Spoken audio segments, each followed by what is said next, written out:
lanes, I've been driving this train.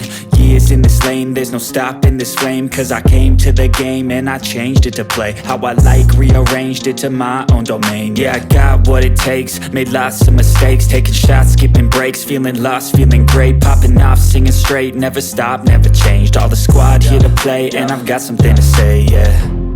I work hard each and every day, I get lost in the words I say.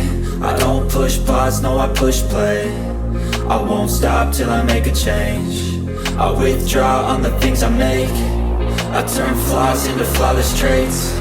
I build tall, never capped in space. I won't stop till I hear him say, oh, oh, la la la la la la.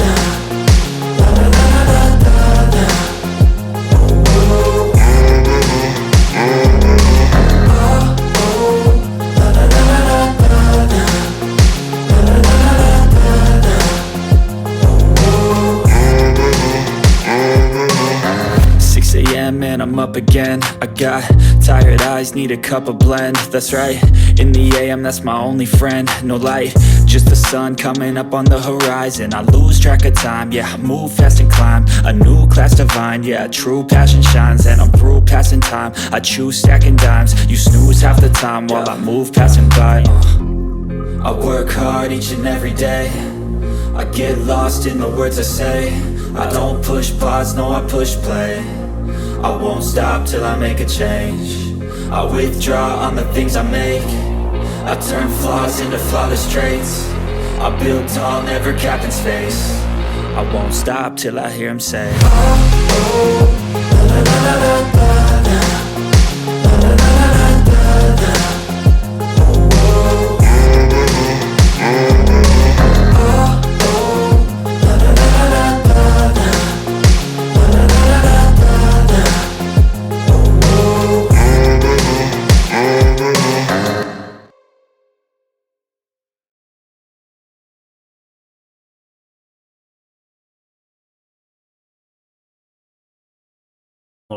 So let's get started. And from the link, if you downloaded the code, your project should look like this. So here you'll have Firebase, and here you'll have your Android folder as well as assets folder, and inside this you'll have a lot of assets, and over here iOS folder, and then this lib folder, and inside this lib folder we'll have a common folder. And inside the common folder, a lot of subfolders and a lot of stuff. So as we work on this tutorial, we'll slowly explain and use them. So I'm not going to explain all of them now because it wouldn't make sense and you'll forget it anyway. So as we work on the app, we'll be explaining these things, and very important. All right. So well, after downloading the code, first make sure that one thing I want to do, I want to make it excited. So that we know what we are doing and something interesting is happening. So the first thing I want to do, connect our app with the Firebase console. All right. Now to be able to do that, first thing we need to do, we need to go ahead and create a Firebase app account. So we'll go ahead and create a Firebase project, my Firebase, and over here I will go ahead and create a new project, and I'll call it Firebase Chat. Now most probably it would be referred as a 3E4OC, like that. I'll continue and I'll turn it off. Then I'll create the project, and after that it'll take a few moments to finish it, and we'll wait for that.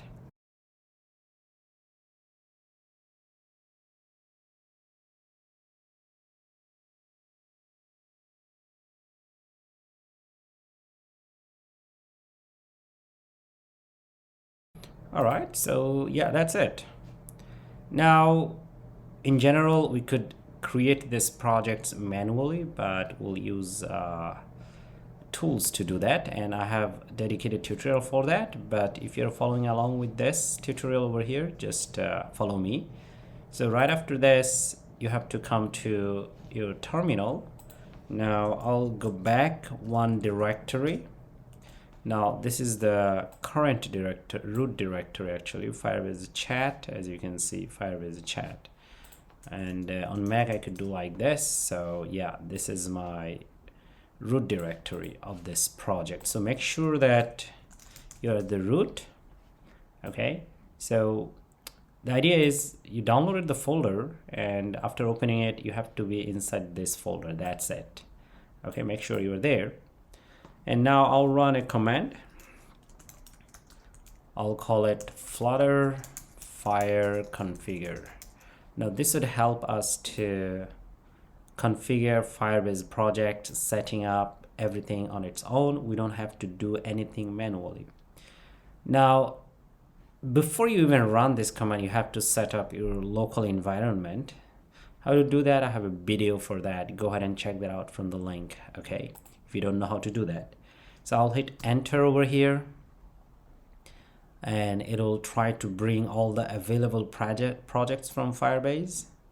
All right, now I have some projects already in Firebase console, and I can see that, but I guess this is the one that we created just now. I'll select it. So to select your project, you can do up and down arrow and be able to select it. Once it's selected, hit enter. All right, now I'm not going to select or deselect anything here. I'm just gonna hit enter. So first it will create project for Android, and then it will create project for iOS. As you can see, it's working. So this is a cool thing about this tool. It does everything automatically for you. All right, and then I'll enter yes, and you should enter yes as well, because here it's asking that it would configure build.gradle and Android build.gradle for you, and this is what we want, right? So let's go ahead and hit enter, and done. Well, with this we are done, and it's already said that this is your Android ID and iOS project ID like that. So now if you open up this lib folder,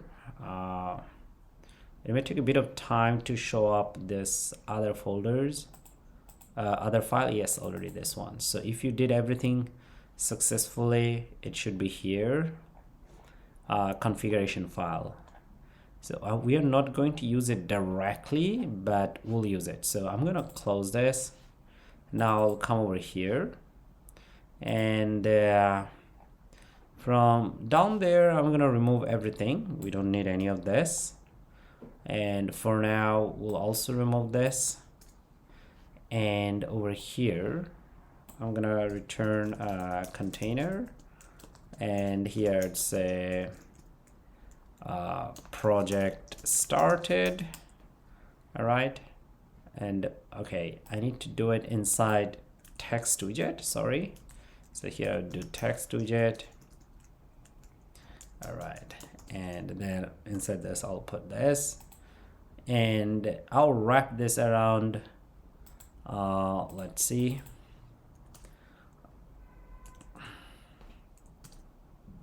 center widget. Okay, all right, I'll ignore everything else for now. Okay, now I'm gonna go ahead and run this first thing, and I'll wait for it. And before that, actually, one thing we need to know, now this is gonna run on Android, but what if you want to run on iOS? Well, in that case, first you need to come to your terminal over here. So let's open it up. Let's do clear. So over here we need to go into iOS folder. That's what we do. Now here inside this folder we do pod install. So cd will take us to iOS folder, and inside this we'll run this command. So with this we'll be able to install pod dependencies for our iOS version, and as you see that it already downloaded all the dependencies. Now you may ask, where are they coming from? Well, so if you come and see our pubspec.yml file, so this one contains all the configuration files and the packages. Now I already laid out all the necessary packages that we need for our project, as you can see. Well, I'm sorry, part of it here, some comments are in Chinese. You can ignore that because I've worked on this project with my Chinese colleague together. So part of the things he did was in Chinese. But when you look at the package, you understand that these are all packages. So you don't need to remove any of them. You don't need to add anything. Just keep it as it is. But if you want, you can go ahead and take a look. So yeah, so it included and downloaded everything. All right. Okay, so I'll step back right now from here. Okay, all right. We'll do clear. Now, if we come over here, where it did say that it has some issues with the Android version and it failed. Now, it's asking us to change this compile version to 33, and this is Android app build.gradle. So here you see Android app build.gradle, and inside this you'll have let's see, minimum SDK. We don't see the compile version yet. Let's see, Android app build.gradle. So if we don't have this one, let's see, it should be here. Yeah, I found it. It was at the top. So we'll just remove that and put 33. And then we're gonna relaunch it, and this time the error should be gone. And we can close this one. Now, if you don't have iOS, then it's fine, but a lot of you might have. So at the same time, I'm gonna also select iOS. So we're gonna run two simulators. This is my test app earlier, so you can ignore that. So soon this app starts, this would be gone. So I'm running two of this at the same time. Now iOS may take a bit of time because iOS compiles everything that's been downloaded from server. And on the other hand, I think Android does it more optimized way, so it becomes faster. Yes, we do still see that we have some errors. Okay, now it's saying that app build gradle, so over here minimum SDK has to be 19. So let's come down over here, minimum SDK, so let's choose, remove that and put 19. And then over here we had this one, and I'm gonna relaunch it one more time and see. Okay, so it's compiling. Now for iOS, I don't think we have any errors, so that's why it's running fine. And then for Android, it's still compiling. So all right, here is our iOS simulator, and Android, I guess it's still somehow working or not working. So now here it is asking to enable multi-disk support, and I think we should do that, otherwise on Android we'll still get error. Okay, so to be able to do that, I think we need to come down over here, and inside this build gradle, which is this one, I guess. So over here we do multi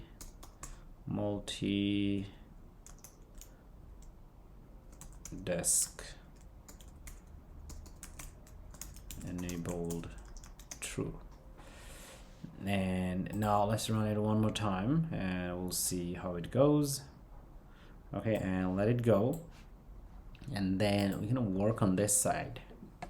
All right, so now, while earlier actually we worked with Firebase, looks like we still have an error. Let's see, build gradle line 13. All right, so earlier actually we have made this Firebase project, so we want to connect our app with Firebase, right? And we want to do it at the beginning.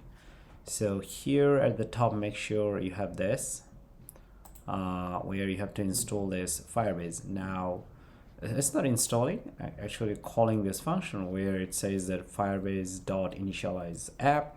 Now we need to import the library.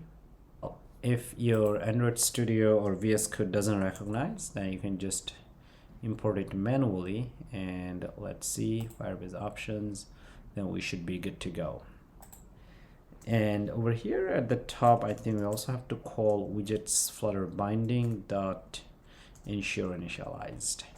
Now after this, we're gonna select our iOS one more time, and then I'm going to restart our project, and it looks like it's working because there is no error. So that also means that we have been connected to Firebase successfully. And after that, actually over here, because we are going to use getX, so first thing we want to do over here is wrap this using getMaterialApp, which is must, and at the top we can import get package, and let's see, get. Okay, if it didn't recognize like this, then I would do package get. Okay, great. Now the error is gone. All right, now after this, we're gonna do some basic setup. First thing we want to take care for now is setting up our routes. Now inside getMaterialApp, you can always set up your route. So here you do initial route like this. And then over here we would do app pages. Let's say this one, app pages dot initial, app pages dot initial. Now you may wonder, where is this coming from? And this is what I said earlier, like we have this folder, common folder. Now over here we have this routes folder, and inside this we have this pages. Now app pages refers to this class, and it has a static variable which is called initial. Initial refers to another file which is called app routes, and so we can click on that and go over there. So this is here. Now these two files are all here, pages and names. As you can see, pages and names inside this routes folder. So this is where pretty much everything is defined for ourselves. Okay, so now here we refer to this one.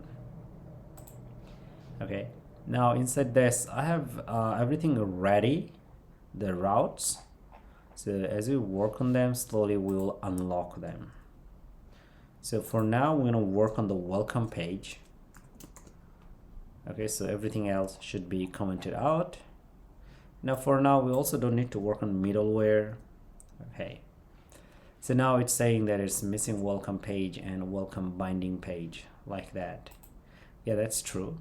Now in that case, what we can do, so well, we'll close this, and inside this over here we'll create a directory, and we'll call it actually pages.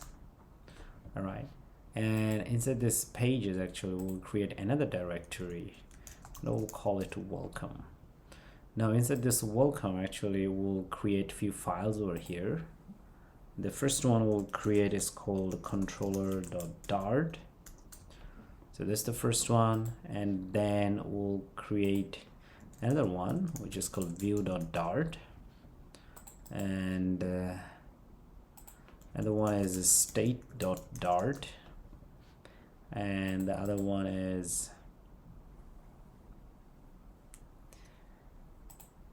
index.dart. Right, so these are all empty right now.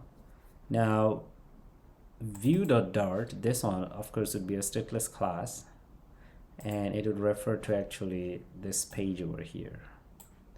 Now for binding itself, we don't have anything yet, so we'll create that one. So here we're gonna create a new file, and we'll call it bindings.dart. Okay, all right. And now if you come over here, and let's see, our error should be gone, but they're still here, but don't worry. First let's come to this controller file over here, and inside this we'll create a controller. So we'll call it class welcome controller. So here we do extends getX controller. Now remember, this tutorial is not for absolute beginners. A lot of the things, if you don't understand, check out my other tutorial. So here we do package, so import getX from here, and inside this actually we're gonna do a lot of other stuffs. But before we do that, actually first here we do have state. So here this state folder, actually we are going to separate the variables, sorry, this state file. So here we would call welcome state. All the variables would be separately declared here. So one variable we want to declare is called index and 0 OBS. Now we need to import a package for this. So here we do import package. Now OBS makes a variable observable or reactive, which also means that if the variable changes, UI would retrigger the widgets building, things like that. Okay, so here, well, this is a variable, we call it index, and it is the initial value of 0, and we say, okay, so this variable is observable by the UI, which means that if we have changes or the variable value changes, then our UI would know, and then it would retrigger the build. So in our project, throughout this project, wherever there is a controller, for that controller we'll always create a file which is called state.dart, and we'll pretty much put all the variables related to that controller in this one. Okay, yeah, so that's how it should work. And we should also declare our dependencies, bindings. So here we'll call class, and here we'll call it welcome binding, and here we need to do implements bindings. So it would ask you to override a method. Well, I guess first we need to import the getX package first. So here we do import package get this one, and then we're gonna do this missing override. So here it's telling you, okay, let me know which controller you want to load. So we need to do the loading over here. So here we do get, and we would lazily load our controller, and here the controller type is welcome controller, this one actually, and inside this we want to mention the controller itself. Okay, I guess we shouldn't do it like this. Instead, I guess we should do it like this, and then I guess we have many extra brackets. Okay, good. So the bindings would load our controllers and lazy put. So here I said the type is welcome controller and the controller itself is welcome. Okay, so we should load this one from somewhere else. So earlier we have seen that over here we have this pages folder, and here we have this binding. So now we can just import that. Okay, so this error is gone. Now remember, this pages should get load from here because we are loading it, right? So definitely, actually everything in this page should get loaded even before our app starts to run the UI, things like that. As it loads, this welcome binding would get loaded cold, and then the controller would get loaded. Now at that time, if your controller itself has some variables or things, they would also get loaded. Now earlier we have defined the variables separately. Now we want to load them here. And how to do that? So here we do final state, and we'll just simply call welcome state. Okay, just like this. And now we can also load the constructor. Okay, so just like this. So our state here means all the variables related to this controller. We just separated them in a different file. If you wanted, we could declare the variable over here as well, but this way it keeps the architecture clean, you know, which file to look for certain controllers variables. All right, okay, Now we also need to work on this UI. So here we'll create a class and we'll call it welcome page, and here extends. Now here we are going to use get view to access the controller and its properties. Yeah, and that's all. Now inside this we're gonna return a widget. So let's go ahead and do that. I think instead of doing like this, actually let me create a stateless class, and then we could use get view. So here we'll name it welcome page. Now because we are going to use getX, we don't need this stateless class. So first we're going to use get view, and then here we mention the type of this view that should interact with the controller. So our controller name is welcome controller, and then over here we do import package get. Now the error should be gone, and we also need to import some other dependencies. Yes, so we are good to go. Now if you come over here, this error should be gone as well. So let's see, it may want you to use like this. Okay, great. All right, now over here, instead of returning like this, what we could do here, we could return a scaffold, and inside this we can return the body, and then here we have this. So here we do text. Okay, first page, just like this, and then here we do child. Okay, great. And of course I guess we don't need this, and then we'll wrap it around center widget so that will look good. It will ask you to remove that, then you just remove, and let's see, const modifier, it should make it useful. Okay, so with this, what's happening? So this get page is just get called. It refers to this route. The route page actually we already have. So it refers to the very first page that should get loaded. So in our case, we are trying to load this one. That should be our very first page. Why? Once again, this refers to the initial route. The slash refers to the very first page. Okay. So as it does over here, it'll load the UI as well as it do the binding. But of course, it'll do the binding first, and then it'll load the UI. Okay, great.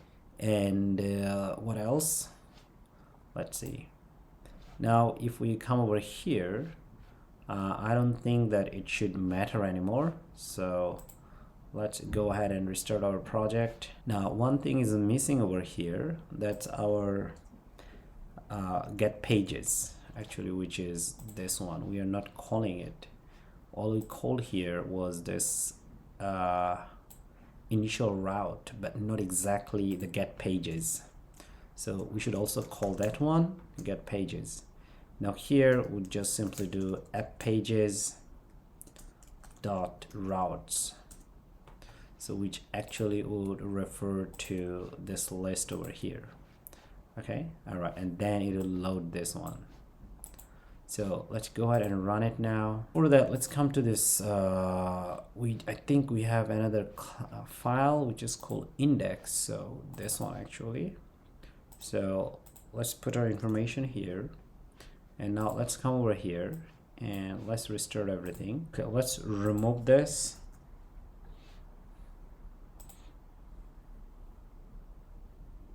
Okay, now it's working. So home page was still taking effect.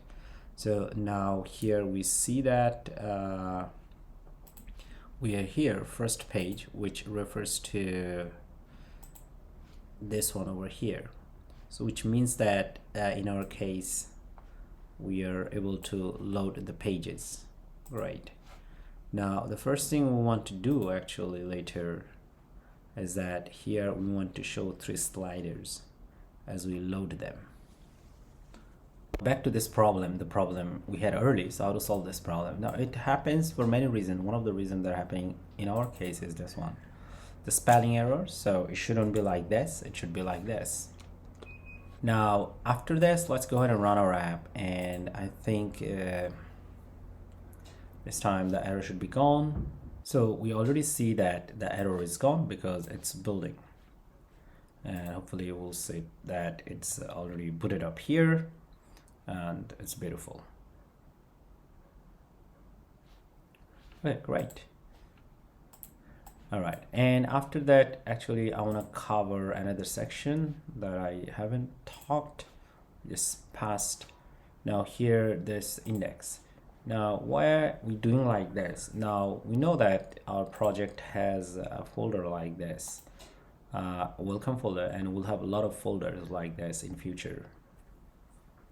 So what we'll do, actually, we are going to put every file in that folder in a special file inside the folder. In general, the convention is calling it index. You can call it anything, and you export it as a name, any kind of name you want, so that outside this folder you just refer to this one and you are good to go. You don't need to import all of this one by one, which could be annoying, and if you make changes, that's also annoying. So with this, we keep all these files together in one file, and from outside of this file or folder, actually we just refer to this one, or in fact this one. So that's how it should work. Now by this time we can already do it. So here we do see that we have welcome bindings, welcome view. So let me just remove this, and of course we get error. Now here we just remove this one, and we can just refer to index.dart, and you see the error is gone. So it's already working. So from now on, we would be doing like this, put everything of a folder inside a special file, so we become clean. Okay, all right, great. Okay, so with this, it's working so far. And now we'd come to our view, and this is what we want to do. Actually, we want to achieve this result. So here we'll have 3 dots and 3 pages, and then we'll go to login. So the pages there always stay there, and the dots are always there. So with this, you understand that we have to use a stack widget to do that. So inside this, actually what we're going to do, we're going to remove this, and then we'll have body. So inside this, we want to have obx, and then we are going to return a sized box. Okay, and we need to remove const, otherwise we'll get error. Now the reason we are doing, because these dots, they have to be dynamic, changeable, right? As you change, slide. So here we have changes as well. Because we are using getX, we don't want to use the setState function to do that. We can directly use a stateless class and our controller to do that. All right, great. Now right after this, actually we want to define width and height. So here we'll have width 360.w, and then here we'll have height, and here we'll use 780.w. Now this should be coming from a special package that we have already installed. So if the package is not recognized, so we're gonna import it manually. So it's coming from Flutter Screen Util, and you can take a look at this package over here, and this one. Okay, so this is for screen resizing. All right, okay, we'll close this. So these are the units that we need to use. So we'll use that one. Now inside this, we're gonna use a child, and we're gonna use a stack widget. Stack widget would help us to overlap things onto each other, just like this. All right, and we want everything to be centered from bottom. So here, let's do alignment. Here, alignment dot bottom center. Okay, now inside this, we're gonna use page view. Now why we are doing like this, because the page view would show this one. Okay, and for this 3 dots, actually we use dot indicator plugin. So this 3 slides would be inside this page view. So first we'll set up some settings for this scroll direction. So here we do access horizontal and reverse false. All right. Now inside this, actually, because we want to slide left and right like this, so we have a function that we can set up. So that's called on page changed. That's the function that we need to use, on page changed, this one, right? So it takes an index, so we don't need to worry, Flutter will get it for us automatically. And inside this, actually, the page where you want to go, which page, you have to call that page, at least calling that page's index. We don't have it yet, but we'll create it. And because it's still sliding and page controller or in the page view, we need to use a controller here. So I have other tutorials about page controllers, so you should check that out if you don't know. So initial page is 0. Keep page false. I think this is a basic setup, and view fraction 1, which tells you to occupy the whole screen. And then page snapping would do through. And what else? Physics. Okay, so here we do const clamp. First one, I think. Yes, right. Okay, now this is the page view. Now page view also takes a children property. That's what we do. And here we'll have 3 of this. So the first one is a container, and then here we do width, because we want to take it to the complete width possible. So here we do the double dot infinity complete height possible, just like this. And then here we do decoration, box decoration, and then here we'll have an image. So here we do image, decoration image, decoration image. Well, it's not recognizing. Let's see, box decoration, decoration. Yes, now it's working. Now inside this, once again, we will have image, and because we are going to use them from our local file, local app disk, so that's why we'll have asset image. Now inside this, we'll have assets, images, banner 1.jpng. So that's what we are going to use. And I think we can also set up another property, which is called fit. And then here box fit dot fill, not cover, fill.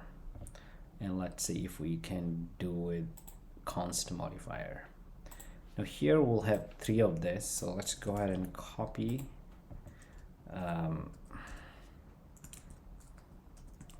Just like this.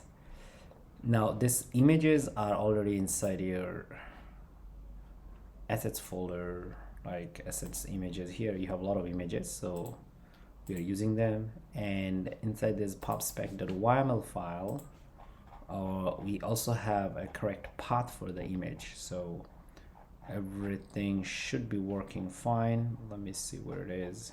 Well, I thought it would be here, but it's not here, so I'm going to remove this section and paste this few files over here. So everything is coming from our assets folder, all of this, and this one over here. Well, if you want to get this section, just I'll check out the link below. I'll have it there. Okay, great. Now after this, actually I'm going to close my Android simulator. I'm going to run it on iOS simulator, which looks better, but we'll come back and do a lot of tests on Android simulator as well. So now we're going to run this app on the simulator. Well, let's see, this was our app, and let's see how it is going there. Well, we might have an error about late initialization, screen width. Okay, so now we do have a bit of issues over here. Now that's coming because of our main file setup. So here actually we need to do a bit of setup as well, because we are going to use this package, the one we had early. So for that one, I'm going to cut this one, and here we do screen let's see, Screen Util In It. And to do that, let's see, well, if it doesn't recognize, so here we do import package screen, let's see, second one, yes. Okay, now we have some basic setups that we need to do, so let's go ahead and do that, otherwise we'll get an error. Now inside this, actually it wants you to return a child. Now for now we're gonna just return get material app, the one we had early, and hopefully the error should be gone. So Screen Util In It, this widget actually has a builder method, a builder property, which returns a function. The function itself returns a widget. Okay, so if you see hover over here, so it should return a widget. So get material app is a widget. Now let's go ahead and restart.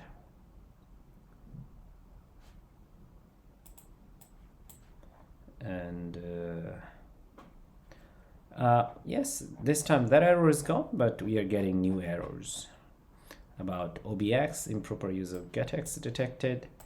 Now that's coming over here, if you see, because actually we are not really using OBX yet, so that's why it's throwing us errors. So what I could do for now, so let's cut this one and just remove this. Okay, now let's see, because we are not using any of the variables for now, so that's why it's getting us error, I guess. Okay, beautiful.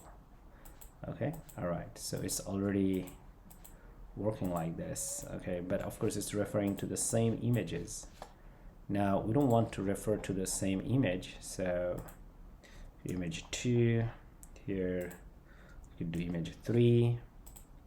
All right, so now hopefully I've restarted. Now here you see we do have different images. All right, yes, great, so it's working. Well, if you take a look at this one, so well, of course we have to have this dots indicator, right? Before that, you have to know another thing. The last slide has this start login, right, or login button, so we have to create that one. That happens on the last slide. Okay, now so for this reason, actually last slide right after this, actually we want to have a child over here, and the child should be stack widget, because the last slide itself should accommodate this button as well as the slide itself, so that's why we need that one. Okay, now inside this, here we'll have children. Okay, and then first one we want to do use a positioned widget. Okay, and well, I'm gonna put it down like there so that it looks better. Okay, great. Now inside this, over here I'll use elevated button, and then here on pressed event, for now null, we are not passing anything, and then over here we could use button style. So here we do style, and then we do button style, button style, this one. All right, and inside this we could set up background color. Okay, and material, let's see, material state property, this one, dot all. So here we do colors.white. All right, and then foreground color, and we're just going to copy this one, and then here we'll set up as black, and after that shape and material state property dot all, and then inside this rectangle we would use rounded rectangle border. Now inside this we would set a border radius. Here do border radius dot circular 10. All right, and after this I guess we could also set up sides.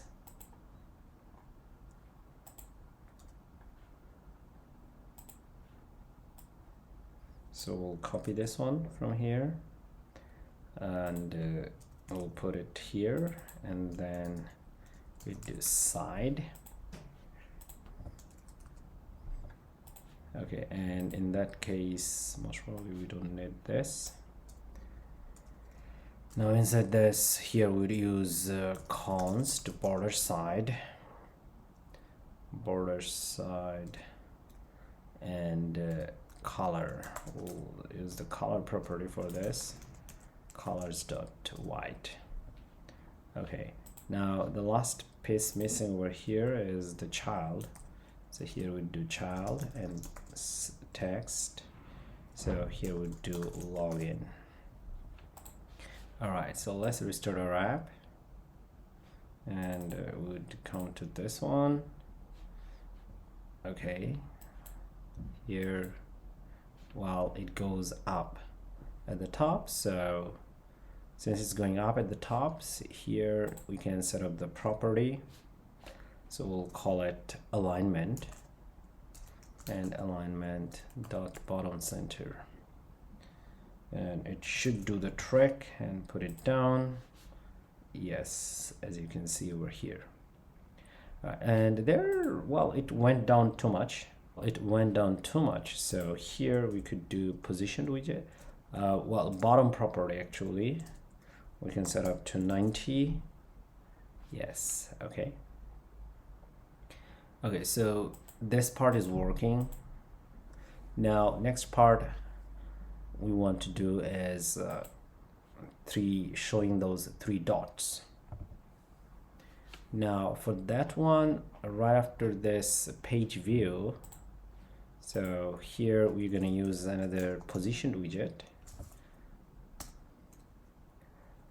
and let's see.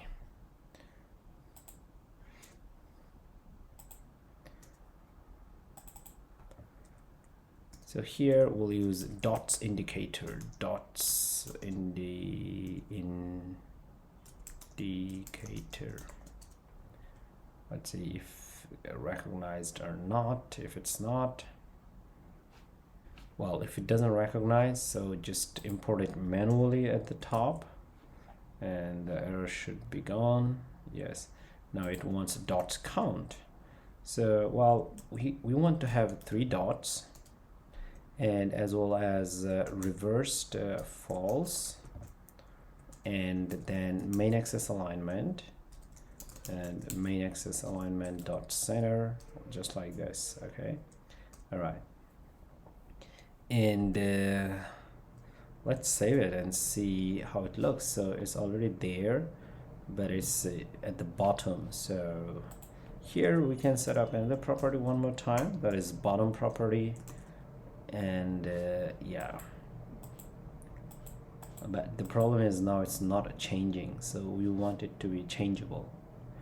Now, well, for this reason actually we had this controller over here, right? And we know that our controller has a property which is called controller itself. So position over here, how we would do that? So here we do controller dot state dot index dot value dot to double. Okay, so now because we wrapped our UI with this controller, now the controller has a property which is state state has this state actually is welcome state, which has a property of index. So which means that we can access all the way up to this value, index 0. So that's what we are doing over here. So let's restart. Okay, now the problem is it's still not changing. Now for this reason, first we're going to cut this one, and here we'll have obx, and then we'll put it here. Now let's restart our app. Now as we slide like this, actually the indexes are being changed. Actually they are not being changed. Why? Let me show you. So we are here inside this page. So on page changed, so we should reset the index, but we are not. So that's why it's not working. So over here we need to create a new method. Well, actually the method should be here. This will create a method and we'll call it change page, and well, int index, and then so over here whatever the value you get, you change it and set it. So here we do value equal index. Okay, and let's put async. It may take time. Now what will happen over here, so inside this, from controller change page, and we'll pass index and call it. So as we slide Flutter, page view would be able to grab the index, and that index would be sent to this one, and if it does, this value is updated. And if this value is updated, actually it would reflect over here as well, but currently it was not. It's because the position was always 0. Now let's restart, and let's work on this. It's already working, as you can see. So the dots are already working. Now a few other properties that we could change. It is called active size, or actually size. Let us do it inside decorator property actually. So dots decorator, dots decorator.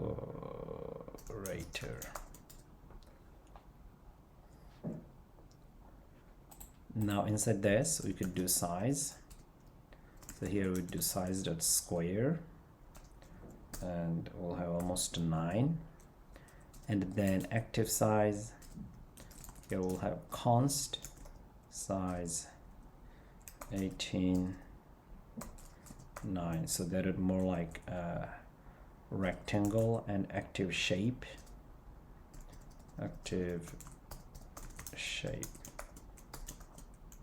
so rounded rectangle border over here, border radius dot circular 5. And let's see, we do have a bit of issues here. Okay, so it should be just size. Okay, and what else? It wants double value, and active size, I guess. Okay, so yeah, this is already working, as you can see. Okay, great. Well, now if you don't know what is this controller property, so once again, in my other tutorial I explained, if your UI extend a controller type, you can just access a property controller on your own. You don't need to create one. When you have get view and a certain controller, you will have this one automatically for you, and that would allow you to access all the methods and properties your controller has. Hopefully it makes sense. Now before I wrap up this section, I want to make sure one thing one more time. So here, this is the index, which is 0, which is initial page as well. Now over here, as we change, slide like this left and right, Flutter page view would automatically keep the track of the index. Then we pass it to this one, So this index value is being updated, and it's being updated. It's also reflected over here. All right, great. Anyway, so next we'll see how to work on this login button and login.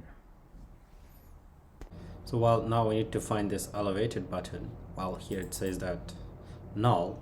Now over here we'll make a function call on pressed event. So we can just simply call like this. Let's remove that. Okay, now controller dot handle sign in. Of course we don't have this method, so we need to create it. So I'll copy the name first, and then I'll go to this controller. Okay, so not this one exactly, I guess this one, right? Okay, so over here we'll create a new method, and method name is handle sign in. That's all. Here are a few things we could do. Definitely the first thing we want to do, save it to well, redirect it to a new page. So here we'll call it off and to named, and then our route's name is approutes.signin. approutes.s. okay, this one. Now if you see this routes file, this is already defined. Now that also means that we have to come to our pages file, and over here we have to uncomment this section. All right, now by saying that, we still have this two errors. So it's missing a page and also the bindings. Now if we go back and come over here, right inside this pages folder, we'll create a new directory, and we'll call it sign in, just like this.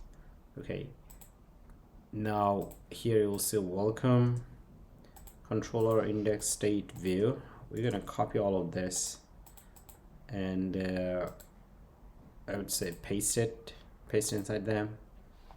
Okay, well, now some of the names could be conflicting, so we're gonna change them.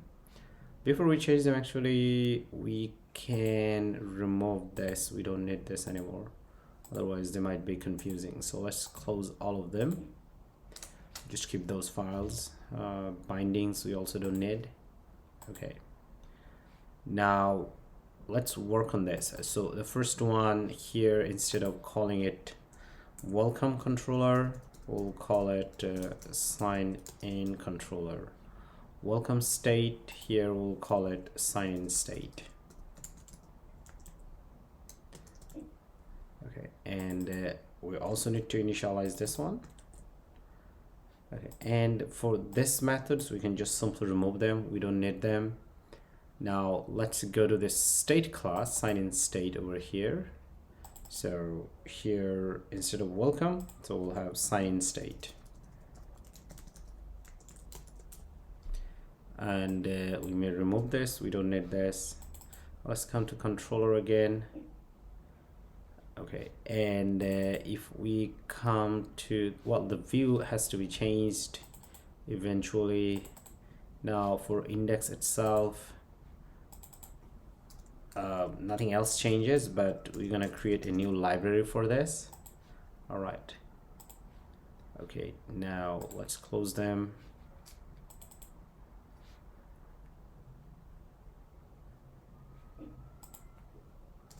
So here just simply import, here we can simply import index, and the error should be gone because all these files should be imported equally.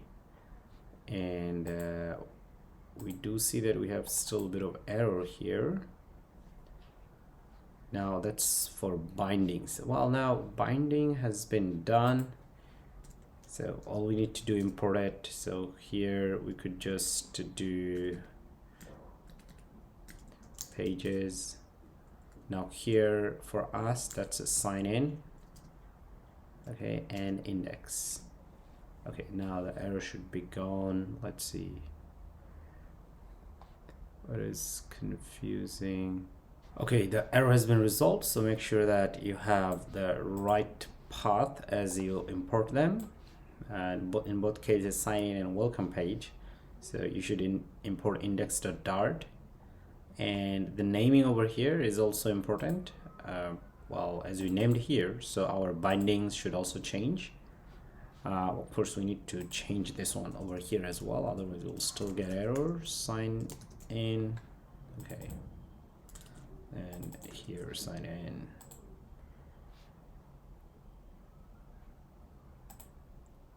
Okay, we are good to go. All right, so errors gone here, errors gone from here, view. So make sure that view's name is also sign in page, but the content is still welcome page. I know we'll change that, but the naming is important, otherwise it will get error from here and everything else stays the same. Okay, great. Now with this we are done with the naming, and so this is our new project folder. Sorry, this is our new folder in our project for sign in, method, view, and states. Well, now here is our welcome controller. Now, as we are going to, let's open this up one more time. Not this one, the view.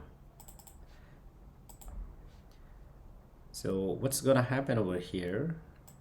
We're gonna click on this button where it says that handle sign in. So this is the button, and then it'll take us here, and definitely we can go to the sign in page. But before that, we go ahead and sign in our page. Actually, we want to remember that our app has been opened first time. So the login would actually connect with the backend server with Firebase. During that time, we want to remember that our app has been opened or been used. So over here, we'll call create a, I don't say call, actually create a function, call a function. So here I would say config store to save already, save already open, this one. Now there are some changes that we need to do, and we also need to import this. Let's see if it's imported or not. Okay, now this is the function in this file which is called config store, and this is a variable, static variable, and because of this variable we can access this. Now let's go to this config file.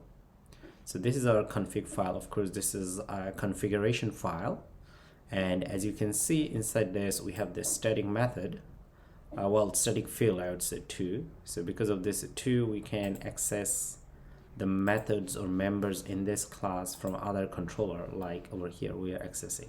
Now we'll take a look at this one.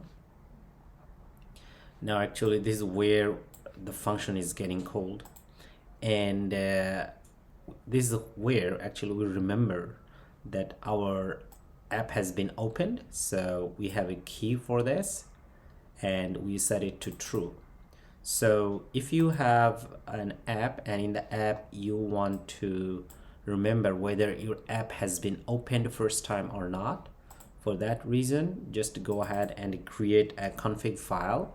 Now I do have a lot of things in my config file. In this case, this is a controller. You don't have to have actually any of this, at least. So now this is the method that should get called, and then this method should have a key. That key would set to true. So next time in the app we can use it, and the app would know that if it is true, we know that the user has opened this app before. Now of course here this is the storage service class. The storage service class is our shared preference actually. So we are using shared preferences to store user information where the user has opened or not the app information. We save it inside. So this is the another class. Anyway, so this is how you go ahead and save user information first time, if they opened or not. Now the storage, once again, this is inside your common folder, so everything is there. So all it does is create a static field which is called a to. You can create anything, you can name it anything, and we use this one with the class name together to access the methods or fields internally it has from out of this class or from out of this controller. Like, so this is a controller as well. getX is a kind of controller, we know that, getX service. Now over here, this is a complete controller. So this controllers, the methods we want to call outside of this class. In that case, you want to create a field, static field, and use that static field to refer outside of this controllers or class. Like for example, over here, config store has a method which is a property which is called to, and based on this we can just go ahead and call any method. Now from here we also called storage service method which is called bool, because inside this storage service we have created a field which is called to. So because of this we are able to call them without creating a new instance of this class. All right, okay, so now as we click on this, it should take us to edit save user information, and then we should go to a new UI. Now of course, where is our new UI? Our new UI should be here, this one. Well, we don't need any of this for now. We can just simply go ahead and remove that. Okay, so here we want to construct our new class actually, and for now we'll just return an empty container and make sure that over here we have this sign in controller. Okay, great. And most probably we need to import it. Let's do that. Okay, great. And it should actually look like this UI. Here we'll have logo and subtitle and button, and at the top we'll also have some text about the button itself. Now this is going to be a build method over here. Now we'll create some small methods. Those methods should return widget. So for example, for this one we are going to create a new widget and call it from the body section. Well, so here for this reason we'll create a new widget and we'll call it build logo, and then here we do return container. So container is a widget. Now inside this we're gonna set width and height. Okay, this one, and margin. So here edging sets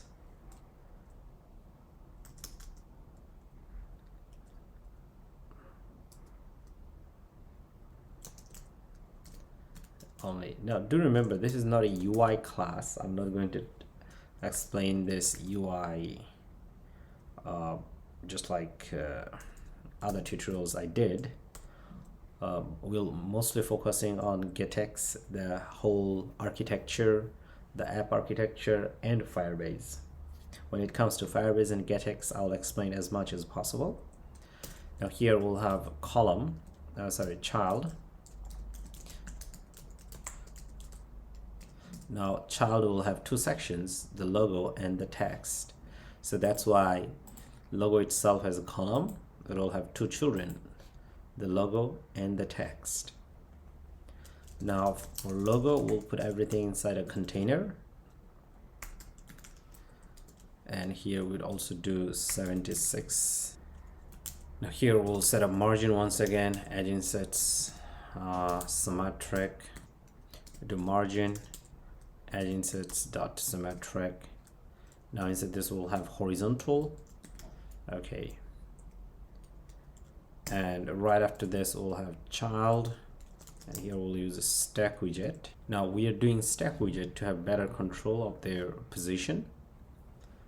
And inside this, first we'll have a positioned widget, and let's do it like a child over here as a container, and here actually the actual height of this logo, and then here we do decoration, box decoration, color. Here we'd use app colors dot primary background color. Now this is already in your folder, so you shouldn't be worried about this. Add a const modifier, and then here we'll have box shadow,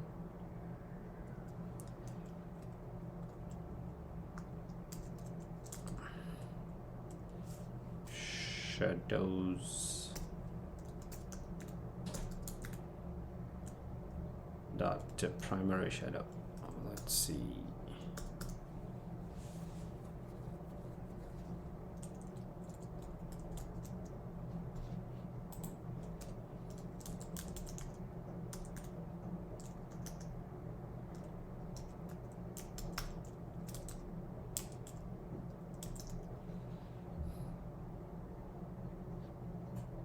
Well, we have this one inside this folder, so let's go ahead and import that. The error is gone, and then we'll set a border radius.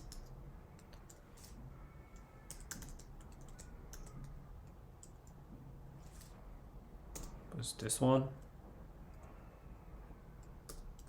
and let's do circular border radius. So here what we could do, say pretty much like 35 .w, just like this. I'm trying to make it responsive. Nope. Okay, so we'll just keep it 35 for now.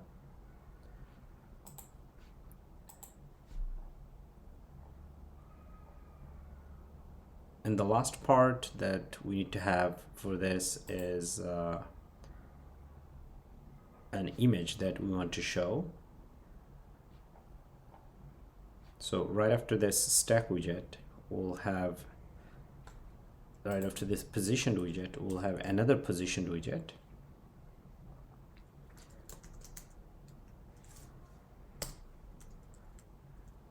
And then inside this, we'll use image.assets, this one.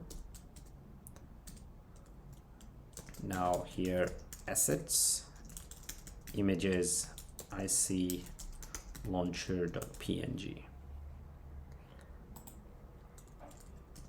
with 76, height 76, and fit box fit dot cover. Now this is our logo that should be ready, and inside this we can use AppBar, and here we just simply call build logo. Now inside this body, just let's remove the container, then we'll put everything in the center. After that we'll have child, and we'll have a column and the children. Now the first one we want to put is this one. So that's our own logo, but not exactly in the app bar. Now let's go ahead and come to our app over here. Let us try to restart everything, and let's see how it goes. So I want to click on this, and it does look like we have an error. So here it says that config store is not found. That's because we haven't done initialization of config store. So it should get initialized somewhere here. So right below it, actually we'll initialize config store, the one that we have seen before. So let's import them.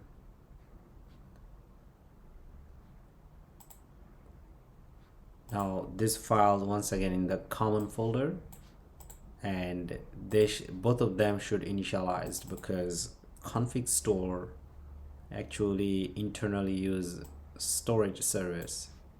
So even before we go ahead and use that, this should be initialized first, and then this one should initialized. Well, because this has an instance that is called shared preference get instance, so this has to be initialized. So we make sure that we call the init method from it, the one that we created, so it must be initialized, and then we do config store this one. Alright, so some of these files, as we go ahead and work, I'll explain just like I did before. Okay, now let's go ahead and try to restart. Okay, great. And we do see that our welcome controller has been initialized. Now let's click on this. Yes, so this is the logo that we've been talking, and it's already working. Alright, so now we'll come to this page one more time, and here we do see that build a logo, and right after this positioned widget, well, I would say right after this actually container, right after this container we'll create a new container.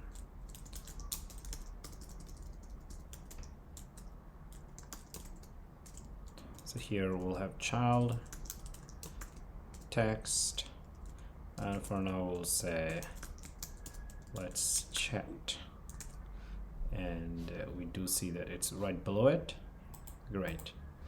And we want to do some margin for this, add insets, then only. So here we'll have top 15.h, bottom 15.h. Okay, let's save it. Okay, looks better. And here we want to do text align, text, actually we have to do it below it. Text align dot center, and then style, text style. Now here we'll have color, colors dot third element, this one, and font weight dot 600. All right, let's better, and font size 18 sp,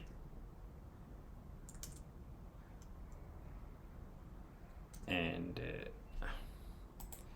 so it looks bigger now. Height like this. Okay, so yeah, so with the logo and subtitle is done, and after this, let's see what do we have here. Leading underscore, we'll just keep it like that. And after this, here we'll create another widget, and we'll call it build third party login. That's all. And inside this, once again, we'll return container, and here we'll have width 295.w, and just to return like this, and we'll have it right after this. So here we'll call it build a third party login, so in a column format. So now whatever the changes we make, we'll be able to see them. So first we'll have child, and then we'll have a column children. It'll be like this, like we have seen before. So this section where we will have this text and the button, so that's why they're in column format. Now the first one we want is the text. Here it says sign in with social networks. Yes, we already see this.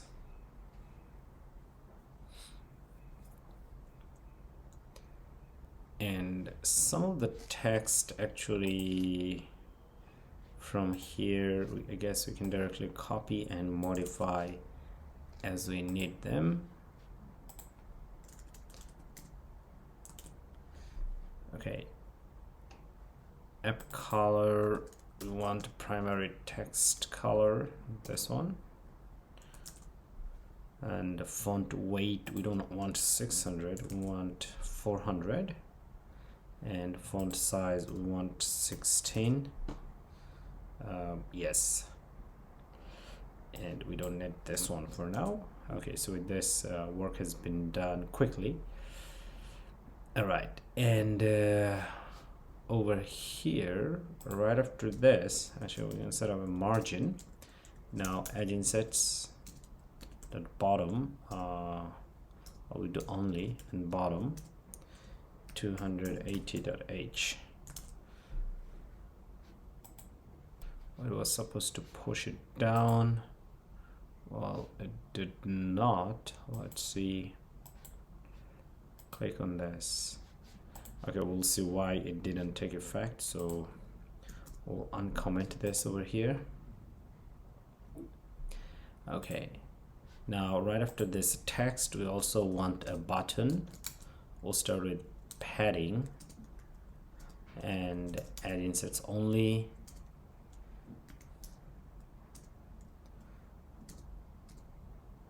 So here we'll have top 30.h, left 50.w, right 50.w.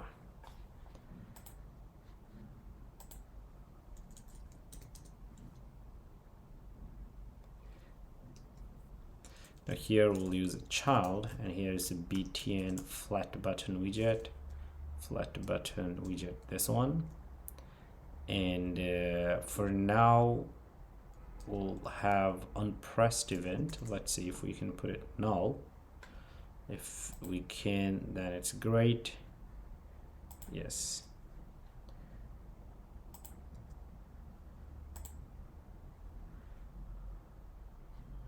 Well, we'll take care of that later. So here button width, so we'll have 200, and button height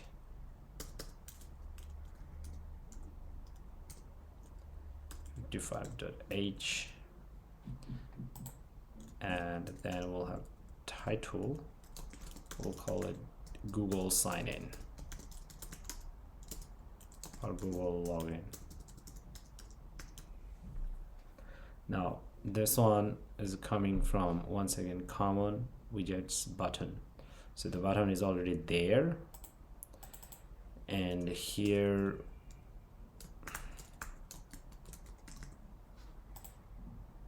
okay, great. So that's the button we have over here. Okay, now between these two, let us use a special widget which is called spacer, I guess. So it put there, and we want to put it up. Yeah, so now it's working. So this is spacer. Now if you go and check this button, the button is already built out for you there. So pretty dynamic, good button. You can use it for many different places and for many different functions. So I'm not going to explain this one, but the button is there. I have a lot of tutorials explaining reusable buttons, so you should go ahead and check that. So this is a reusable button where you can pass events like callback functions, things like that. So now we need to work on this method. We don't have any, so that should be inside our controller over here. Well, at the top we'll initialize a Google sign in object. So here we do Google sign in and Google sign in, and over here we do Google sign in.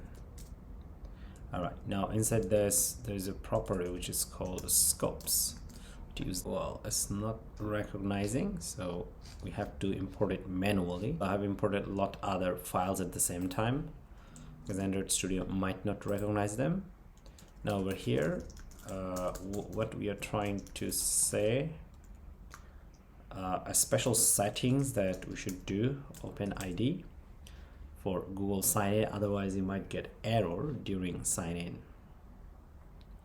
So there are more steps to it which I'll explain soon. Now back to this one over here. So we have the sign in controller, and because this is where we want to talk with Firebase, so we should get a Firebase instance of the database. So here we do Firebase firestore instance, this one. Okay, so we already imported it, so the error should be gone. All right, now here we'll have a method and we'll call it handle sign in, like this, and the method should be future type.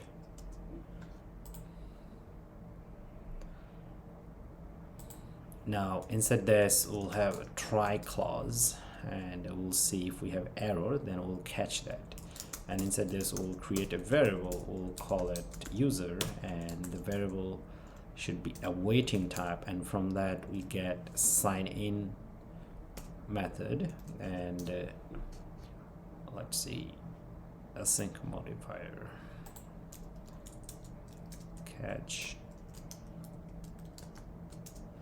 So we'll keep it for now like this. All right, and then inside this we'll check. So user is not null, which means that we have an object returned from Google API, and then we do a lot of interesting stuff. So here we first save the username, so display name equal user.display. Well, if username is not there, then we'll check with user email. It's just a fallback condition. We are checking if the user has a display name or not. If the user didn't set up any name, then we'll just show username and we'll save it in this variable. And then email, user.email, and string ID, user.id. So user will have an ID. Once again, everything is coming from here, and then string photo URL, user.photo URL. So if the URL exists, we'll use that one, otherwise it's empty. All right, so once we click on this button, this method should get called, and then we await for response, and then if the response is good, then we save information in this local variables. Now here we have a model for user information, so we're going to use that model so that we get organized. So here we'll have user login repository, this one, and once again this is coming from this common entities user.dart. If you click on this, you see that it's a model that has to do with user information, the information that we get from Firebase. We want to create objects based on that. So over here we have from JSON and to JSON methods. So I already have a lot of tutorials explaining this, so go ahead and check them. Just search on my channel and you'll find them. Anyway, so here I'm gonna copy this, and I'll put it one more time, and here we'll create a new variable and we'll call it user profile, just like this. And now user profile, we'll have an object which is called email. Now this email, the email I got from here, this one, so in fact which is this one, we are saving it here. And user profile dot access token, so that's user ID, user profile dot display name, and over here is display name, and then user profile dot photo URL. All right, okay. And after that, actually, you wanna, why we did these things, because we wanna save this user information to our device. So that's why here we'll have user store dot to dot save profile, and we just pass user profile object to it, and we are good to go. Now if you click on this one, it will take you to user.dart class. Okay, so this is also a getX controller class. Now we do have some variables over here, as you can see. So mostly it does, while during init it tries to find for user token, but even before it tries the first time, when we have app get launched, when we click on this, actually this one gets called, as you can see, save profile, and we send out this user model to it, and we say is login to true. And at the same time over here, user profile key, so whatever the object that we send, we decode it and we save it to this this key over here. And at the same time we save user token, so that's why here we have a set token method. So as you can see, this is the set token method. So now it stores user key, the ID, user ID, and at the same time the token is also set first time. So when this controller first time get initialized, this token is empty, and this is also false.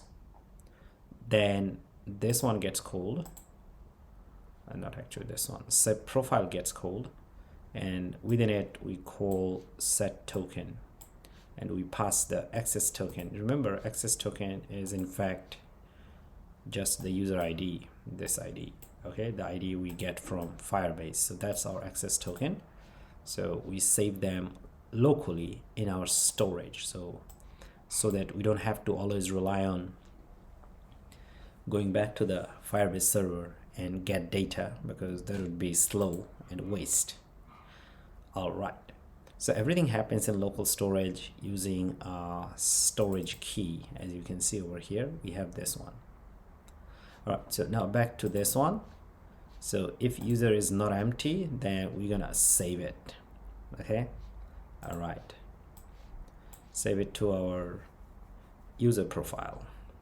Well, now actually what we could do, we can come to, let's see, this button over here. Actually this is the button, the view, and actually from here we can call controller.handle sign in, this one. Okay, all right, so let's make sure we don't have any errors. So this arrow function could be cranky sometimes.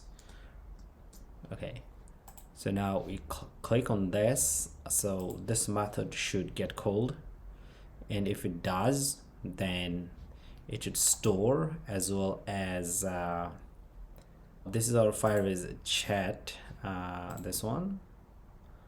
And well, first few things we have to do, so we have to open up our authentication tab for this. Okay, we need to, I guess we need to click on get started, and then we're gonna first select Google sign in. We're gonna enable this, and you need to have one admin email, that's what you have. And so this falls to sign in method. It's asking us to download the latest configuration file for Android, but we'll skip that because it's already there. Now if we come to authentication, well, first we don't have any users here, and our sign in method is this one. So now first time we'll try to go ahead and log in, and we'll see that if we have any users or not. Okay, all right, so let's go ahead and restart our app.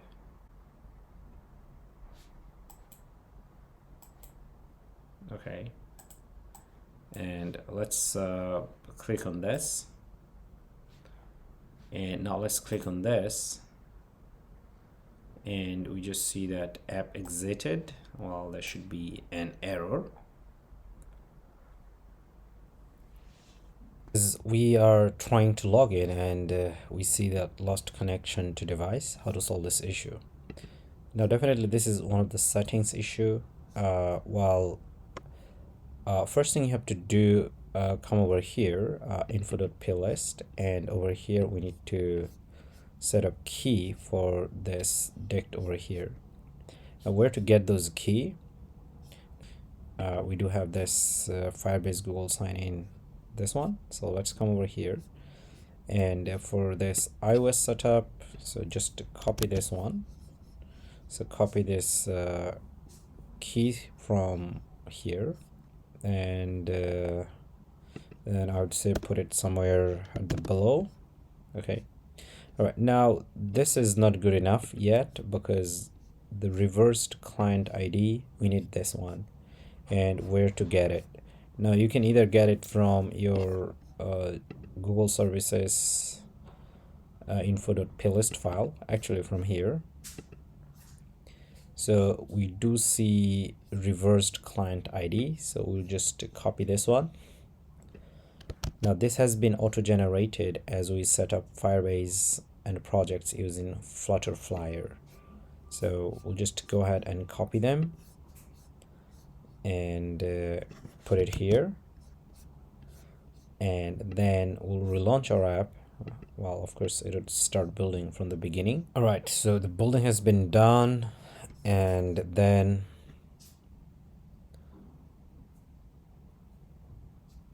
let's come over here,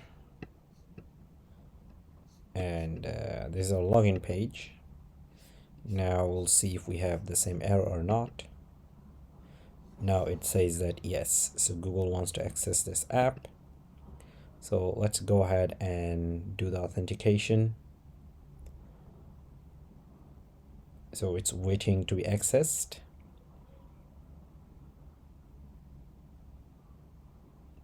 And then I'll choose this one, and actually login is done. All right, of course I don't have any redirect method, but yes, the user has logged in.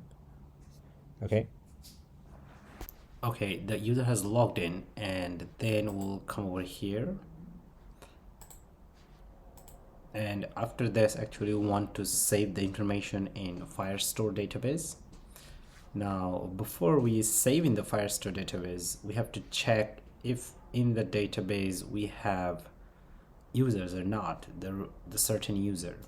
So that's why first here we'll declare a variable, and here we'll call it user base, and then here we'll do await db.collection. Now this is the Firebase instance that we have created, and then we want to have a collection named users, and then we'll here use with converter, this one. Now it has two properties, it takes from store and to store. Now with converter, I do have other tutorials, you may check that out. So basically it means whatever the data we get from Firebase, that's map. Whatever we send to the Firebase, that's also map. But once you get data from Firebase, that's map type data, which is not convenient to work with. So with converter, we convert map to object, and before we submit it to the database, we convert the object to map type. So with converter does it for us. Now here we'll invoke a model name, which is called user data, this one, and then it has a method which is called from firestore, this one, and here we would do the same. Now here we need to pass a function with arguments. So here we do user data, and the object name is user data as well. And here we'll have options. Let's see. Okay, well, if we return like this, the error should be gone actually. So user data dot to firestore, this one. All right, and over here on this we want to call where, this one, and we want to search ID.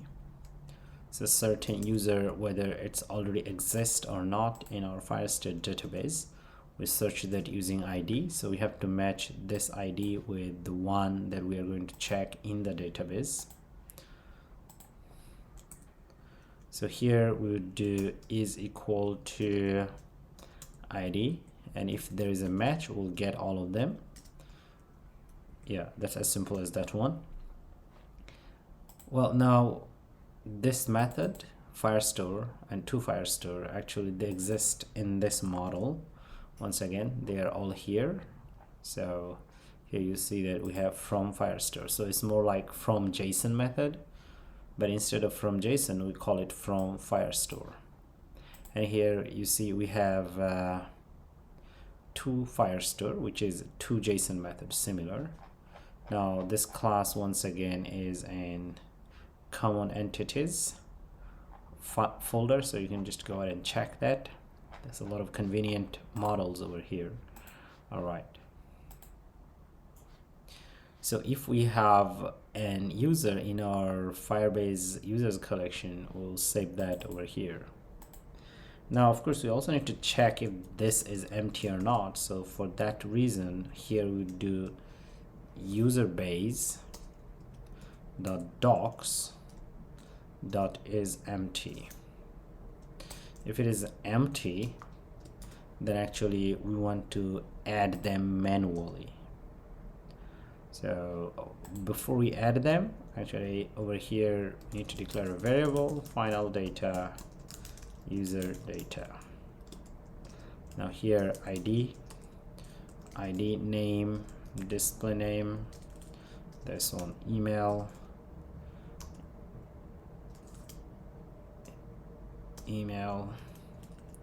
photo URL, location, and well, we don't have any location object for now, so just keep it empty. FCM token, this is also empty for now. Add time, you do timestamp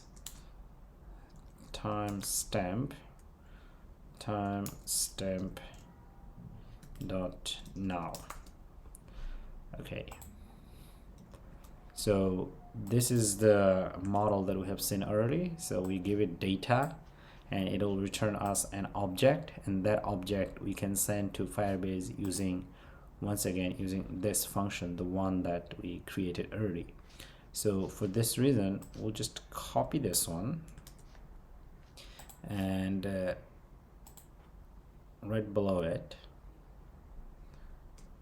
we'll just paste it. Now this time, instead of where, we are adding. Add what? We directly add the data to it, and we don't need this. Okay, great. So what's happening here, first we locally save user data, and after that we check if the user exists in Firebase or not. If it doesn't exist, we get all this user information, just like from here, as you can see this information. We convert it to an object, then we call with converter. Now this will help us to submit data to the backend in Firebase. All right, and after that, let's see, after everything we are done over here, then here we could do toast info, this one, and here we can send a message, login success.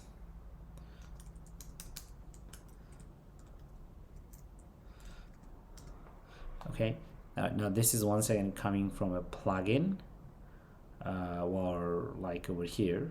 Actually, there should be a plugin if you go there. Okay, all right, Flutter Toast is coming from a plugin. The plugin has been already installed. All right, and after that we want to go to a new page. Here we could do get.off all, get.off and to named, and here we could do app routes dot application. This is the route that where we want to go. Now in between, if we have any kind of error, including login error, so here you want to show it. So login error,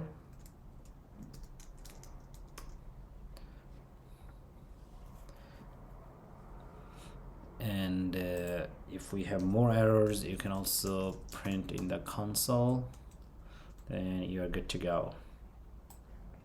All right, so now let's restart our app one more time.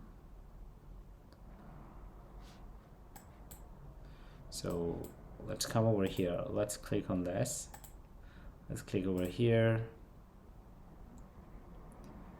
All right, so let's select this. Okay, now here it says that user store not found, need to call user store or get lazy put. Now we do see that we might have an error regarding this one. So this has not been injected, so that's why it says that you have this error. So when you use getX and the controllers are not injected before you use them, you get this error. You come over here, so this is the user store, this is the controller that should get injected, but it is not. So well, I'm going to close this one and storage and this and this. Let's come over here, and I think we can look for our main.dart over here, and right below it we inject the controller over here.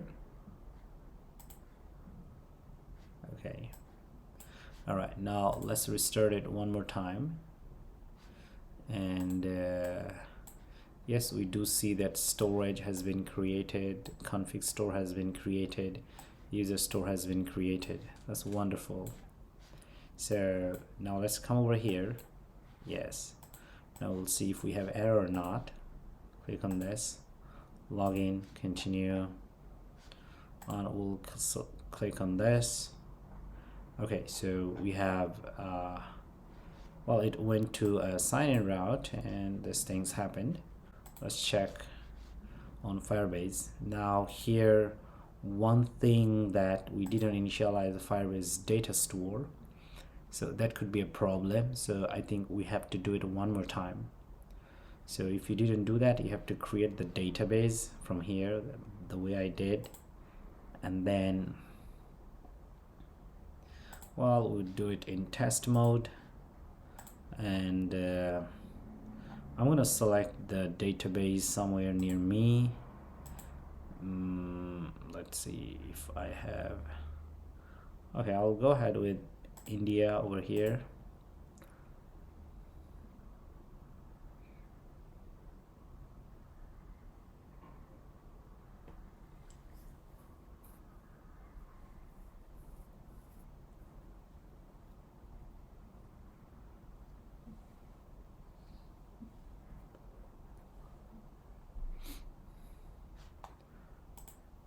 Okay, now it's completely empty. Now another thing we want to do in this controller, like as user logs in, we want to listen to it. So far we are able to log in using this object, and then we also want to listen if the user has already logged in or not. So for this reason, here would use one of the convenient method that getX has. So that's called onReady. So we're gonna call onReady method, and first we'll override super.onReady. All right, and then we'll use a Firebase.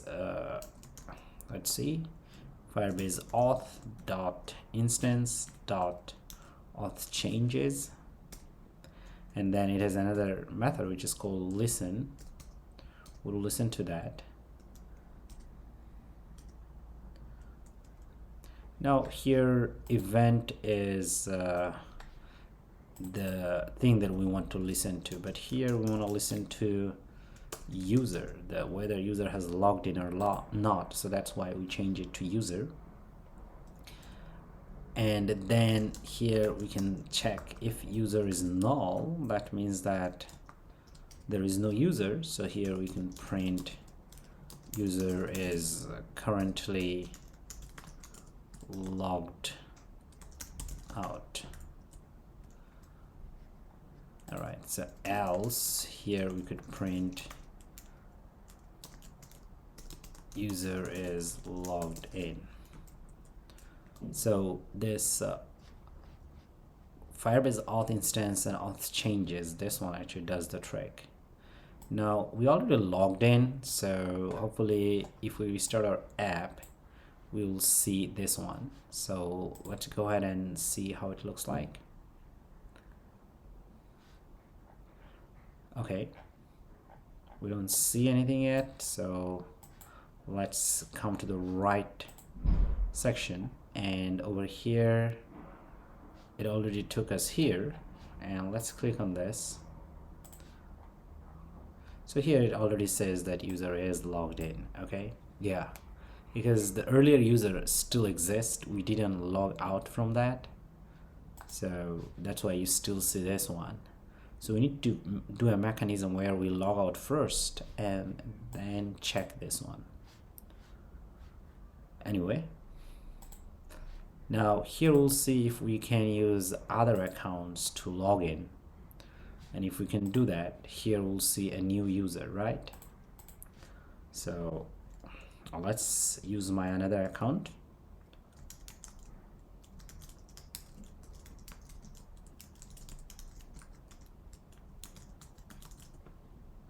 So I'm gonna log in here like this.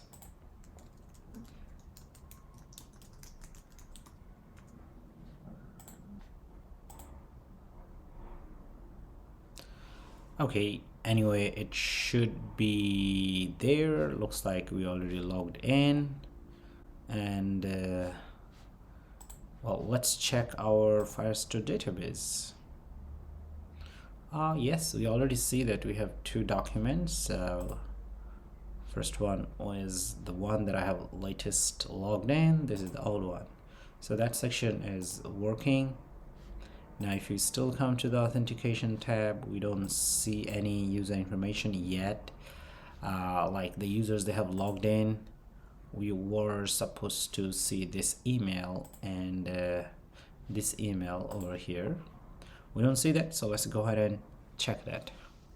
And that in the backend, one reason that in the backend we don't have any user information, actually we are making skipping. Well, actually we are not trying to insert it here, which we should actually.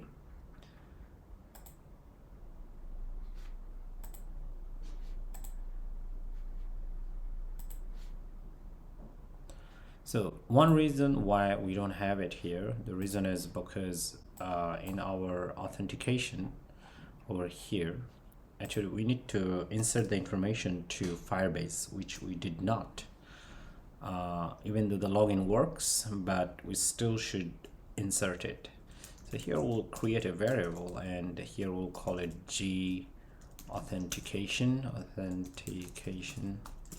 Now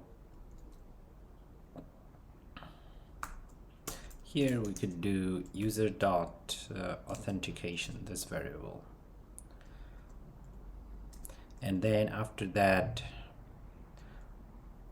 here we'll get Google auth provider dot Now let's see if we can get it directly. So here we'll get credential, this one.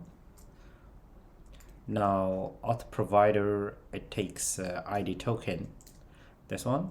So we'll get it from G authentication over here, dot ID token, ID token, this one, and as well as over here access token. Now we have to do the same. So here we do authentication dot access token. All right. Well, over here actually we need to do await, otherwise we'll get error, and you see that error from here is also gone. Now here we'll create a variable and we'll call it credential. Now we'll use this credential object to save information in the database. So here we do await, and then here we'll do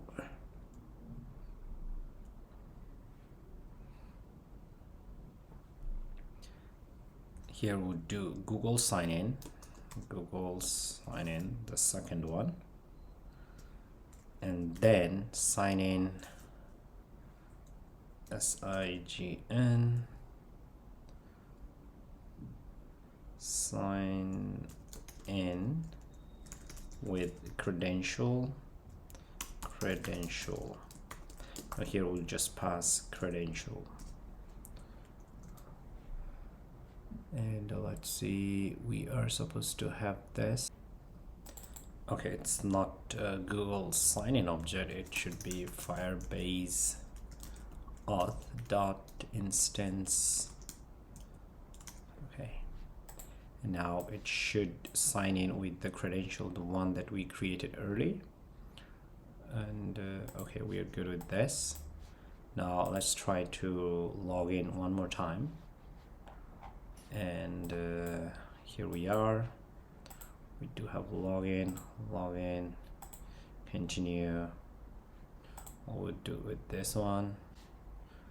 Okay, and let's see if we have over here or not.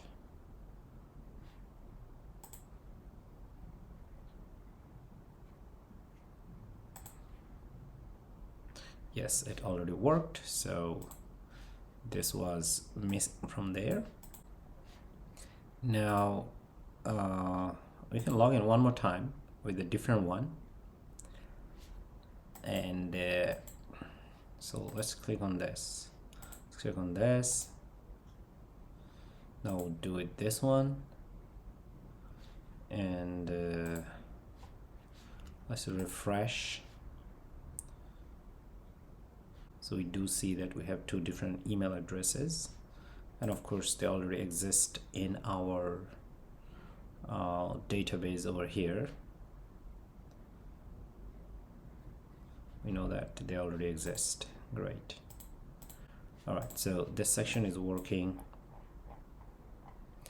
Well, next we need to do this one. Actually, if the user has already logged in, we don't need to do or show this one again and again each time you restart your app. You can actually directly go to the application page. So saying that one, actually first we need to create the application page, and then we would want to check if the user has logged in or not. If the user has logged in, we'll skip this 3 pages, directly go to user dashboard, things like that. Okay, so first we need to go ahead and create this application route actually. And if you come over here and if we uncomment this, actually it should be already there. And let's see. Okay, we can start from here like this. So we need to create this page and bindings, and as well as this middleware, which we don't have yet, and I'll explain why we need that. So the first thing we want to do here, we'll go ahead and create a new directory and we'll call it application. And inside this, I'm going to copy all and paste them there. Okay, now a few things we need to change over here. So for binding itself, we'll call it application binding, and controller itself, well, of course we don't need any of this here for now, so let's clean everything, and here we'll call it application controller. So we'll put it here, and here we'll call it application state, and we don't need any of this, so let's remove. We also don't need this for now. And if we go to the state over here, instead of sign in, so here we could say application state. All right, so let's import application state. Well, we might have typo, so yeah, now we'll close this. It's gone. We don't need any of this, so let's remove unnecessary files. And over here, view itself, we can say application page. So let's put it here as well, and from here we remove that. Application controller, we don't need this page. Okay, so what else we have? And of course we don't need any of this, so just let's go ahead and remove that. This functions, we don't need them, and keep it empty.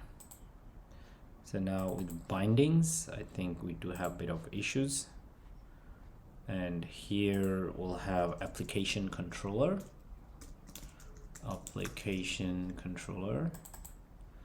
and we'll put the same here. And yes, the error is gone. And now the pages, we might need to import them. Application binding, let's import binding. Okay, great. All right, so that's one way to go. Application view.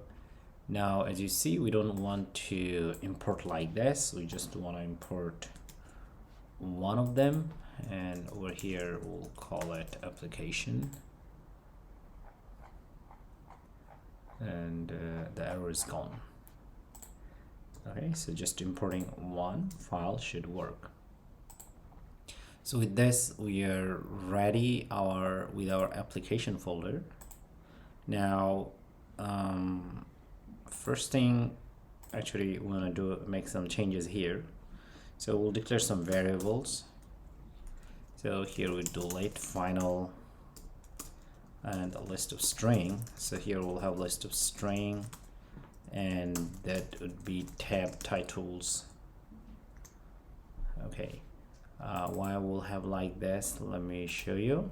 This is the other app that I mean the earlier app that we have created. So I'll show you, then you'll see that why. So after logging in, of course it will have this, so you'll have 3 tabs actually. Okay, so we'll have 3 tabs.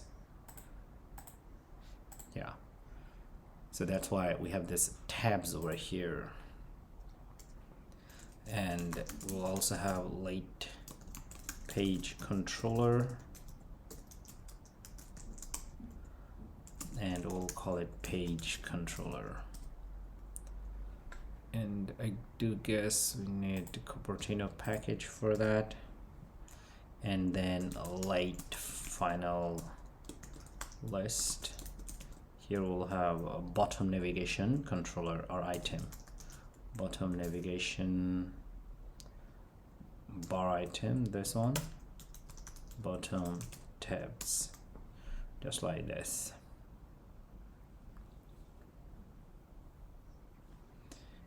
And over here, first we'll create a method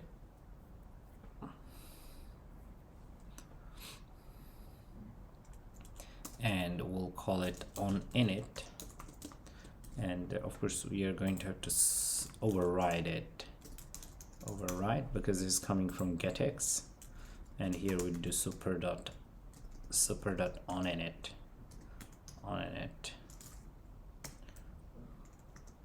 All right, now we'll have tab titles, so we'll have 3 tabs for now. Here it would say chat, contact, and a profile, like this. And then we'll have bottom tabs, so bottom navigation bar item, this one, and it'll take list of bar items. So the first one is const bottom navigation bar item, and it takes icon and things like that.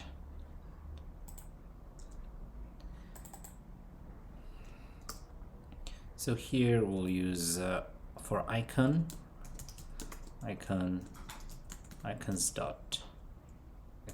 dot message. I guess we need to import the package. All right, and then we do color, and actually we could do color inside this. Color, app colors dot third element text color, this one we are going to use.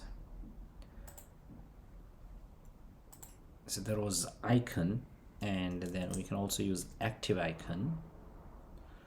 And for active icon, first let me copy this and then put it here.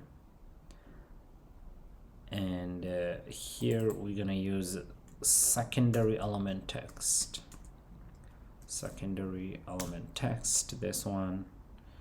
And after that we're going to use label. Now label is chat, and after that background color, app colors dot primary background color. All right, and we do have this one, otherwise we'll get an error. So inside this navigation, I guess I am missing this one. Yeah, so that was about the first one. So we can just copy this one 3 times, and we'll continue. So the second one over here is contact page. Okay, and it doesn't change here as well.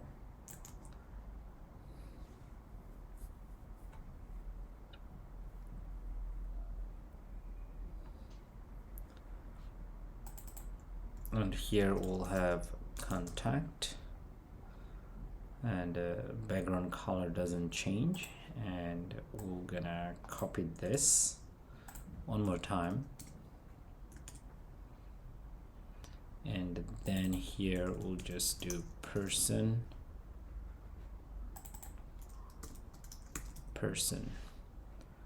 and here we'll also have person.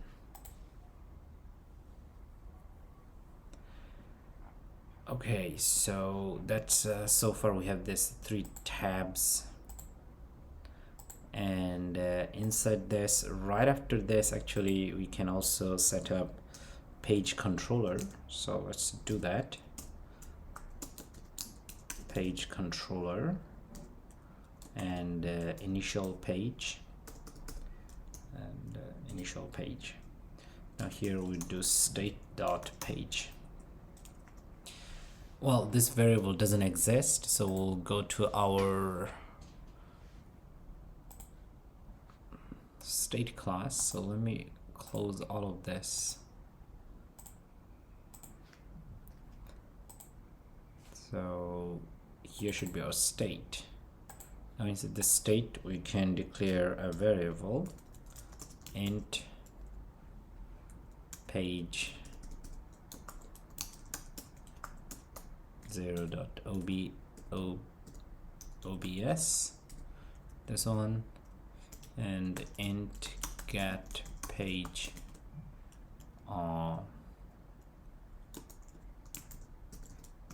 page.value. Let's see. Oh, in that case, just remove this one. Final. Okay, now it should work. And if you come to the controller, so yeah, so here it says that page controller, the initial page starts from 0, so it would refer to this one actually. And here we want to have another method and override it.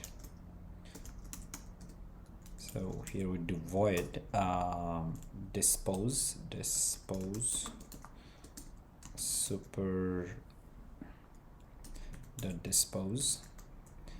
And before we do that, actually we need to call the page controller.dispose. So once we leave the controller, we destroy everything, and it would help us to save memory. Now we'll come to our view over here, and inside this, just like last time, we'll create a new method, and here we'll call it widget type and build page view, just like this. And over here we'll return page view, and inside this we'll set up some of the properties, physics and never scrollable physics, and let's return like this. And then we set up the controller.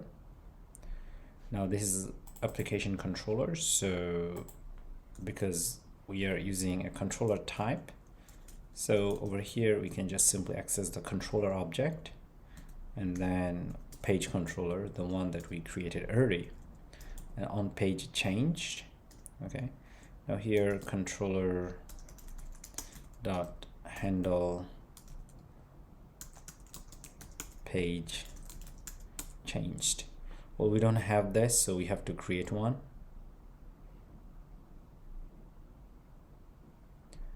So for this reason, we'll come over here, and as we click on the tab, we'll pass the index to it, and it will help us to handle the jump. So handle page changed and int index, so this one. Now here state.page equal page. All right, this is what we set, and actually index, and that's all. Now we don't have a setter in our state over here. We don't have a setter, so we could do this. Here we could do set and page, set page value, so whatever the value that's being passed to it. So here page dot value. So this is more like a method that takes a value from here. So this is the value that is being sent to this. So it takes the original value and replace with this, the one that's being passed. So that's a setter. The earlier one is a getter. With this error is gone, Now if you come over here, let's see, handle page change, make sure that we don't have any error. Okay, now inside this we want to set up some children, and container child text chat. So for now we'll just have hard-coded widget like this. Here we'll say contact, and here we'll say profile. So this 3. So inside this, this time we don't need this, so let me remove this, and over here we can just simply do build page view. And now let's see if it works or not. So we're here, so we're gonna restart. So let's come over here, log in, continue.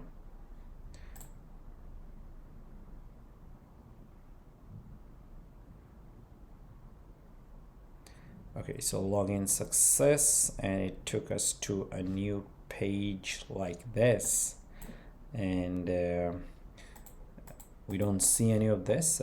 This is in the body section, that's what it says.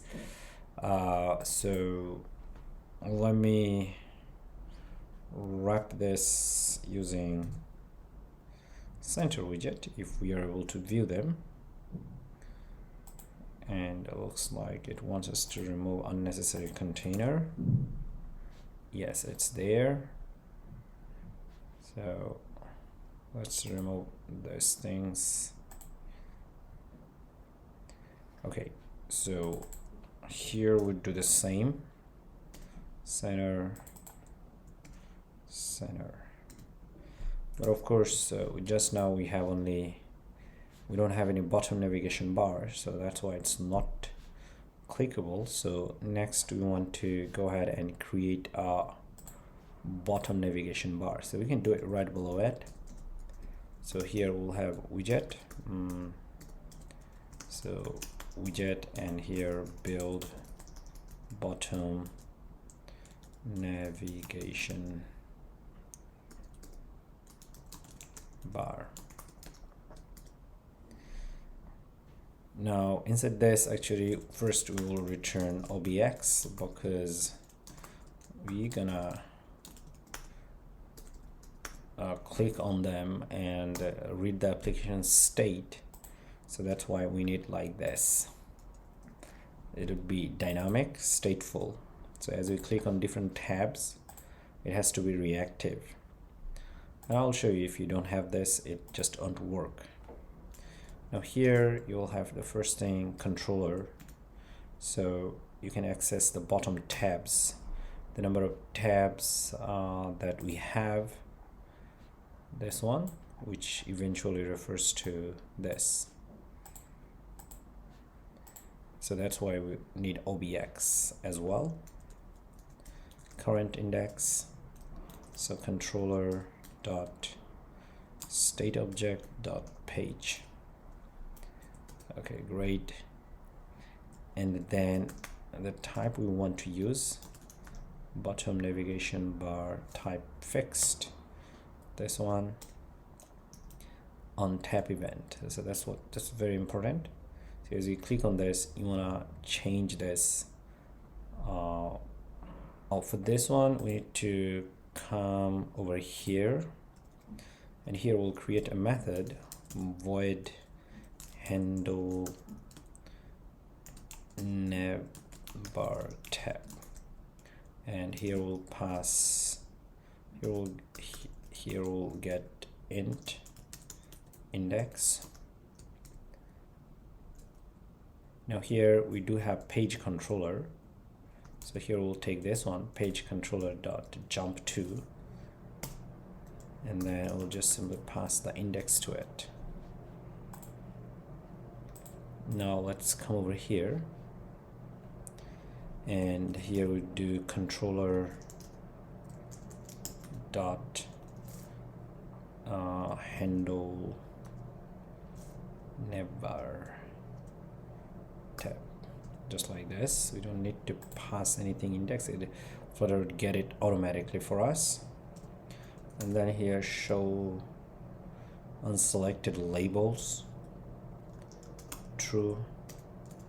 Show selected labels, true. And unselected item color, this one, app colors dot text one, selected item color, app colors dot third element text, just like this. So we are ready with this. Now right after this, here we'll have bottom navigation bar, this one, and here we'll just call the function the one that we created. Beautiful. So now let's restart everything. Here we are. Let's log in to this, continue with this.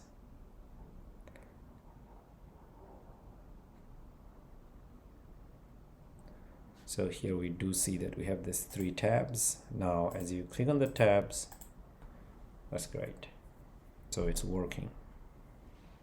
Well, currently our app has problems in a sense that every time you restart our app, actually it starts with this 3 slides, which we should not have, because once I log in, and after logging in, we go to our application page or home page.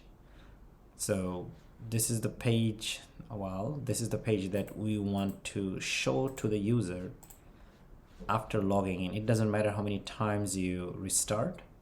So, but you see, if I restart now, it will go back there once again. Everything starts from there, but this is wrong because I have already logged in. So how do I avoid this problem?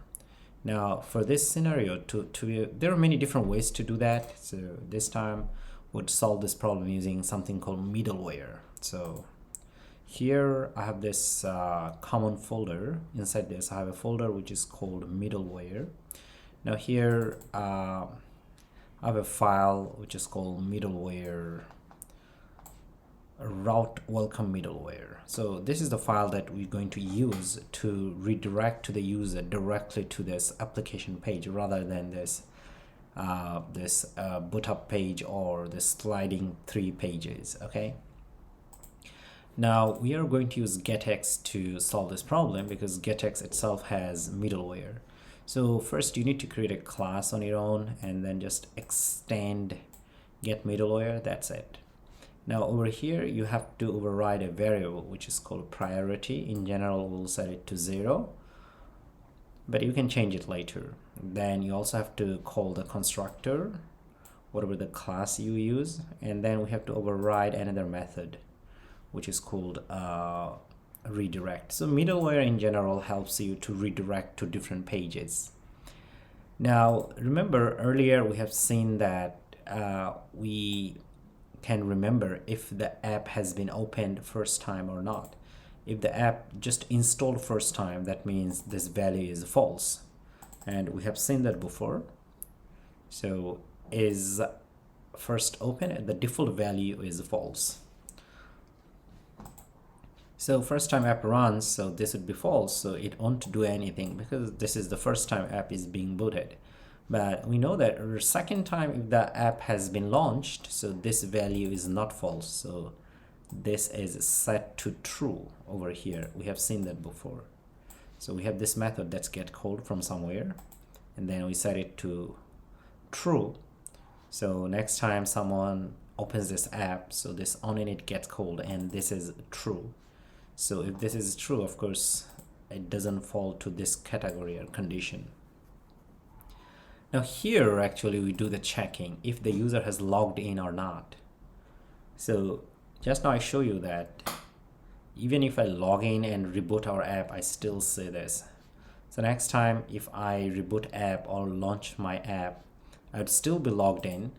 So in this redirect method, actually we can check this. So if the user has logged in, that definitely is a true, and if it is a true, then we can just directly go to our application page or home page or dashboard page like that. Now if you want to see what is this, actually we have seen this early. So user store is login. First time it is false, but user already logs in from somewhere, then this value becomes a true. Or we have also seen it before, like over here, save profile, we also set it to true once the user logs in. So in redirect method, you have to do this kind of conditional check and then redirect the user to a certain page. So in middleware, all you need to do, just do different kind of conditional check, and based on that you redirect your user to different pages. Now this is already here, so all we need to do, we need to go ahead and call this class. And where to call it from our route. So this is our route over here. So as we welcome our user using this welcome page over here, we could do middlewares. Okay, so as you can see, get page has a property which is called middleware. It takes list of pages. Now here we can just simply call route welcome middleware, this one, and here we'll set priority to 1. You can set it anything because we just have only one middleware for now, so it doesn't matter. All right, so now we'll restart our app and we'll see that this page is gone because the user has already logged in. So user would be already logged in. Let's do that. So as you see, this time if we restarted the app, it doesn't show us the boot up page. But if you take it down, comment it, you'll see that it takes you to this page.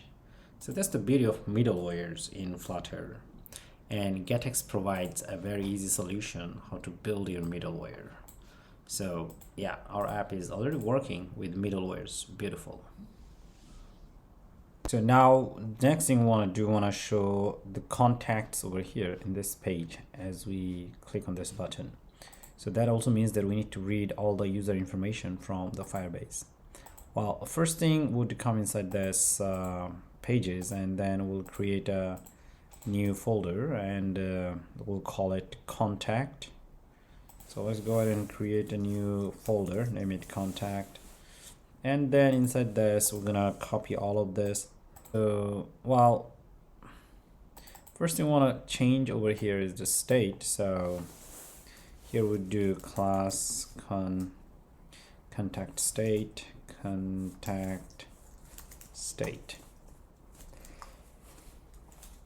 So here would declare a variable. We'll call it count 0.obs, and then over here we'll create rx list. Now what is rx list? Well, now first you know that this is going to be a list over here, because from rx list we know it is a list. And then here we'll have a model, and the model is user data. So, and for this one, let's see, and we'll create a variable and we'll call it contact list. And then over here we'll create observable list, and it would be an empty list. So here we'll say obs. Now if your model is observable, or if your data is observable, and if your data is a list, then in that case over here you can declare them as rx list. Okay, even if you don't do like this, and if you directly do var, it should still work, but with this is very precise. So well, if you have a list and you want to make the list observable, and before the list type just tag rx list and you should be good to go. And over here you should also do obs. All right, so that's our contact state. And after that we need to come to our controller over here, and we to remove all of this. We don't need this, we also don't need this over here, and a lot of this files I guess we don't need. So just skip get. Now over here we'll create a class and we'll call it contact controller, and that would extend getX controller.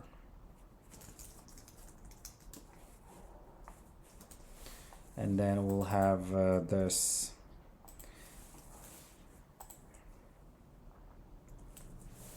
so initialize the constructor, and then we'll create a variable and we'll call it contact state, and over here we'll declare the variable as a state, and then once again we'll call it contact state. All right, great. And then we'll want to get a Firebase instance, so here we'll do Firebase firestore dot instance, and we should be good to go. It looks like we need to import Firebase firestore, and we don't have it here, so let me see if we can copy it from somewhere, maybe in sign in. And yes, we have used this one, so let's copy this and put it here. Okay, now the error is gone. All right, and since this is a contact page, we also want to access the token of user. Now the user token is saved, we know that, in the file which is called user store.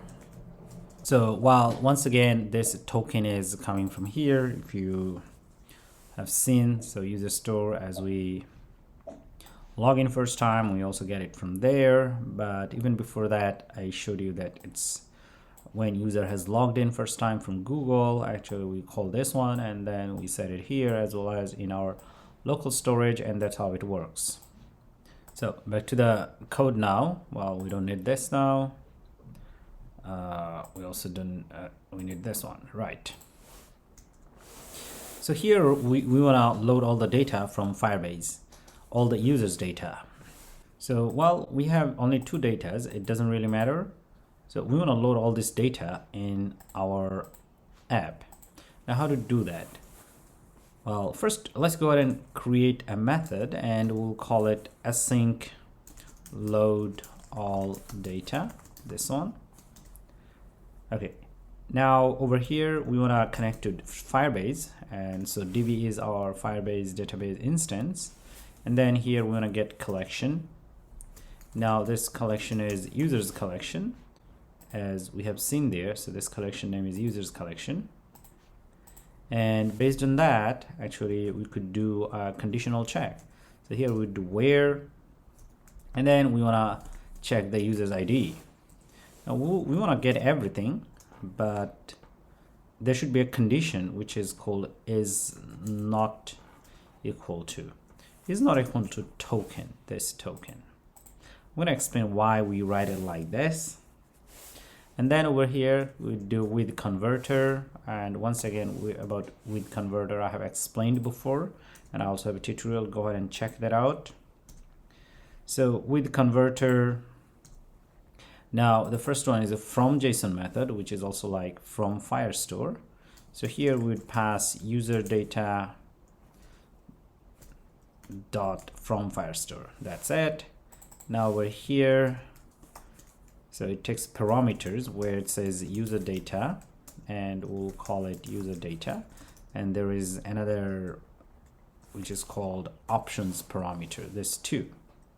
All right, and then we just do simply user data dot to Firestore, and we are good to go. And then all we do is simply get, like this. So what it will do, so it will go to this collection, and then it would get data based on this ID. So as you see, this data has ID. So each of the document is actually a different user, and each of them, they have ID. So here we do not equal to token. Well, we know that this token refers to the current user. So we want to get all the users except from the current user. Well, on your contact list, you don't want to show yourself, right? You want to show other people. So that's why over here we are taking every information from Firebase data store, but not the current users. Current users is the user of this app. So hopefully it makes sense. All right, so that's how you get all the users from Firebase Firestore database. And then we'll just simply go ahead and save it in a variable, and we'll call it users base. You can name it anything. All right, so this will hold all the data. Now we could do one thing. We should go look through it. All right, so here we do for var doc, and in users base dot doc, docs docs. Now why we do that? Let's see. Guess we need a wait over here, and over here you need to do that, and the error should be gone. Okay, right. Now this all remembers documents. As I said earlier, each of the user is a document. So now we are looking through all these documents, and then we want to add it to a list, the list that we have created early. So we want to add it to this contact list, and contact list has user data type model, as you can see. Now we'll come over here. So here simply we do state dot contact list, this one, and then over here we do add, and then we'll add all the documents one by one. So docs.data. So now that's how you get all the information, all the users from Firebase database apart from your own data, and then you save it in an observable list. So once again, this contact list is coming from this state variable, and the state itself has this contact list. So we go ahead and click that. Here we do see that we have observable context list, which is user data type. So hopefully it makes sense. Now this is how you load all the data from Firebase, all the users data.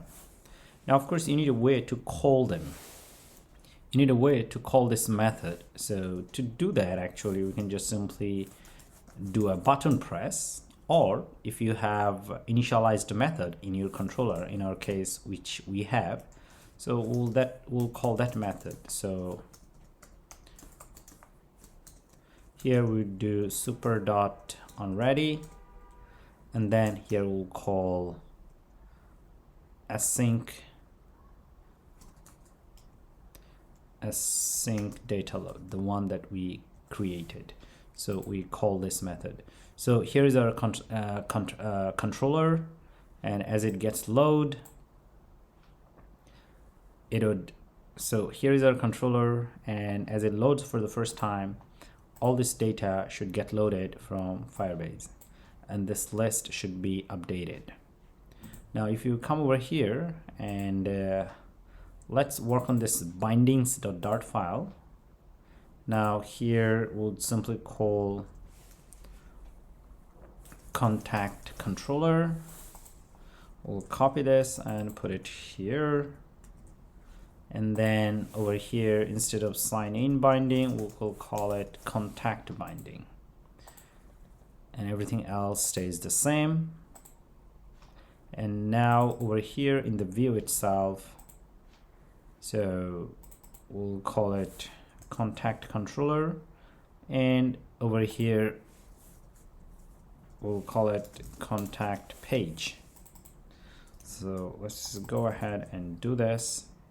All right, great. Now one thing we could do, we can just simply go ahead and remove this. We don't need them. We also don't need any of this, but our contact page is ready. Now index doesn't have to be changed, as always it's the same everywhere, but here you wanna change it to contact, the library itself. Okay, and then after that we'll go to our routes folder, which is inside this common folder, and then this pages we need to update over here. So far we had this application route, and which is showing this one. Now we need to uncomment from here actually. So, and then we'll remove this. Yeah.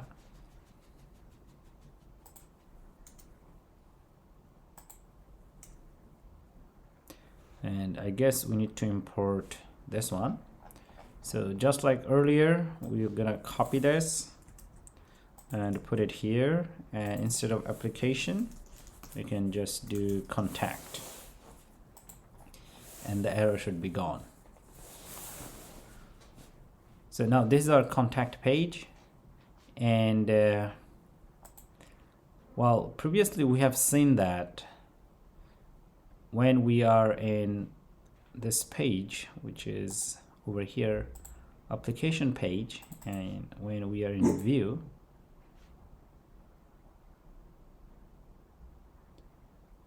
so here we want to load contact page.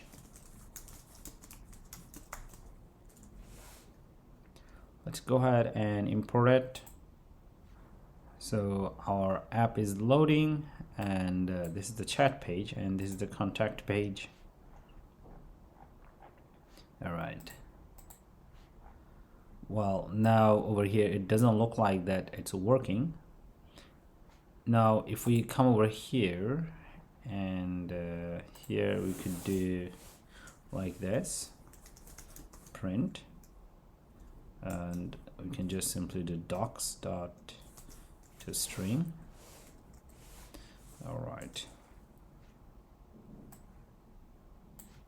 So let's see, here we are. Click on chatting. So here I put this, and we do see that it says contact controller has not been found.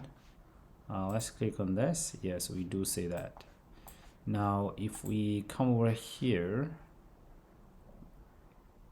and inside this contact, and here we have this binding. Well, we do see that we have this bindings over here. We do have a contact controller like that.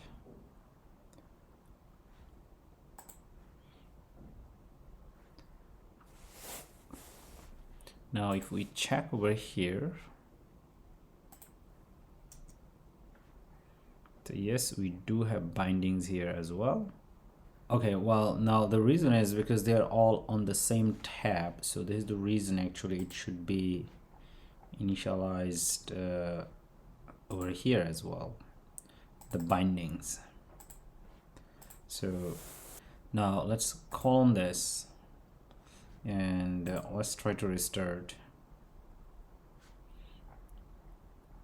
and we'll see how it goes now. So let's click on this. Yes, it looks like, yeah, it's working, even though we get 0 from here. Yeah, yes, this time it worked. We see that we have 1. So we have 1 user. All right, right. And now we need to make some changes in the view itself, and we don't need this for now.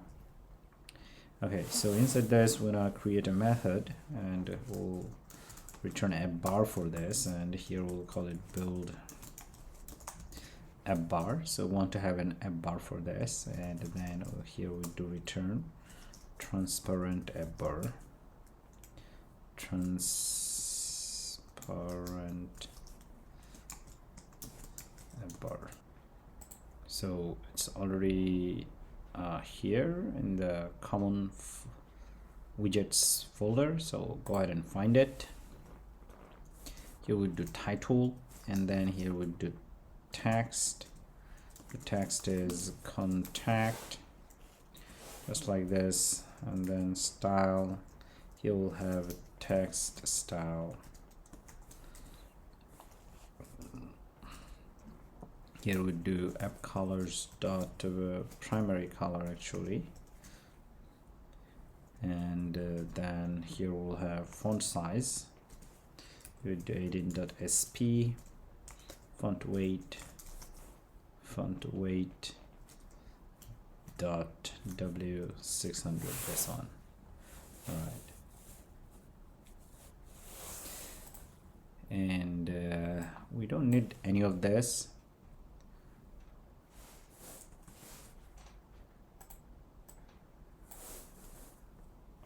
So here we'll have AppBar, and then here we'll call it build AppBar.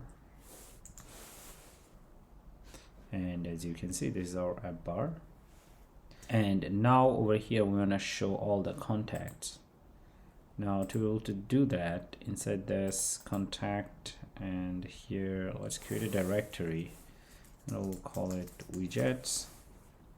And then inside this we'll create a file, and we'll call it contact list.dart, this one. Now over here we'll create a stateless class, and we'll call it contact list. Now over here we'll also use get view and contact controller, this one. And here we need to import a package which is get, this one. And let's import dependencies. We are good to go. All right, now inside this we don't need to return like this. So here we would return custom scroll view, this one. And inside this we'll use slivers. Now slivers takes a list of children, and the first one is sliver padding. Well, regarding slivers, I also have other tutorials, so go ahead and check them if you don't know. All right, so the padding itself over here, edge incest.symmetric, and here we do say vertical 0 w and horizontal 0 w. So we set everything to 0. And after this, inside we want to use sliver and a sliver list. Okay. And now here is our delegate. For delegate, sliver child builder delegate. Sliver child builder delegate. This one. Now inside this, well, there is an anonymous function which takes context and index. All right, and inside this we just simply want to do var item controller.state.contact list, and we'll pass the index. And after that, actually we need to return a widget. So for now we are returning empty container. All right, and right after this we also need to do child count. So here we do controller.state.contact list.length. We're good to go. Well, now this contact list actually would be called from here. We'll call it from here, and as we do that, now we are here using sliver list. Now sliver list itself takes or returns a function with a widget, actually, as you can see over here, as well as the number of items it will have. Now how many number of items it will have? Now the number of users in our contact list, which is declared and saved over here in this list. So it'll loop through it, it'll go through it one by one, and then based on that we'll return a container. All right, so let's import some of the libraries, otherwise we'll get an error. So this error has been gone. All right, great. Now one thing here, actually, for the body itself, we can go ahead and import contact list, this widget, contact list, yes, right, that's all. And now here we need to work. Now inside this stateless class, we're gonna create a new widget. So here the return type would be widget, and we'll call it build list item, and it'll take user data, and we'll call it item actually. All right, now from here we're going to return build list widget and return like this. So since this contact list over here, as you can see, it is user data in a list, so it'll loop through it, and based on each index it'll get each of the user data, then we pass to it. All right, and we need to import it. Okay, now here of course we need to return something, otherwise we'll get error. So here we do return container, and now the error should be gone. Now inside the container over here, first we'll have a child, and child will be inkwell over here, and then it will have ontap event, but for now the ontap event is empty. Now inside this we'll have another child, and inside the child we'll have row, and then we'll have children. Now why we are doing like this, so you'll see like this. So here you will have user ID, profile photo, and a name like this. So that's why we are going to have row over here. That's the point. Well, now we want to set up some of the properties from the beginning. So main axis alignment dot start, main axis cross axis alignment dot start. All right, just like this. And then over here we'll have a container. Now this container should be showing this user profile over here, the profile photo, and inside this we'll have child, and we'll use sized box, and then with say 54.w and height 54.w. So we're going to show it like a square. Inside this we're going to have this one, another child, and here we'd use cached network image, and inside this we'll have there's a property which is called image URL,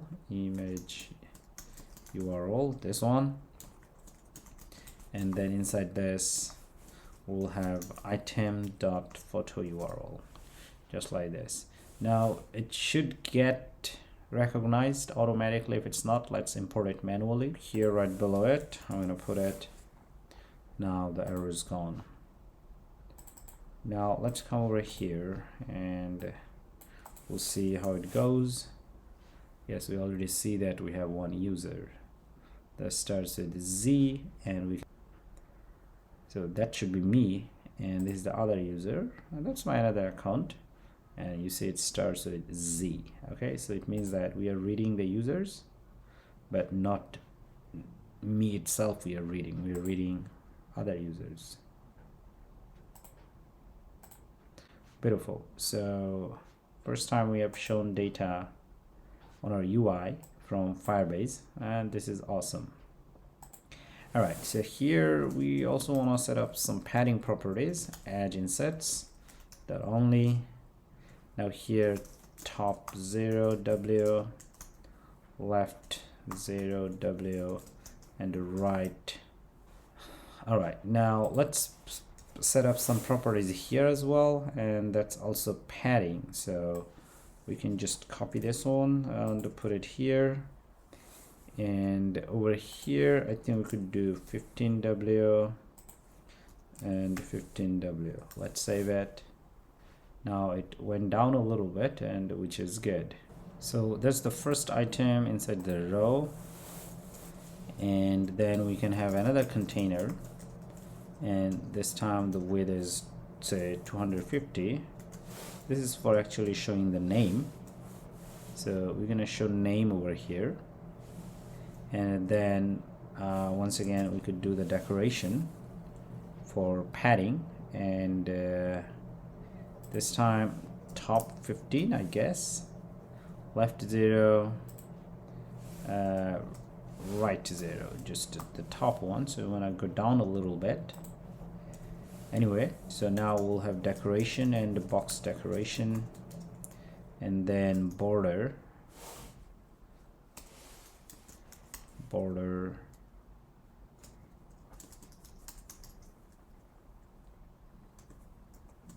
So here we'll have bottom border, and would use border side, actually this one,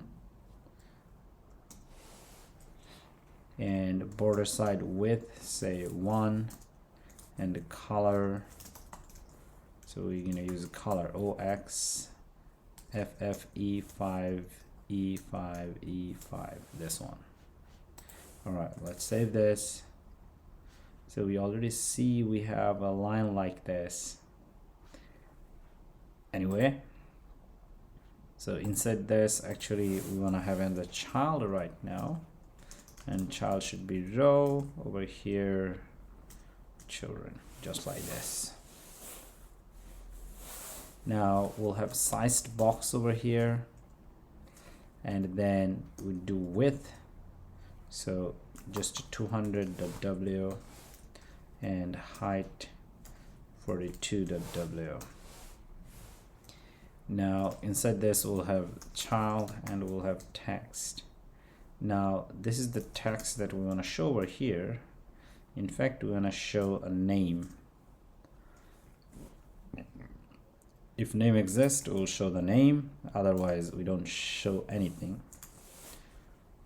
And as you can see, this is already my name, the one that we have seen, I mean the other user from this account. It's beautiful, so which means it's already working. And then style, text style. Now over here, font family, we do a veneer, and then font weight dot bold, and then color, we do app colors dot third element color, and then we'll have font size. Here we do 16.sp. Okay, so that's it. And okay, and let's see if we have a bit of change over here. Bottom 0w.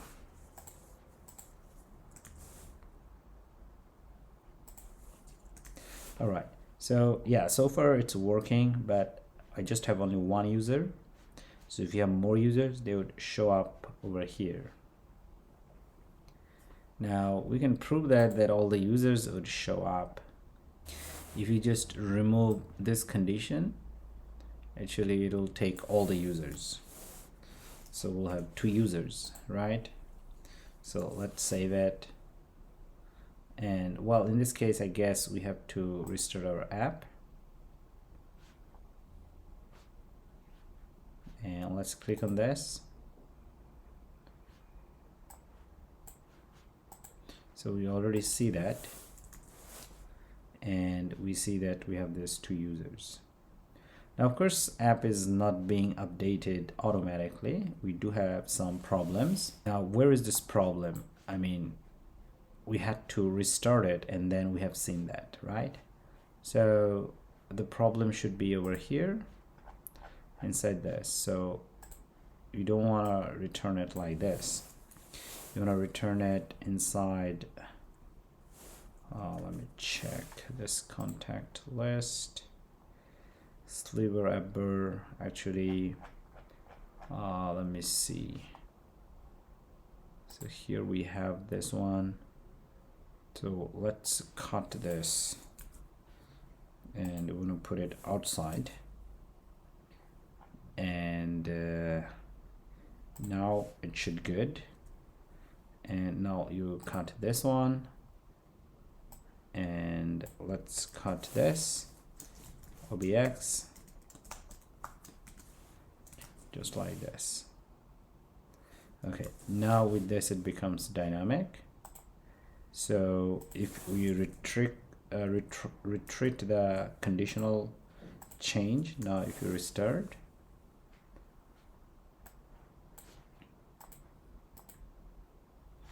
or like this, let's see.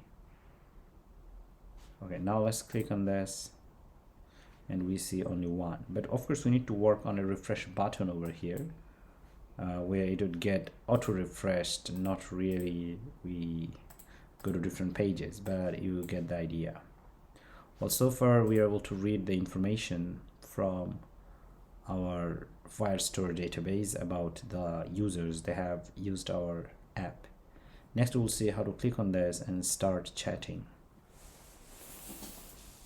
Okay, well, before we auto refresh that, actually let's work on one thing. If we want to click on this and go to a new route page and start chatting on that, that's what we want to do.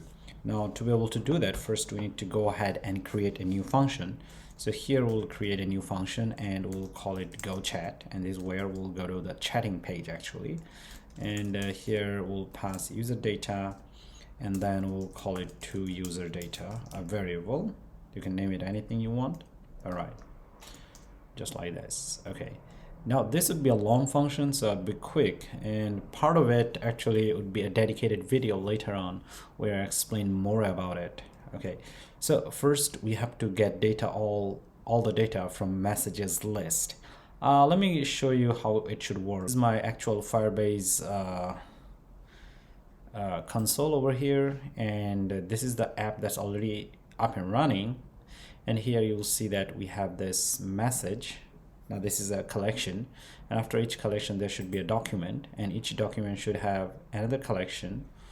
And here we'll have information about two people. The two people, they were talking or chatting with each other. Like here you can see two names, one is Zaminder and this is Kale. So this is a document for two people. Now actual messaging information is here, what they have talked so far, but the document itself, so this is the chatting information between these two people. But what I'm trying to say over here, so each of the document refers to a connection between certain two people. Like over here you might see that here Zaminder and Mark, there's another person that they were trying to talk. So this is this information about two people, and the actual information is over here. So we have to have a collection named message, and inside this we'll have documents like this, and then we'll have collection and fields, and then sub documents and sub collections like that. So that's what we want to do. Now currently in our Firebase, which is this one, Firebase console, we don't have any of this. Just now we have users. So here we are going to code things right now, and it will create automatically. It will create collections and fields and sub collections. It will do it automatically. The purpose of this function is to do that. All right, so just now we saw that we need to create a collection. Now first time we already know that if there is no collection, it will create a collection on its own. So let's go ahead and add async modifier. And once again I have this with converter. So this collection, if it doesn't exist, then it'll create for us automatically.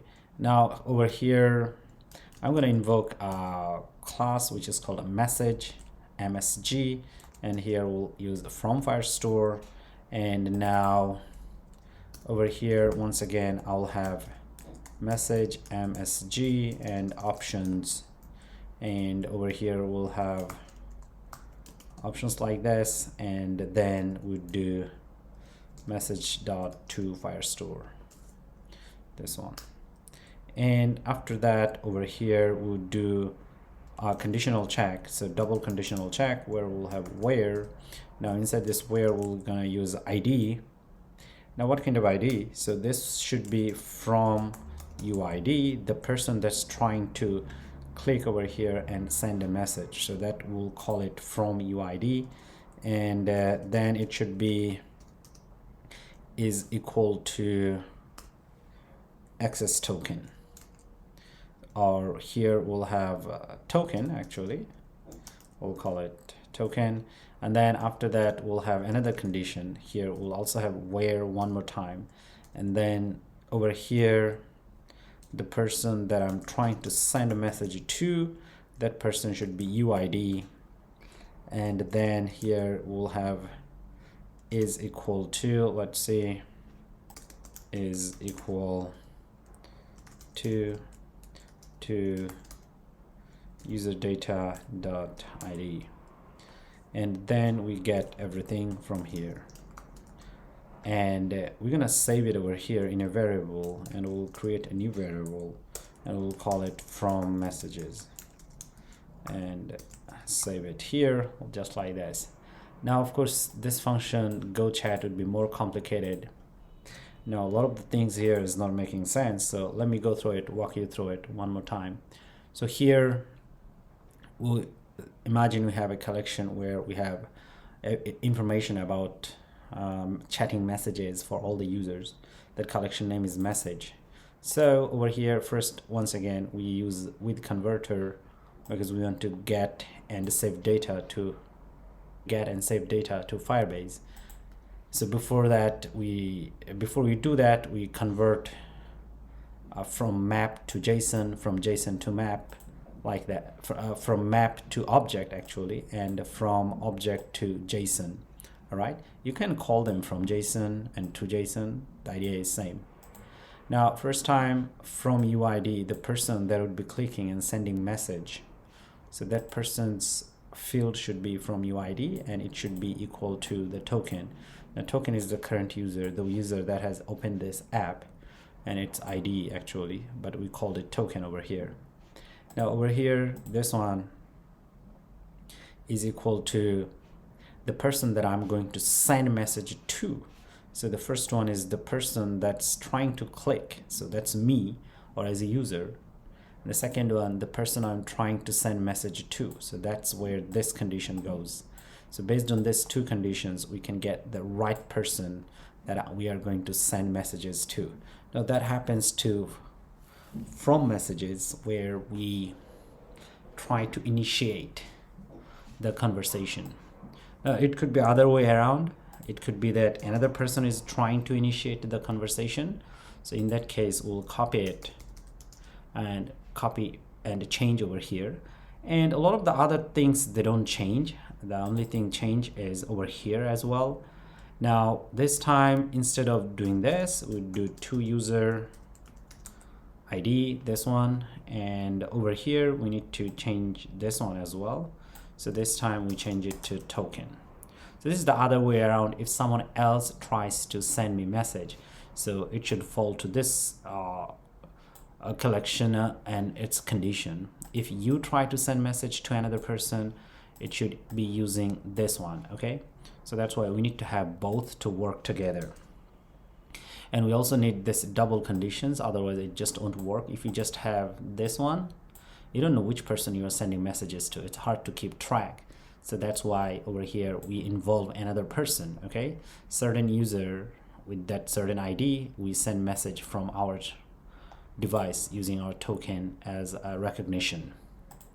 All right, so we'll have this one, but of course at the beginning nothing is there, so it's all empty. So here we'll do from messages, and then we'll say docs and is empty. If it is empty, as well as over here to messages dot docs from is empty.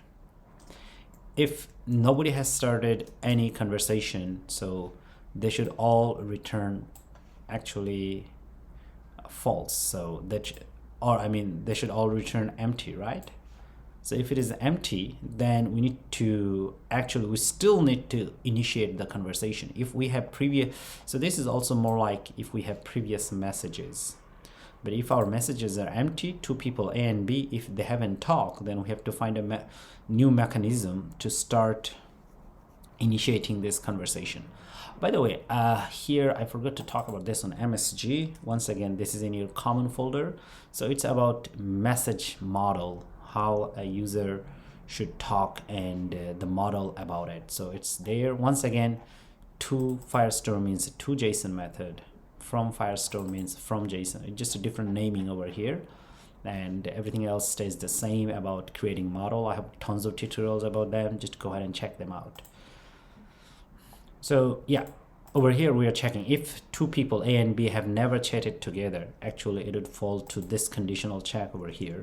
Now over here we do message, and then inside this we'll have from UID, this one. So here we'll have user data. And actually, before we do that, we need to get some information, otherwise it's not gonna work. Here we do string profile, await user store the current user data. We get that, and we also get to get profile. Now, what is this profile? This method is already defined in our common function, like as you can see over here. So it gets user profile key, which we have stored before, like using this one, and we know that this one set token has gotten called from here. So this work we have already done in our earlier tutorials. So go ahead and try to understand. Then if you have questions, you can leave a comment below. I'll try to answer you. So this get profile has been automatically done for us in this helper class that you should have access to. Anyway, so now we'll have this user's profile information, and then we want to turn it to an object. So here with user login repository, this one, and here we'll have user data, and then user login repository, this one. And then it has a method called from JSON, and then we pass this profile. But before we pass, we also need to use JSON encode, otherwise it might not work properly. And then we just send a profile, and JSON, actually it should be decode, not encode. That's why we have this error. Now it's gone. Yeah, now this one should return you string. Now using this class, this model, and from JSON method, we are converting user data into an object, which is easy to work with. Every time you have a model in your application, actually the model you create to convert string to an object or JSON data to an object. And using object, why you do that? Because for example, if you have user data, this variable now, which is an object, and you have a dot operator, you can access all of them, and which is very convenient way to work with your data if you have an object. All right, so anyway, so now here we'll have MSG, and then inside this we'll have from UID, and then now we have user data. So user data dot access token, this one.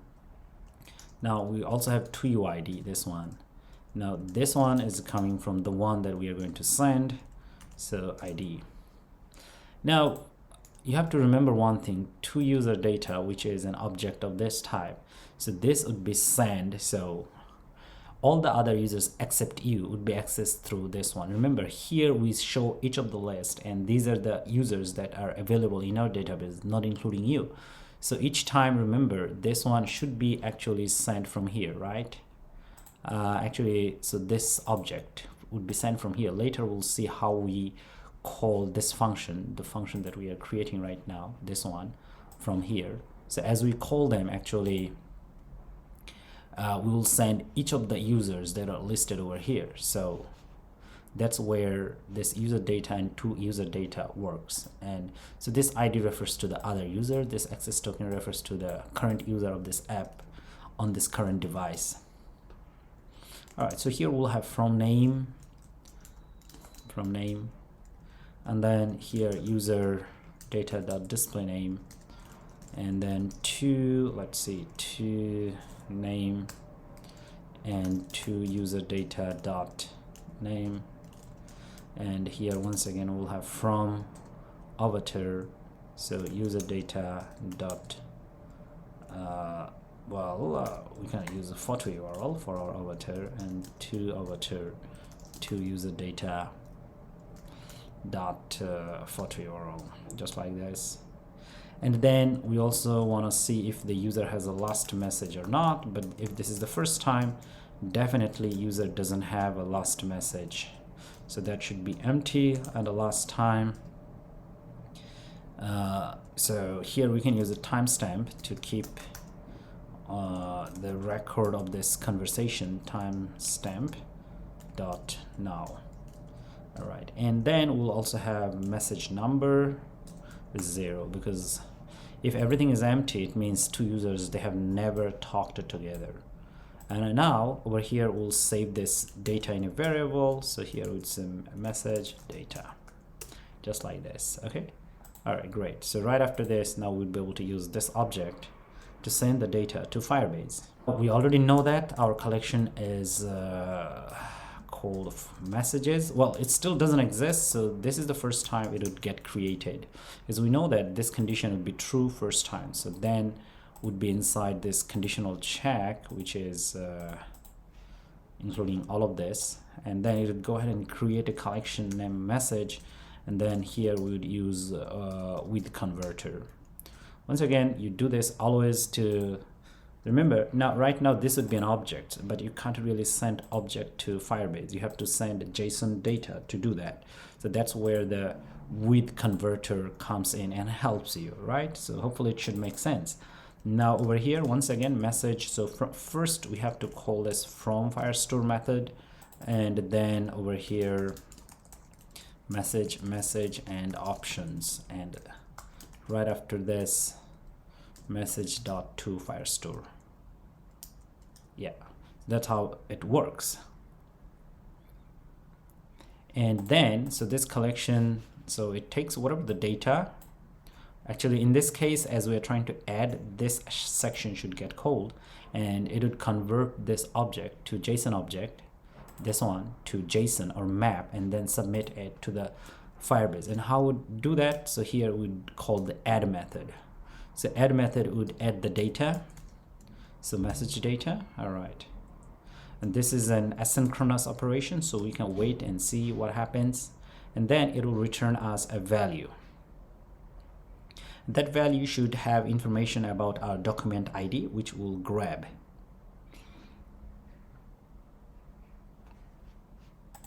Now here things go interesting, and this is actually where first we create a router.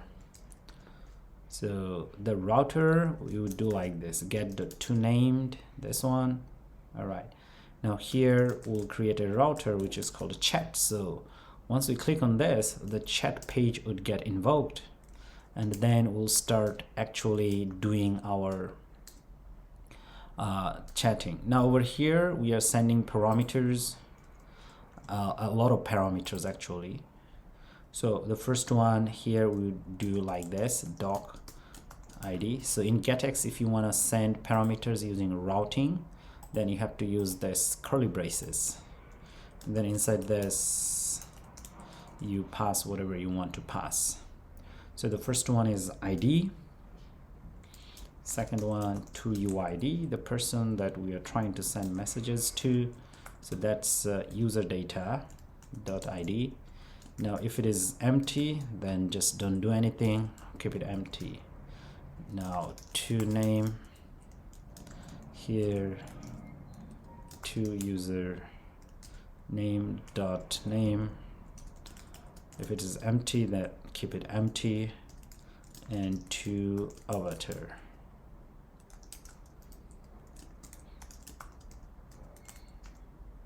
Profile. All right, just like this. And actually with this, pretty much we're almost done with this function, but still a little more to go. So this is the condition first time if the user is empty. So now this part, if the user has two users have never talked with each other.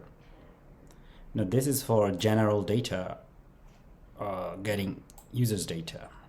Now this is for if two users has never talked with each other, right? If everything is empty. Now what if everything is not empty, which means the user has talked with each other? Then we need to do a bit of different thing. So first let me come over here, and over here what we could do, we can just simply go ahead and copy this this route from here. All right, we'll copy that, and then we'll come over here, and then here we'll do a conditional check first. Okay, if from messages, and then here we would say docs, and then is not empty, which means that for certain user there is information in the database. So for that one, what we'll do, we'll just go ahead and copy this one, the one that we had early. Now in this case, the doc ID we need to change, so not this one anymore. Here we do from messages dot docs dot first dot id. Now this stays the same, and then we'll copy this one more time, and over here we'll put it, and here we'll check two messages, and over here we do the same, two messages, and everything else stays the same. With this, we're done with this function. So if user has data already, then we'll go ahead and use this route. The actual route's same, just the way and the data you send, they're a little bit different, and everything else stays the same. Okay, so now we need to find a way to call this. So we're gonna call it from here. So here we would call controller.goChat. Now here definitely we're gonna pass item to it, and that's all. So as I click on this, it'll take me to a new route. But of course, right now it's not gonna work because we don't have the new pages yet. Before we do that, actually, let us put a conditional check over here. Item dot id not null. If the id is not null, then we go ahead and check this. Yeah, just like this. Now we need to come to our folder over here, and so inside this we're going to create a new folder, and we'll call it chat. And inside this, actually, we're gonna copy everything. We'll copy that and put it here. Okay. Now let's close everything else for now.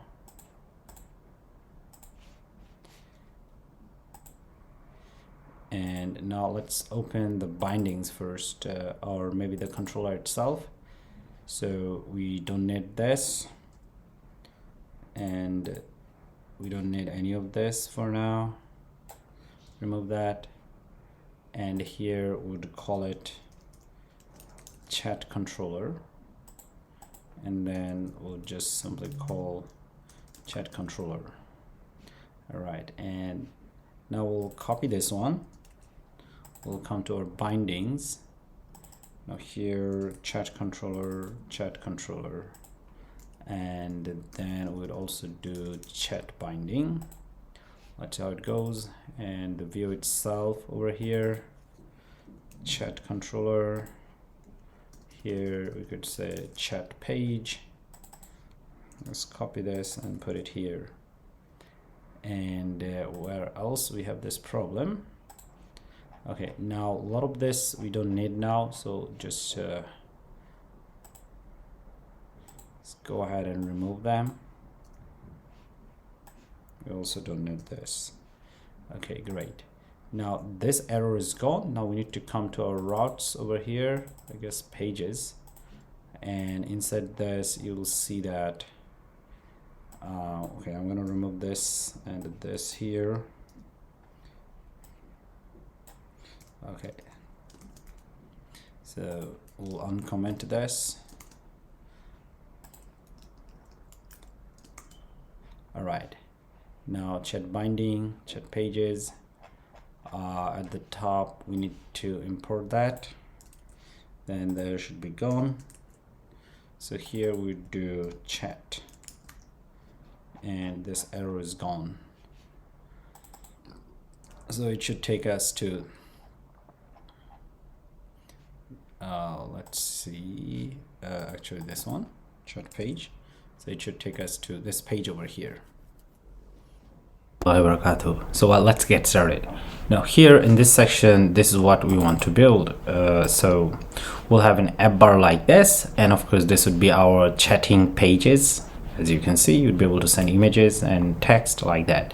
So this part is more excited, I guess. All right. So as you can see, we can send messages, and even if you want, you'd be able to send photos, images, wherever you want from. So let's check it. Now it should be auto send. We need to wait a bit of moment. Yes, so the image is there, and it's still loading, and you'd be able to click on this and preview the photo.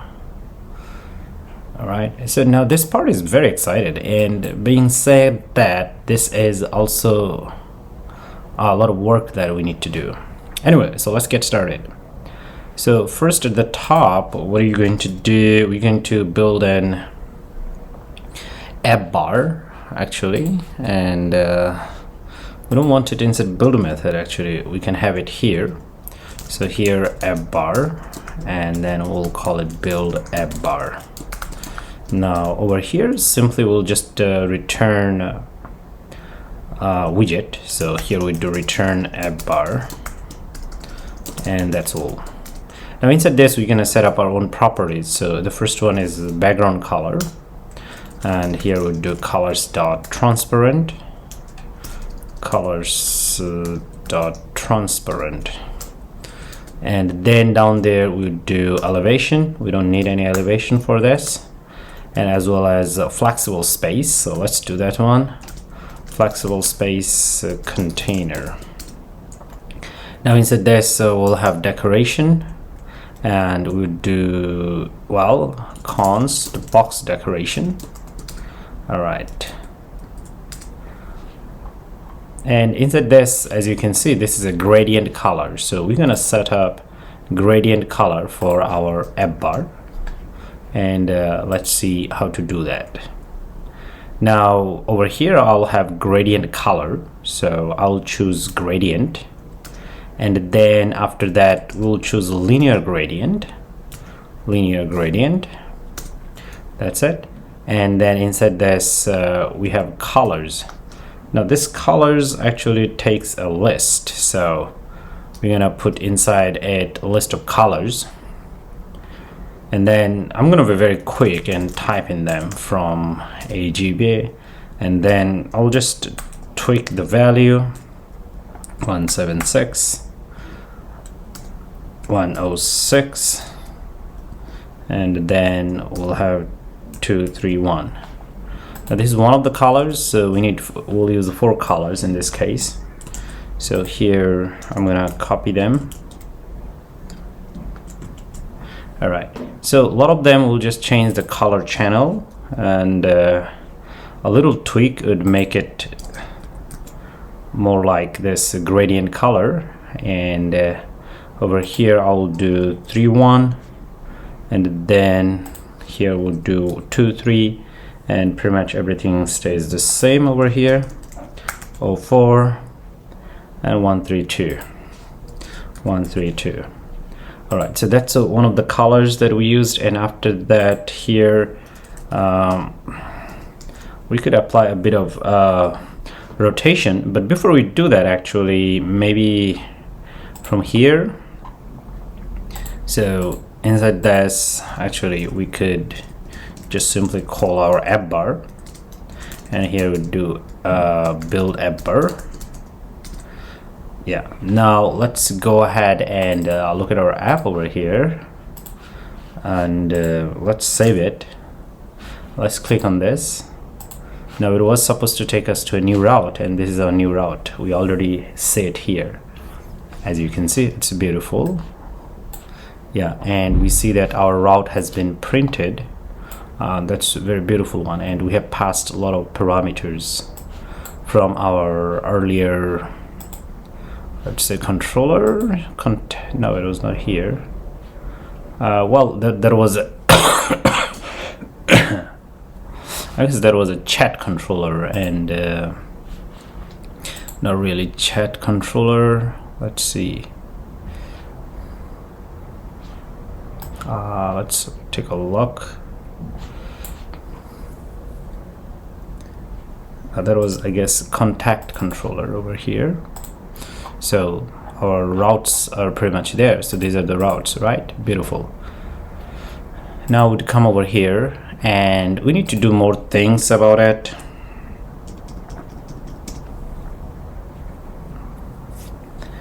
So now we don't want the color to be set up like this, so we can change a little bit. So here we could do transformation, and here we could do gradient rotation. Now let's put it 90 degree and see how it goes. You see it already rotated, and that's beautiful. All right, so that was a part of it, and then we also want to set up our title. So that was the elevation, and after elevation we want to set up the title for our container. So here we do title and the container, right? And here as well as we'll have padding, and we'll do as insets only.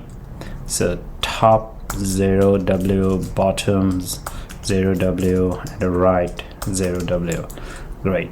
And inside this we'll have child, and then we'll have row, then we'll have children. Now why we are doing like this? Because here, as you can see, so we're gonna put everything in a row like this. In the row, this is the first child, and this is the column we'll have. So that's why we're having this. Now remember, this is not a beginner's tutorial, so I do have beginner's tutorial 5 hours. So if you really don't understand all of the UI, go back and check that. I'm not going to explain them over here. Now anyway, so first we'll have a container, and inside this container actually we want to show the image. So first let's copy this and put it here. Oops, I made a mistake. So Control C and then Control B. All right. And then inside this, for now we'll have child, and child would be inkwell. In future we can make our profile photo clickable, so that's why we'll have this one. And then inside child we'll have inkwell, we'll have another child, and then we'll have sized box, and then we'll set up width and height for our image. That's what we'll have, and height.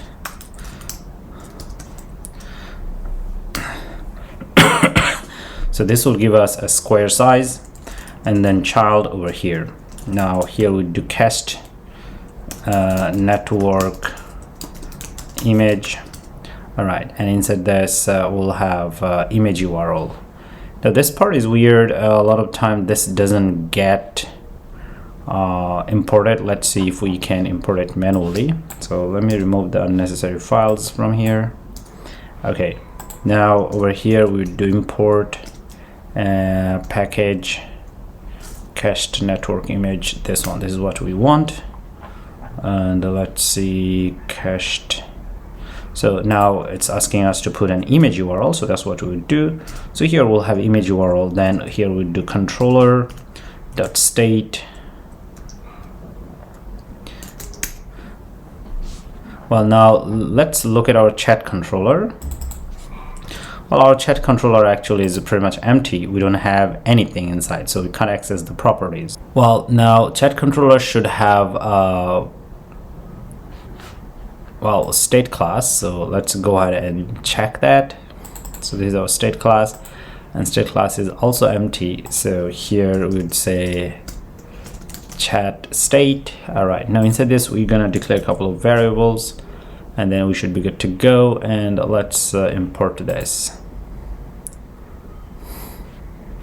Yeah, all right, so that's our chat controller. And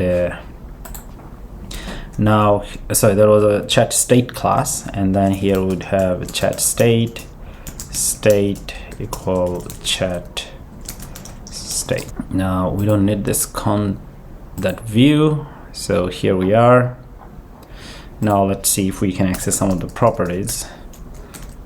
.state and .toAvatar.value. So that's what we want. Okay, so now let's go ahead and save it.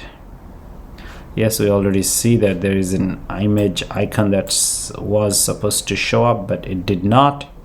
Now looks like it couldn't find this value for this one. Now if you come over here, we don't need this. Okay, so this is our state. So we have toAvatar and a message content list. So yeah, so this looks like it's empty. Okay, now why it's empty? If you come over here inside this controller, and actually I would go and find contact controller like this one. So let's take a look. Now regardless whichever route we are clicking to, it doesn't matter, it could be this route or any of them. So as you see, we are passing parameters to this chat controller, and as we pass, actually we are passing avatar and a lot of information. Now the problem is, in our chat controller we are not grabbing them, so we need to grab that. And how to do that? So we could do it in our function. So that's called onInit function. So we can go ahead and grab our information in there. So here we do super.onInit. All right, and right after this we'll declare a variable and we'll call it data, and then here we do get.parameters. So with this we'll be able to grab all the parameters that's being passed to this route as we click. And this route also of course has to connect it with our controller. Like here we have this binding, right? So controllers refers to this one, so which means that we'll be able to grab all this information in chat controller. So this is our chat controller, and with this we'll be able to do that. And now over here, so let's declare, well, at the top actually we can declare a variable. Here declare a variable doc id, and now we can save the doc id because doc id we are also passing to the from the other controller. So here we do data, and here we do doc id. All right, great. And then state.toUID, this one. So whatever the information we are passing, we are saving them now. So data to UID. Now once again, if it is null, then put empty string inside this. Now here we'll have state.to name dot value, and here we'll have data once again to name. If it is empty, then we're gonna put empty string. If it is null, actually double question means it's null, right? If it is null, then we'll do that.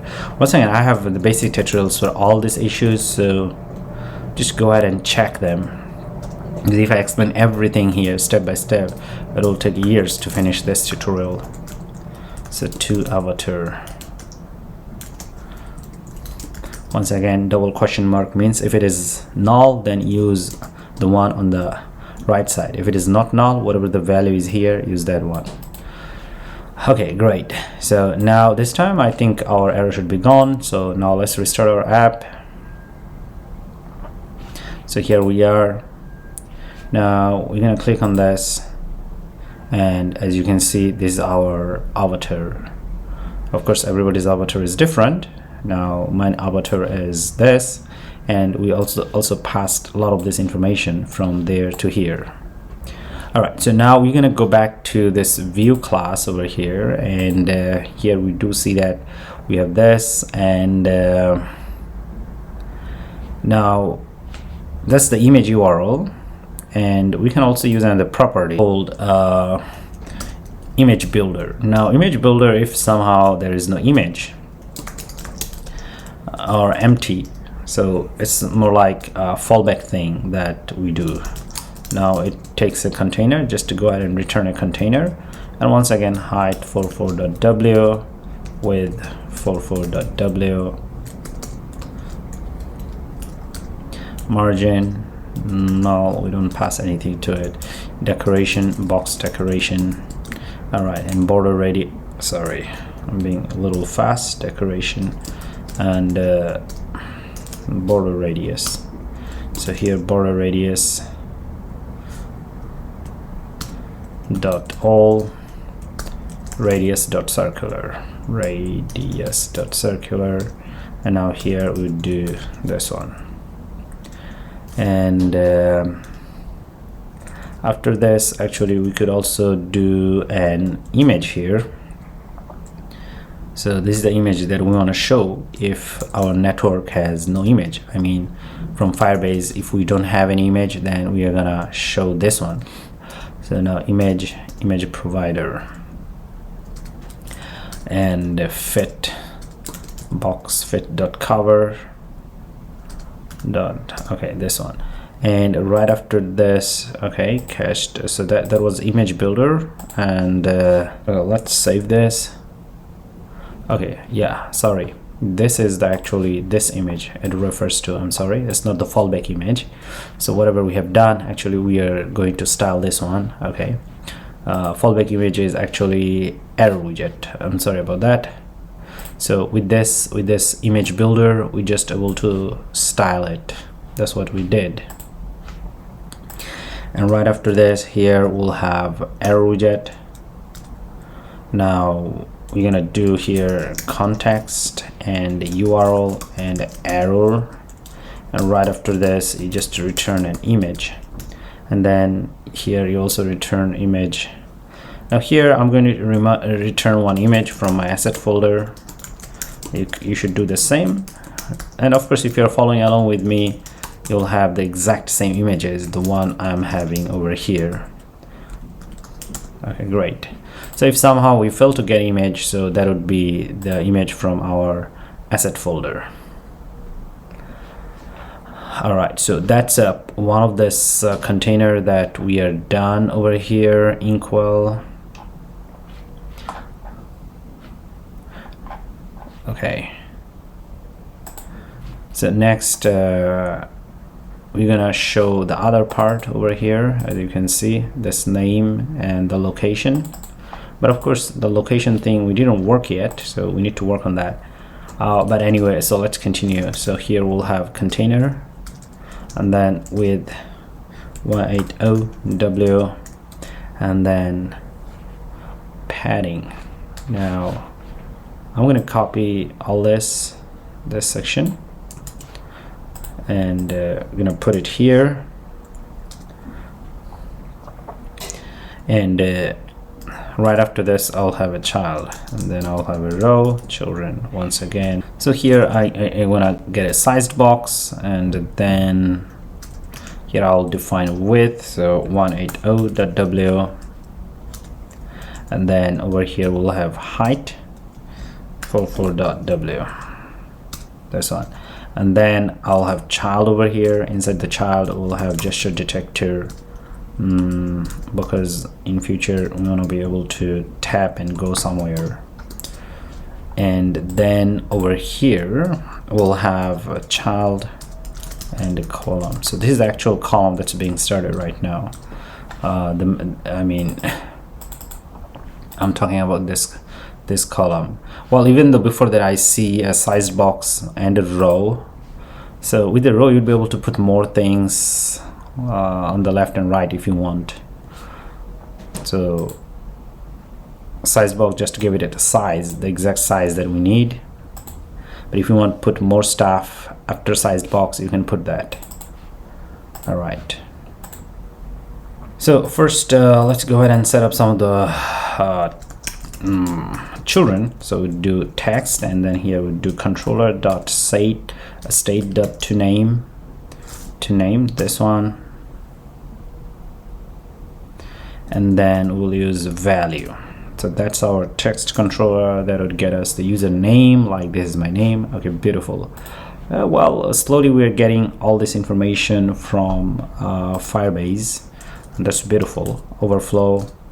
And now if the user might have a very long name, then you want to use this one, cut part of the name, otherwise you will have overflow issue. And here we'd also show max line 1, so name just one line, and then we could do style, text style, and then here we'll have font family,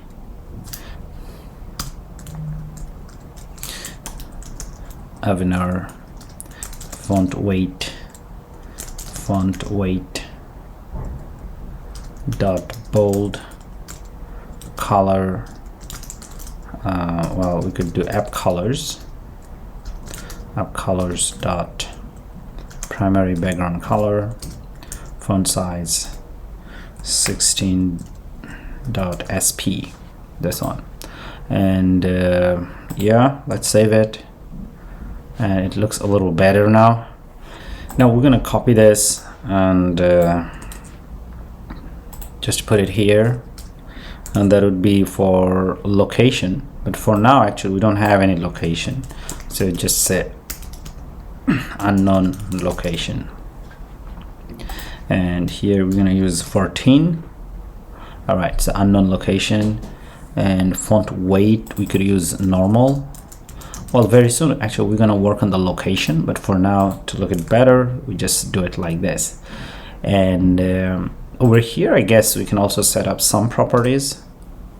So here we do cross-axis alignment dot start.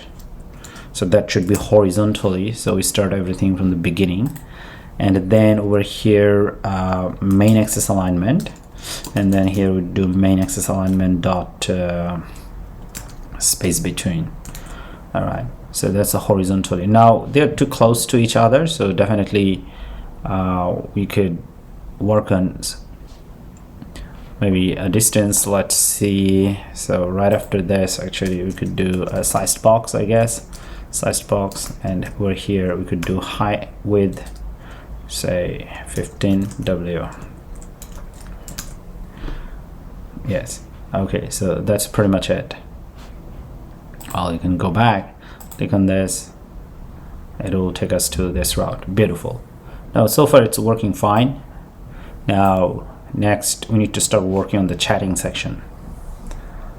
So far everything is good. Now if we want to click on this and check our Firebase console, most probably we'll see that we have a new collection. So let's go ahead and click that one more time, and this is where we have worked so far previously.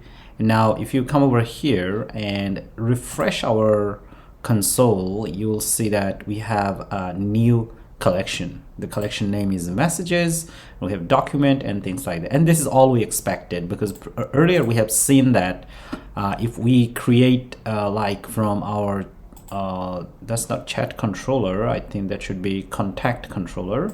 So let's go ahead and check contact controller one more time. So yes, we have seen that if we don't have any kind of collection first time, so this section gets called and it inserts data into Firebase as you click on that. Okay, great. All right, so that part has been successful. Now let's go ahead and close this. So what is the next section we want to do? We want to do actually like this. So over here, first we're gonna create this text controller, this image icon and the button, and then as well as we'll send messages. The first thing of sending messages would be like, for example, from here we'll send message and we'll see that the message has been saved in our Firestore database. So that's the first step we want to do. We're gonna take the data from here and send it to Firebase Firestore database. Okay, so let's go ahead and do that. Now here is our chat controller so far, and at the top actually I'm going to declare some new variables. So let's go ahead and do that. So first I would do text over here, text controller like that, and then here we'll get text editing controller. All right, and make sure that you import the library, and then actually we also gonna work on scroll. So here I'll have scroll controller, and here I would say message scrolling. And then here I'll invoke scroll controller. And then because we are going to work with text editor, so actually we want to create focus node for that. And here we do content node, and here we would say focus node, just like that. And after that, actually we also want to get user ID. So here user ID equal fire user store dot to dot token. Now we already know how we get that thing, right? During the login. So before everything we do over here, make sure that of course you are logging into the account, otherwise it won't work. Now then we'll get an instance of our firestore Firebase database. So Firebase firestore dot instance. All right, I think it should be small letter. Yes. Okay, with this we are done. And then after that, actually we're going to create a new method. The method would call from, as we click on a button like this, and then we're going to call that method, and that method would help us send data to backend to Firestore database. So here's the thing, we'll call it send message like this, and that's all. Now inside this, first we want to grab our text controller, and text controller will have string. So we'll say send content. This is the content that we want to get, and here my text controller dot text. That's what we want to get. Okay, great. So this is the first thing we want to get, and then whatever the message we get, so we want to convert it to an object using other properties. So here we'll create a variable and we'll call it content, and then here we have a model which is called MSG content. Now inside this, here we're gonna pass UID. So here we'll have user ID, the one that we are getting early, as you can see from here, and then content, and then here we'll say send content, the one that we created. So we are getting the text value from text editing controller, and then the type of message we want to send to backend, so that would be text message, and then we also want to add a timestamp to it. So here we do timestamp dot now. All right, great. So with this we are getting an object. Now once again, this is a model. This model help us dealing with the kind of message and information we want to send to backend. All right, so we have from Firestore, which is the same as from JSON, and we have to Firestore, which is same as to JSON. Okay, so this is a simple model that deals with encapsulating and packaging our messages information with content type and add time, as well as user ID, that who is sending this message. All right, come back to this section now.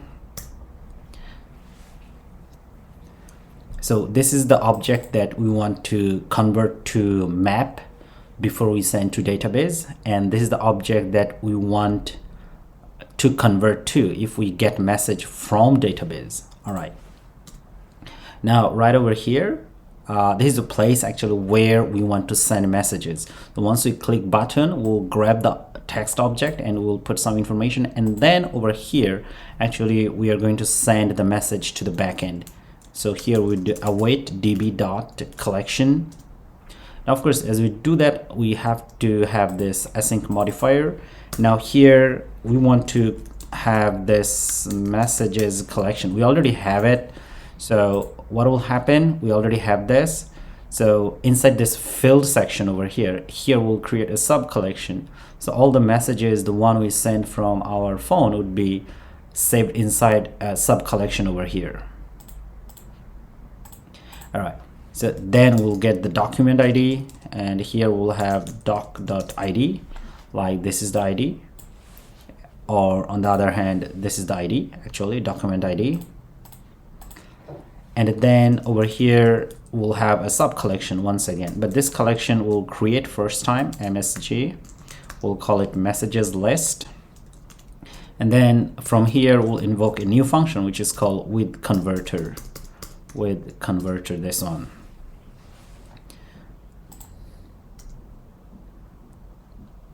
So let's get organized with this. Now here from Firestore, once again MSG content, this one, and then here we'll call from Firestore, and then just as usual previously we have worked, here we'll say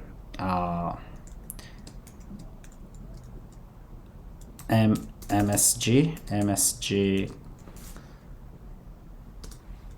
content, and here we'll call msg content, and we'll have a property options, and after that we just return and msg content, and we'll call the method, msg and to firestore, and that's all. Okay, so that's what we have. And after that, actually we want to invoke another method to this with converter, because remember, whatever the data we are having over here with this, because of this with converter, it'll convert it to map data type, which Firebase accepts, because Firebase only accepts map data type. It doesn't accept any kind of object. So here we'll call this add method. Now inside the add method, we're gonna send our content. So this is the content. Now internally it will do a conversion of the object to map, and then it would be here, and then because we have this add method, so it will add to the backend. Now here we want to, because it's asynchronous operation, so here we could do a little bit more operation that what's happening. Now inside this, actually either you could do more stuffs or just print a message. So for now over here inside this, we do print message. Here we would say document snapshot added with ID. Now here we're gonna do like this, doc.id, that's it. So if we have a document that's added, we wanna get it.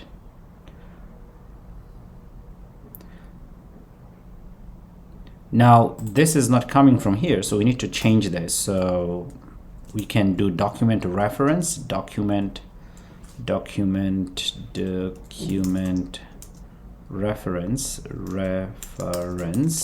and then we'll call it doc. Yeah, and let's see over here. Actually, we don't need this, and we can just simply put it here. Okay, the error should be gone. So once this adds in this message list, it'll return us a new document, and the document ID we are gonna save or print actually. And once the adding is done, so here text editing controller, we can just clear it. We don't need that anymore. So it's auto clear, and then here we do get dot focus scope, and then we'd call unfocus. Now this is coming from getX, so it's beautiful. So you'd be ready to use your text editing controller one more time. All right, and that's it. And at the same time, actually we can also add a timestamp to our messages list over here. Now here for now we'll see that last message, and so last message, actually we don't want to add a timestamp. Actually we want to add the last message over here. For now it's empty, we want to add that. Okay, all right, so now one thing we need to do, we need to find a way to call this method before we do anything else. But anyway, so there is one more step that we need to do. So here we do await db.collection, and then inside this we'll have message, and then you want to update. So here we would call our doc, and then doc ID, this one, and then here we would do update, and then here we would do last msg, and here we're gonna send the content over here. So here we would say send content, the one that we have from user, that one. At the same time, let's see, okay, we need to cut this one, and because update method takes map, so here we need this curly braces, otherwise we'll have error. Okay, so inside update we have this one, and then we put this, and after that we can also update the last time, last time something happened to this document. So timestamp dot now. Okay, great. So with this, we would be able to update a particular message document. Now, this one is not here yet. The reason because we still don't have this button in our UI. So our UI actually should be over here, right?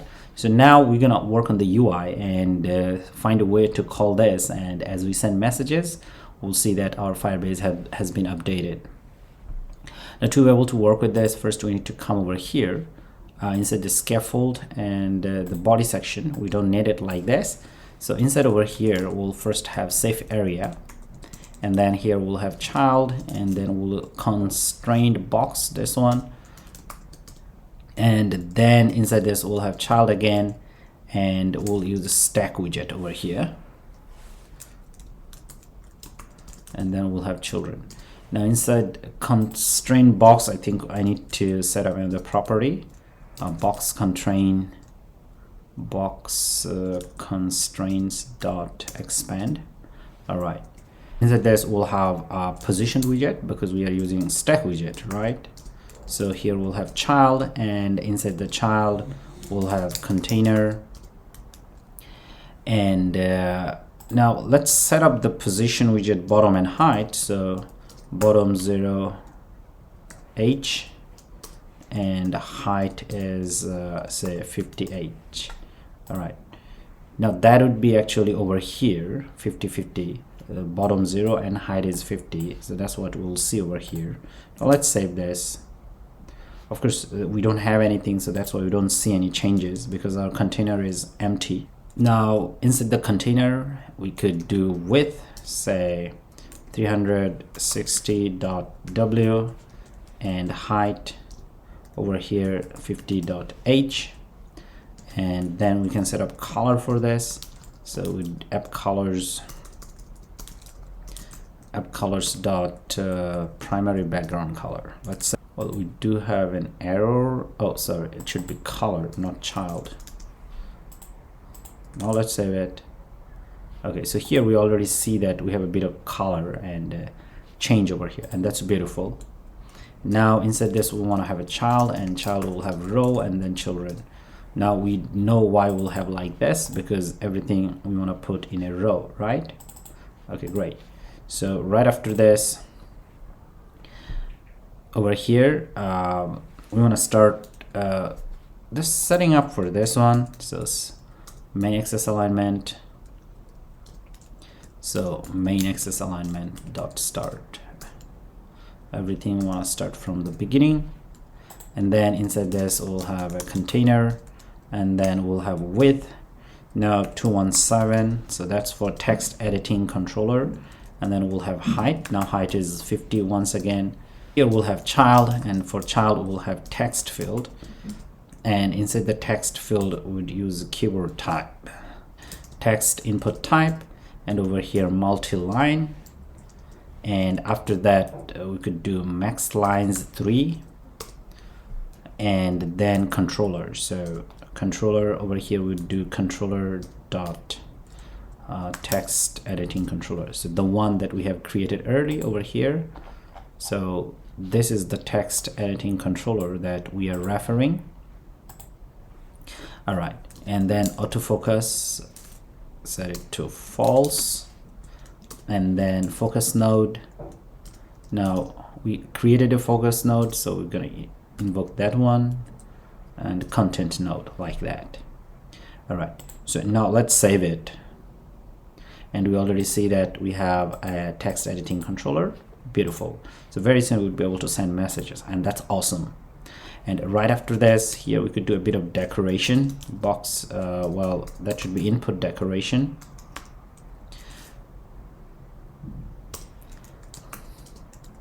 And here we'll have hint text, and here also send messages, just like this.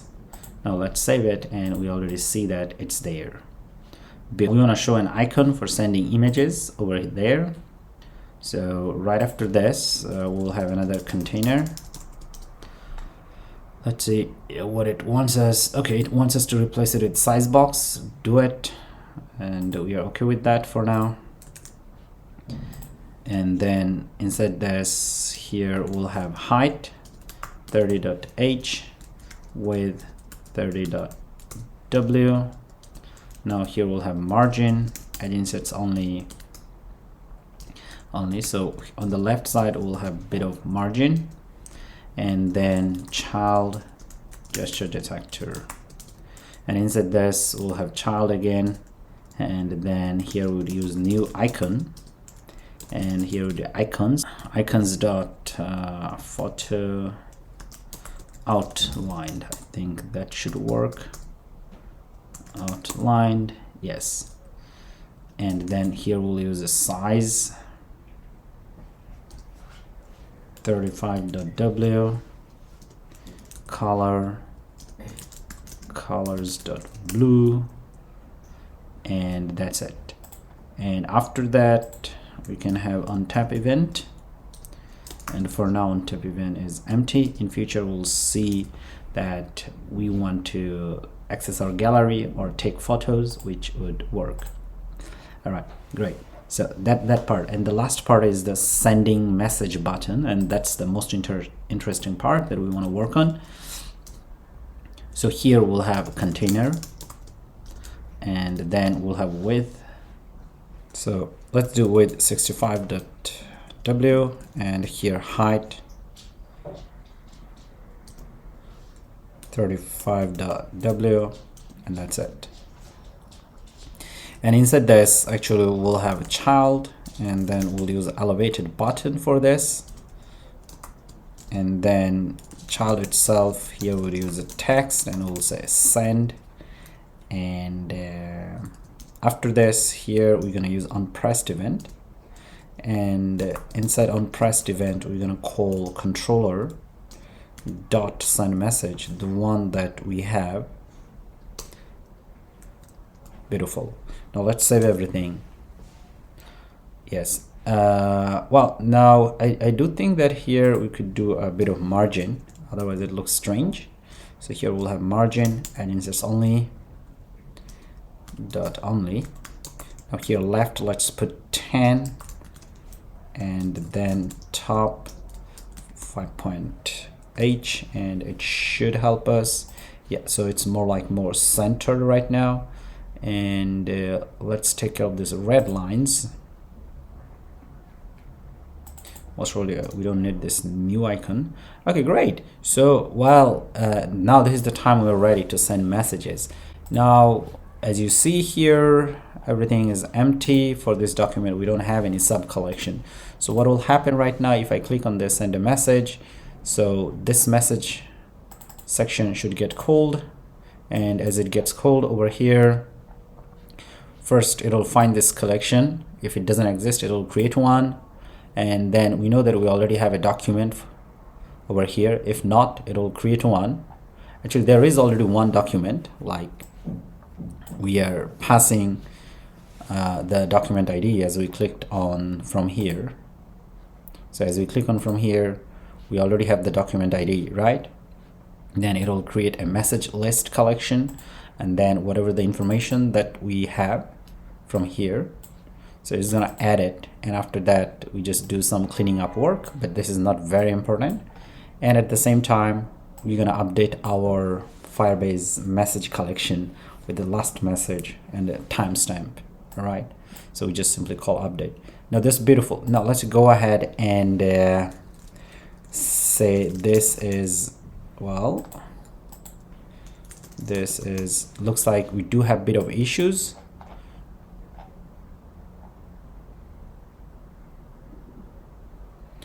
So keyboard up event is dismissed.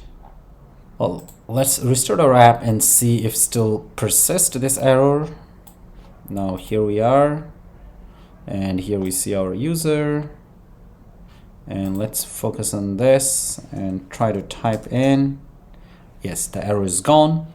All right, so here I would say this is our first message. Let's send it. Of course, we don't say it here, but here it says that added with document snapshot ID, this one, right? Beautiful. And this is a very exciting moment over here. Well, let's go ahead and refresh it, and we'll be able to see that we have a new collection over here, message list. It's beautiful.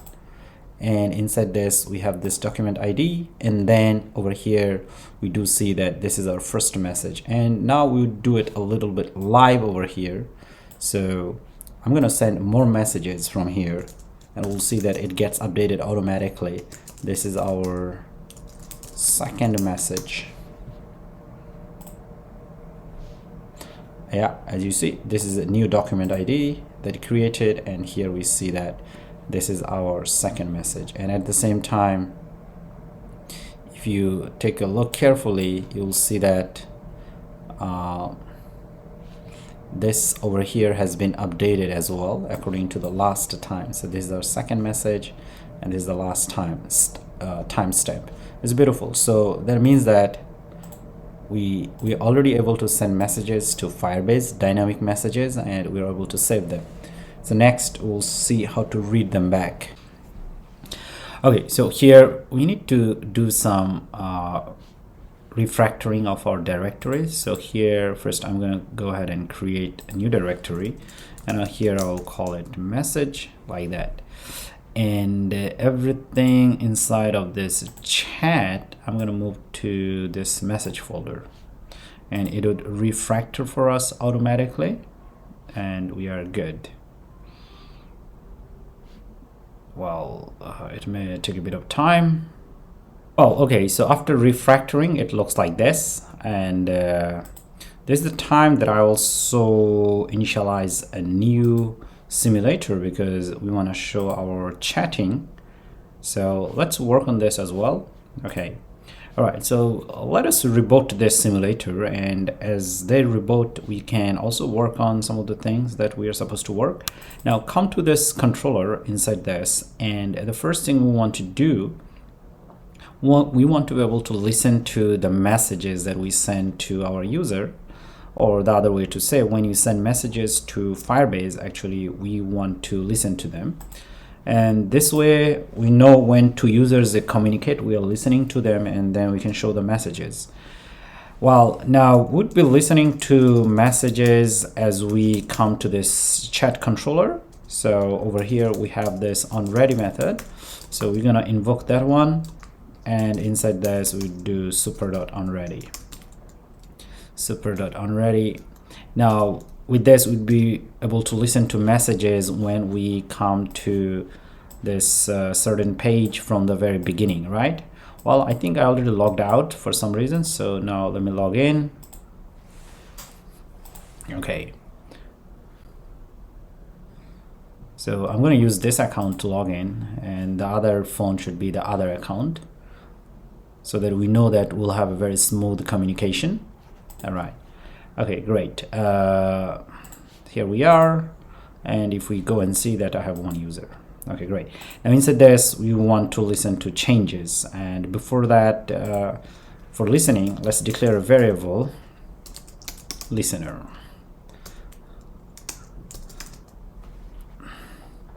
Now down there we're gonna listen to the messages. Before that, first get all the messages from our message list. So here we do db.collection. Okay, so our first collection is message, and after that here we'll get doc. So here we do doc.id. Here we do collection, and our new collection is message list. We know that. And after that we'll invoke with converter, our favorite converter, and which I love very much because it helps you get rid of bug and a lot of other things. So I strongly recommend you use with converter. Yes, it's possible not to use that one, but it's very just convenient. So over here we do from firestore. Now here we need to supply some parameters to it. MSG content and options. Right after that we just return MSG dot to firestore. Okay, great. And after that, we want to listen to all the messages. First, we want to get all of them, and want to get them based on the way they were added in the database, and from the latest one first, like that. Okay, we return that. Okay, and after that, what do we need to do? Would come over here, state.content message list. This one, we want to remove all the messages, earlier one, and that's why we call clear function from it. And after that, here we're gonna use a listener, the one that we declared over here. Okay, by the way, here we also need to create a variable to save them, because we're going to listen to all the messages if there are any changes. And now here we do listener equal messages dot snapshots dot listen. So that's how you go ahead and listen to messages or things like that if you have information in your Firebase database, which means, I mean, if you want to listen to any changes to them, if someone edits the data or add new data. So that's how you do that. All right, so inside this, because here we have this event, so event will contain a lot of information and we'll look through them. So here we do var change in event dot doc changes. So let's doc changes. So as you can see, if the document changes, we'd be able to listen to them. Now, how the document changes, over here there are switch statement that we can use. Switch over here, change dot type. So we are listening to the type of the changes we have. Now the first one could be case document change type, document change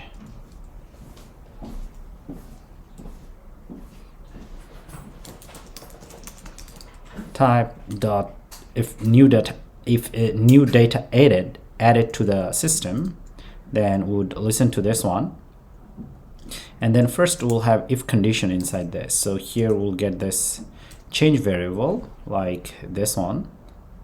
So here we do change the doc dot data, and we say that let's make sure it's not null. If it's not null, then the new data has been changes and we want to add it to this list. Remember, earlier data has been removed, so we're gonna insert in this list over here. So here we do insert, and then we'll add it at the very top. Now over here, what is the data that we are going to add? So change dot doc dot data. So that's all we want to add it to it. Okay, all right, so that's if data has been changed and added. Then we fall back to this condition while we make sure that data is not empty. Then we add it to this content list. So this list is in our Flutter locally, right? We know that. All right, so that's one of the changes, and actually we could listen to many changes. So here first we do break, and after that, let's see, change case break like this. Okay, great. Now here we do one more time. So we'll just copy this and put it here, dot modified. If data has been modified, then do something. For now, we don't do anything.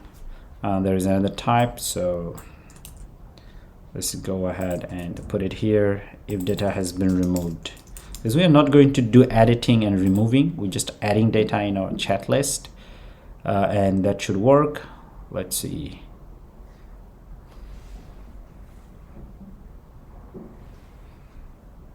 Why do we have error for this? Case must be constant. Okay, this is typo. Yeah. So now with this, we'd be able to listen to any kind of changes that we have.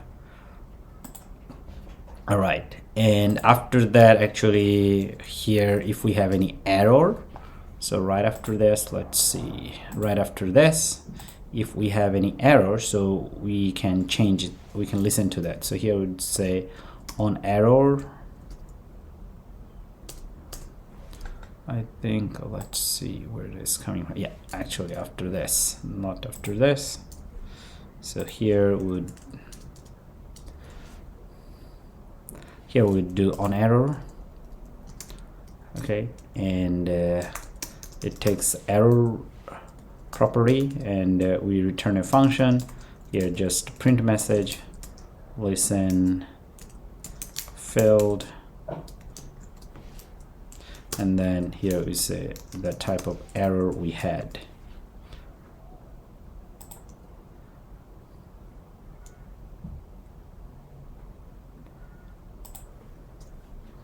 Okay, it should be inside. All right, great. And let's see what else we have here. We don't need this. Okay, now as we go to a chatting page, if we have error, that would also see that, as well as if we have any messages from our message list, we'd be seeing that one and clear the old one. So whatever we had would be saved over here and clearing the old one.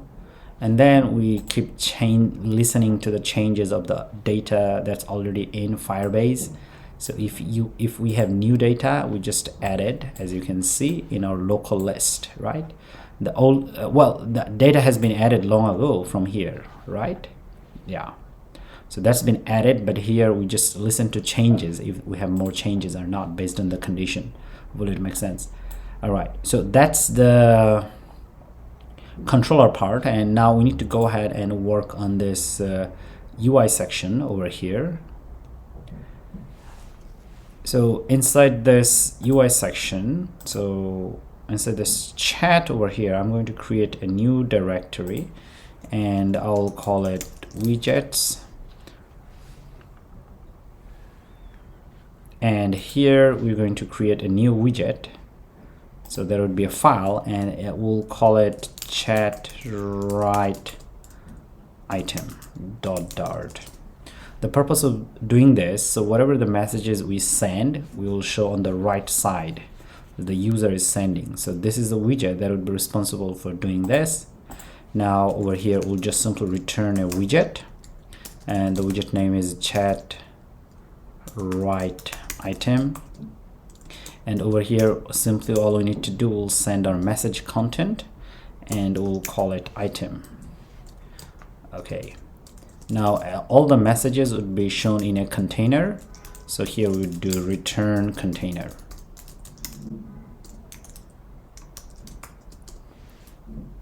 All right. And let's see what else we need to import. Okay, great. So now over here we'll have a child, and then we'll do row, and after this before we even go ahead, let me add some padding to it so that it looks beautiful. I mean, we need padding anyway. I might forget it. So here top, so between each messages there should be some space. On the left side there should be space, right side there should be space, otherwise they'll stick to the border, so we don't want them to stick to the border. And now here we need to import screen, let's say screen util, this one. All right, great. And inside row we'll have children, and then we'll use constrained box. Now with this, why we are doing constrained box, it would help us to get rid of overflow issue. So this is the reason that why we do that. Now here we'll have box constraints, and max width and max height we have. So max width is 230.w, and min height over here 40.w. All right. So we'll have another container here, and here we do margin edge sets only, dot only. Here right 10.w, top 0.w. All right, so here we'll also have padding. Now padding itself, maybe we can just copy this one and put it here, and we should be good to go. Let's see, Let us change it to 10 over here, right 10 as well, skip the bottom part. Now these are just basic UI issue, you can change as you want. Now here we'll have decoration and box decoration. All right, and inside this we're gonna use linear gradient. Now earlier we had this file. Let's copy the content from there. I think there was this view, and here this linear gradient, so we're just gonna copy that and put it here. So our messages and AppBar, the top bar, would almost look similar. Now this is the messages background, not the message itself. So here we'll set up another property which is called a transform and gradient rotation. Here we'd also do 90, and after that we can set up border radius,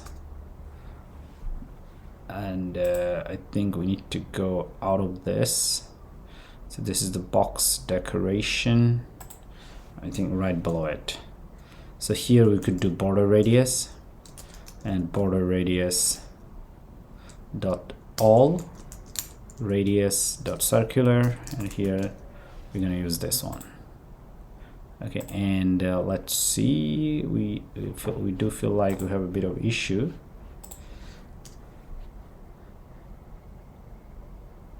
Throw an error. Do we have const? So we can't have const over here. And this is the container, this is the box constraint, this is it. It should be outside actually.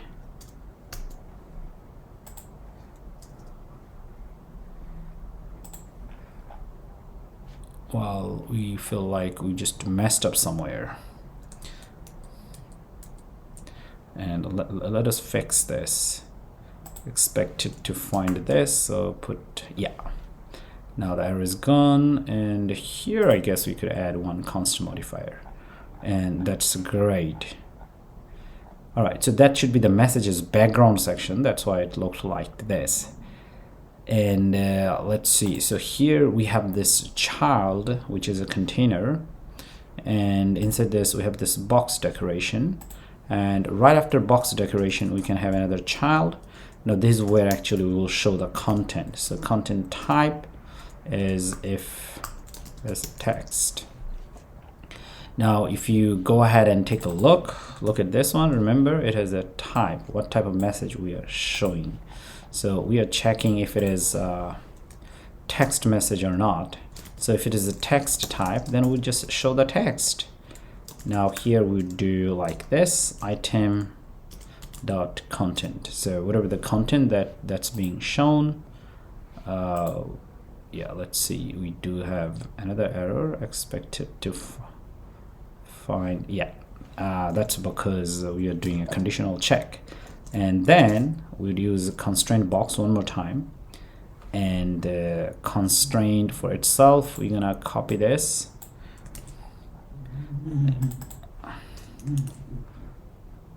Okay, I just copied too much content. All right, and then over here we just want to show the maximum width. So that should be actually, what is this for? This is for image, because we'll see that we also send images to it. All right, either it's a text message, otherwise it's just an image. So that's what we are doing. Now over here inside this we can set up a child, and the child would be gesture detector. So on tap event, for now it's empty, but soon we'll work on that as well. Now here we'll have another child. Now here we would use cached network image. Now inside this we'll have image, cached network image, if we don't have that one. So let's go ahead and import it, this one.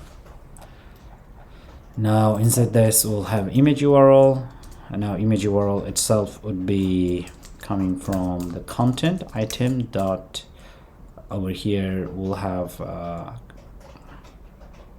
say content, this one. Now if we see our message content,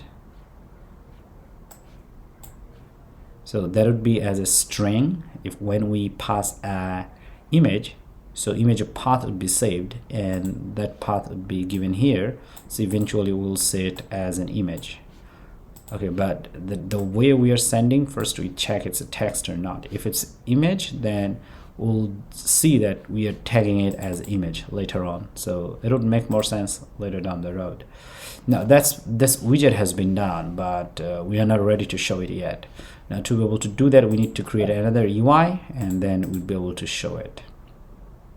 So here we do chat list .dart, and from this is where we're gonna show our messages to the user on the right side. So here just go ahead and create a stateless class and we'll call it chat list. All right, and over here we don't want to do this. Here we want to do get view, and here we do chat controller, the type, and import getX package get. All right, now over here we're gonna return a container, and then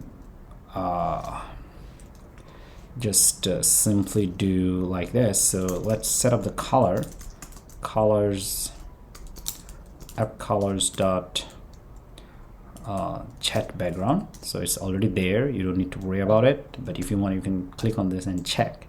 So edge insets only dot only and bottom, so here we set bottom 50, so it would be little at the top, the last message. And then here we'll have child, and then here we'll do custom scroll view, and inside this reverse true, and then controller. Now here we need to attach scrolling controllers, so message scrolling, because the message should be automatically scrolled. And we do see that we have an error, so here screen util. Okay, without this we'll have error, and that's why we have defined this earlier, as you can see. All right, well, we still need to do some work. So here we'll have slivers, and inside this we'll have sliver padding, and padding itself, say edge insets dot symmetric, and vertical 0W, horizontal 0W. All right, and inside this we'll have sliver, and here we'll use sliver list. Now inside this we'll have delegate and sliver child builder delegate, this one. And inside this it takes a function with context and an index. So here we return like this, and then we'll declare a variable where we'll call it item. Now controller.state.message content, and we just simply pass the index. Awesome. And with this we would be able to grab each of the messages. Now this section is pretty much like earlier we have seen over here. The logic almost similar like this, but they do the different thing. Why, I will show you. Now here we do if controller dot user ID equal item dot uid, this one, uid. Now here we'll just simply return chat right. So we are checking if the user ID and UID, which means the same person, is sending or not. So you're gonna show it on the right side. So this is the chat list, and we are done with this pretty much. Yes, we do have a little bit of work that we need to do. We'll do that later. And so this is the widget that gets called from here, and each time it gets called, we send one of this item. Now one of this item is coming from this message list, So it's the message itself coming from the message list over here, right? And the message list has been updated in the controller that we have seen before, right? So over here, it's being listened and updated all the time, as you can see. But before that, also this one also happens. Now this is the listener that gets triggered first time when you load this page, and it is still there. It should be dumped, so we need to dump this one. So here we do override and void, I think it's on dispose method that we need to call. So that's what we have, the dispose method, not on dispose, I'm sorry. And inside this we'll have say my MSG, I guess that was the controller, MS just scrolling, and then we have to dispose it, that one. And what else we could dispose over here? Let's see, a listener. Well, listener, we have to cancel it. Listener.cancel. Cancel. Yes, and then here we would call super.dispose. Okay, with this we'll prevent memory leaking.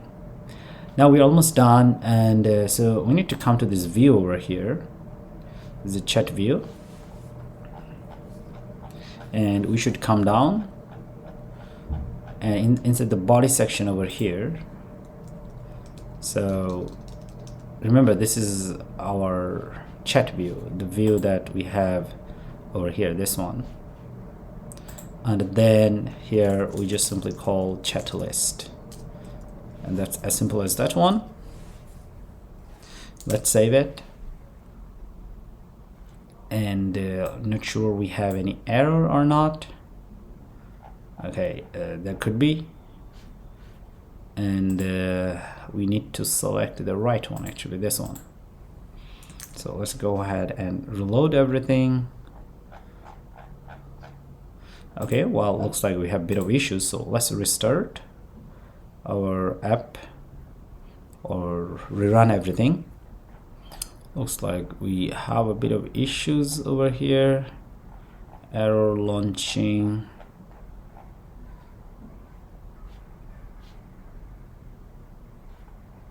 So pages.dart over here.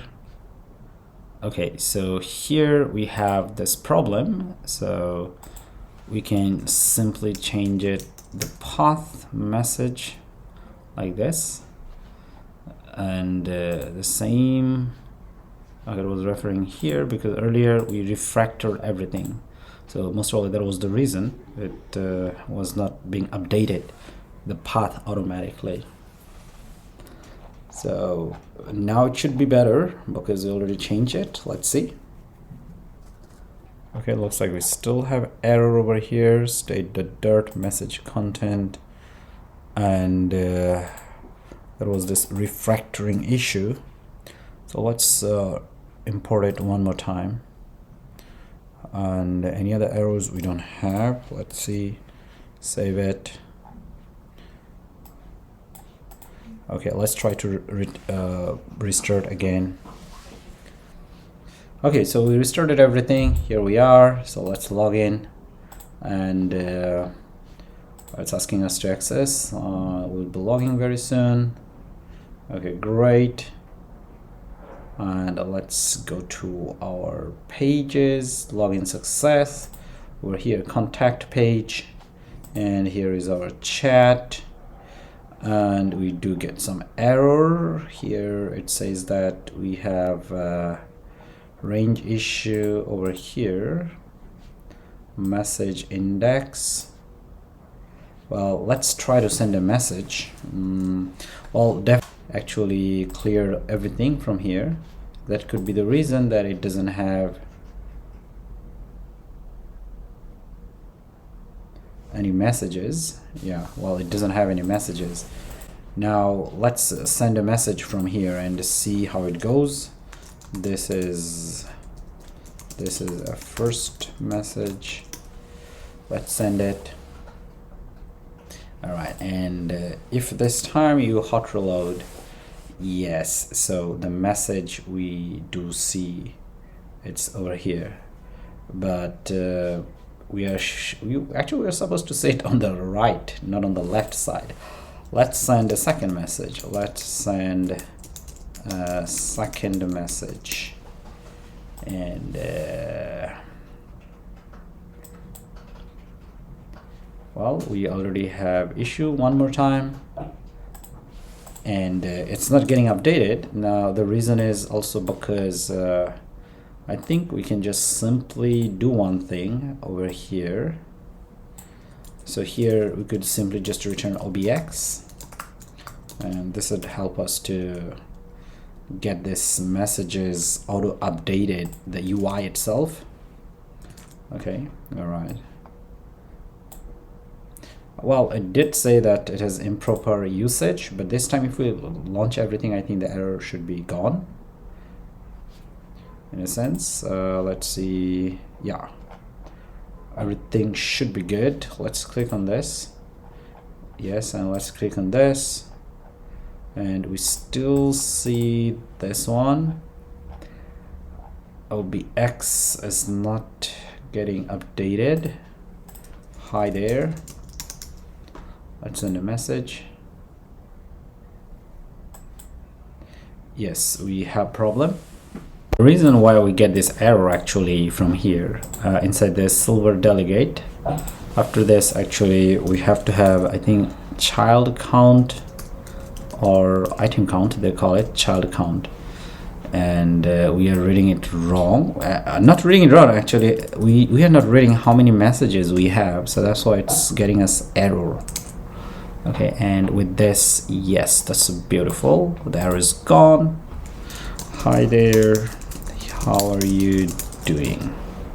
All right, let's send messages. Beautiful, awesome. So it gets updated automatically. Next, we need to move this on the right side, and on the left side we should have other messages coming from another user. Well, okay, great. So now this section could be updated actually over here. Why it looks like this? So here we do main access alignment dot end. So now everything should be here. Okay, great. And with this, actually, we can just go ahead and copy the right item over here. I guess we can copy everything. And then inside this, we're going to put a new file, and we'll call it chat left item.dart. Inside this, we'll put everything, and then we'll just change the name, and after that we are good to go. All right, and over here it should be start. Okay, and nothing else changes with this regarding, well, if you want you can, but for now I'll just keep it like this. So now here we have this chat list. So if it's the same, then we return from here, otherwise we return from here, and inside this we're gonna call left item. It's as simple as that one, and then we're going to import it. And let's make sure that we don't have any error. Of course, we don't have anything on the right side yet. Now that's because we are not sending any messages to another user. Now here I have this phone, as you can see, and of course we are the same phone.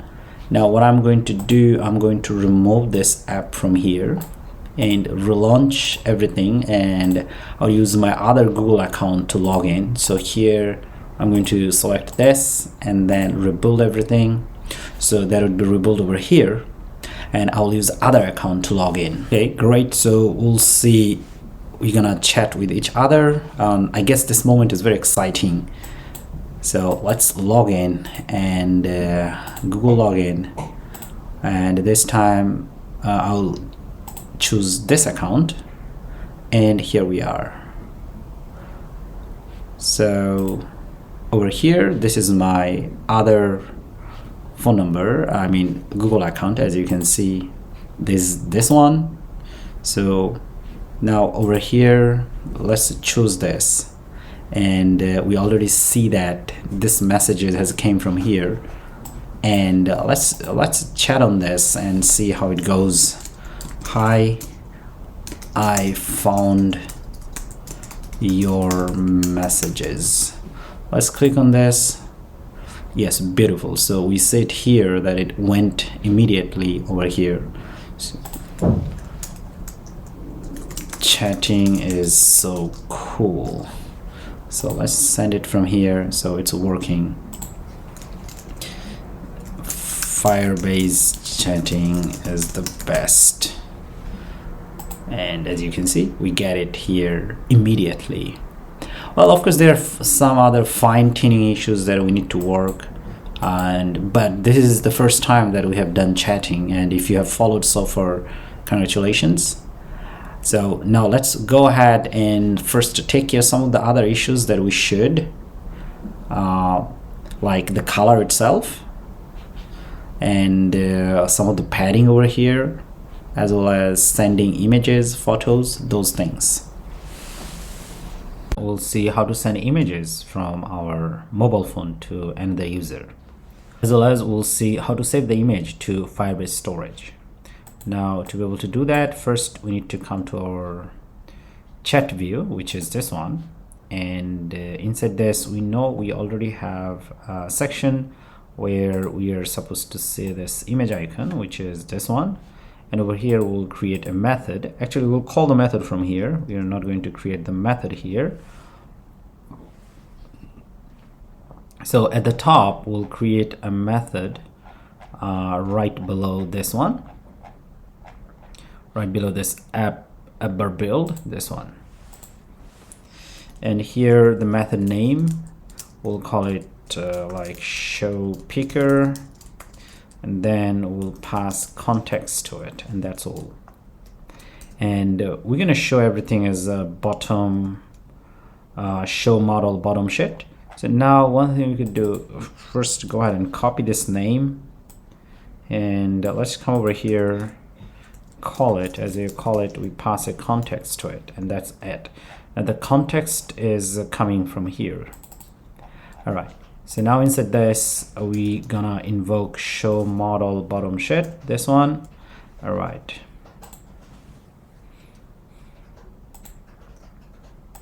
All right, so inside this builder, so here first we'll pass build context. You can name it anything. Actually, we're not going to use it, so it's fine.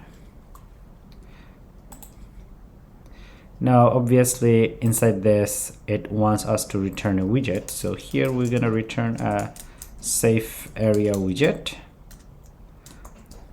All right. And inside this, we'll have child. And here we'll use wrap widget to wrap things and put things horizontally. Now, inside this, we'll have children. With wrap, we'll be able to put things vertically on the top of each other.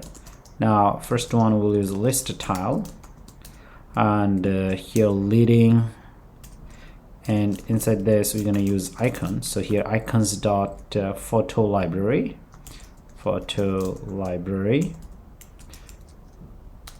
this one, and here we give it a title.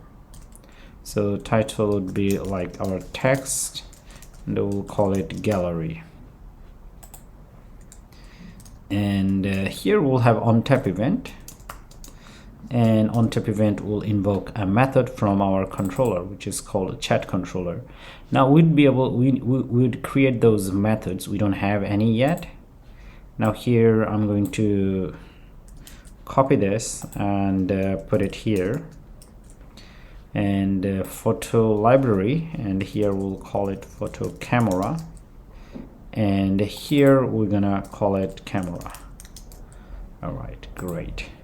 Now let's save it, and if we click on this, let's see. Yeah, we already see this. They're showing up. It's working. Now we need to work on these methods. Now to be able to work on these methods, we need to come to our controller. Now the controller is over here, so let me close other items. We don't need that. So this is the controller that we need to go ahead and implement. Now inside the controller we already have few methods, but those methods have nothing to do with this one. I mean, what we are going to do is very independent method, nothing to do with the earlier variables and things like that. Okay, well, first make sure we declare two variables over here. The first one is a file, and we'll call it photo because we want to pick photos from our camera. And at the same time here we need to have image picker object, so let's go ahead and create one. So we'll call it picker, and we'll invoke the constructor image picker. All right, now we need to import the libraries, and let's see, and over here now let's come to our popspec.yml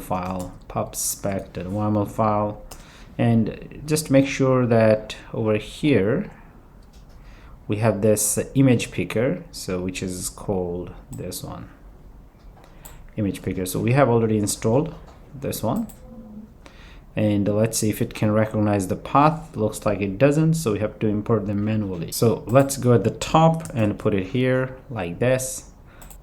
All right, so now we have seen over here that we will have to have a method. So let's go ahead and first create a method using for image gallery.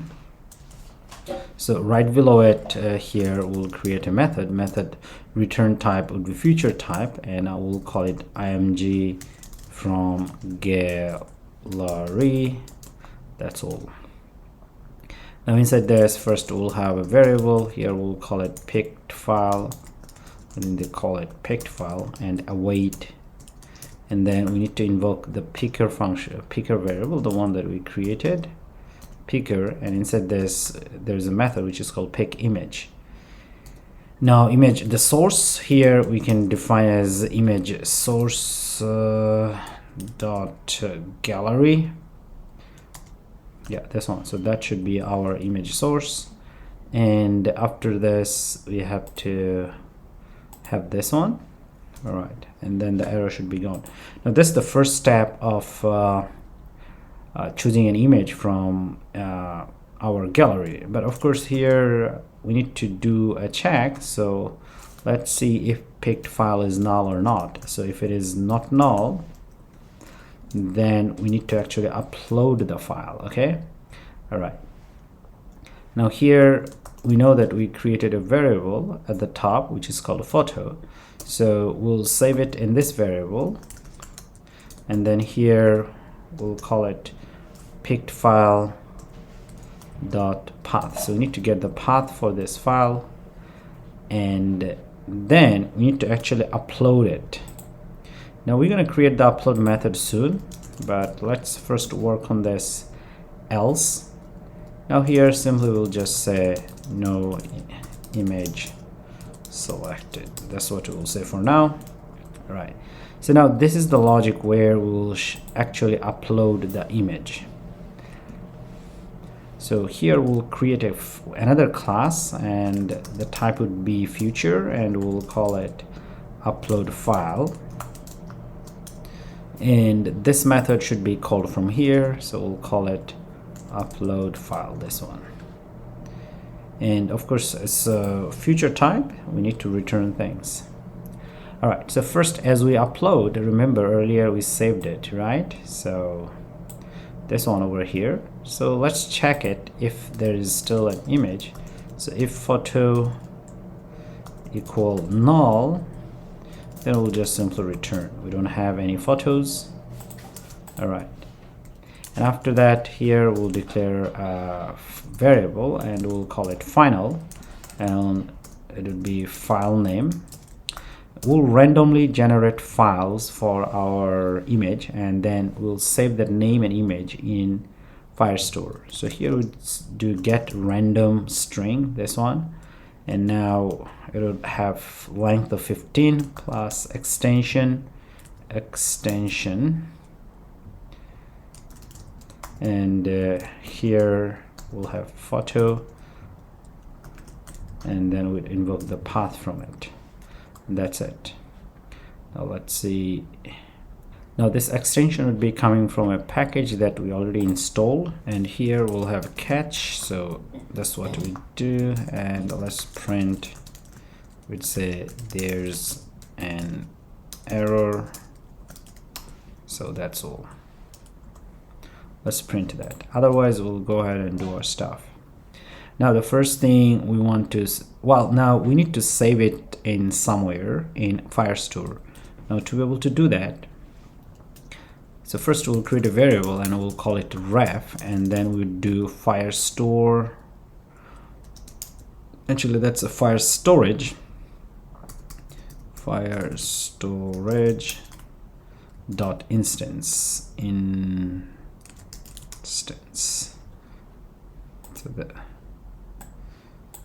So we'll save it in Firebase Firestore, actually Firebase storage. So here we do Firebase storage dot instance, and then it will have an object, or actually kind of method, which is called ref.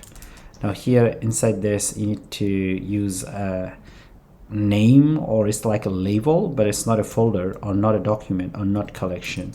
Now inside this you want to save it. Save what? Save the file name that we have. And let's see if we can import it. Now let's go ahead and import it at the top manually. Firebase storage. Okay, this one. All right, so now the error should be gone. So what's happening here, we're gonna upload this one, the file name that we have created for our image, and then over here, before we put the file in the storage, we have to give it a name before that.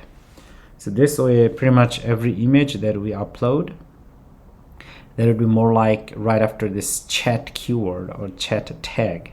You can understand it like this.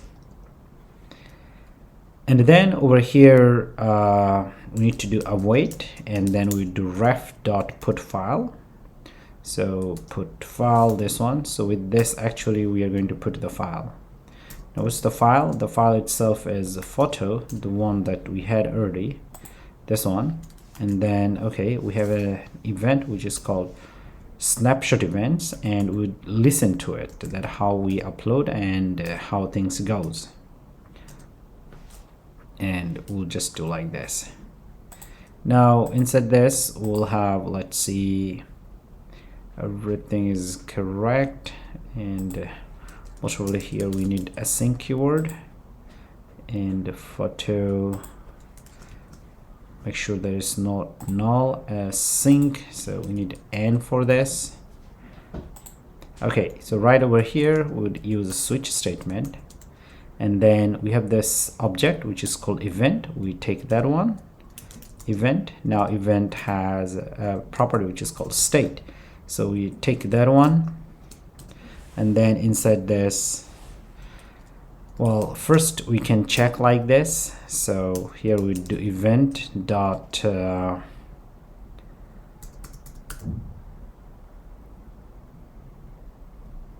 first here we do like the task state dot running, if it's running or not, then we do things, and after that we break, and we do another one which is called task state dot post, and then we'll break, and after that case task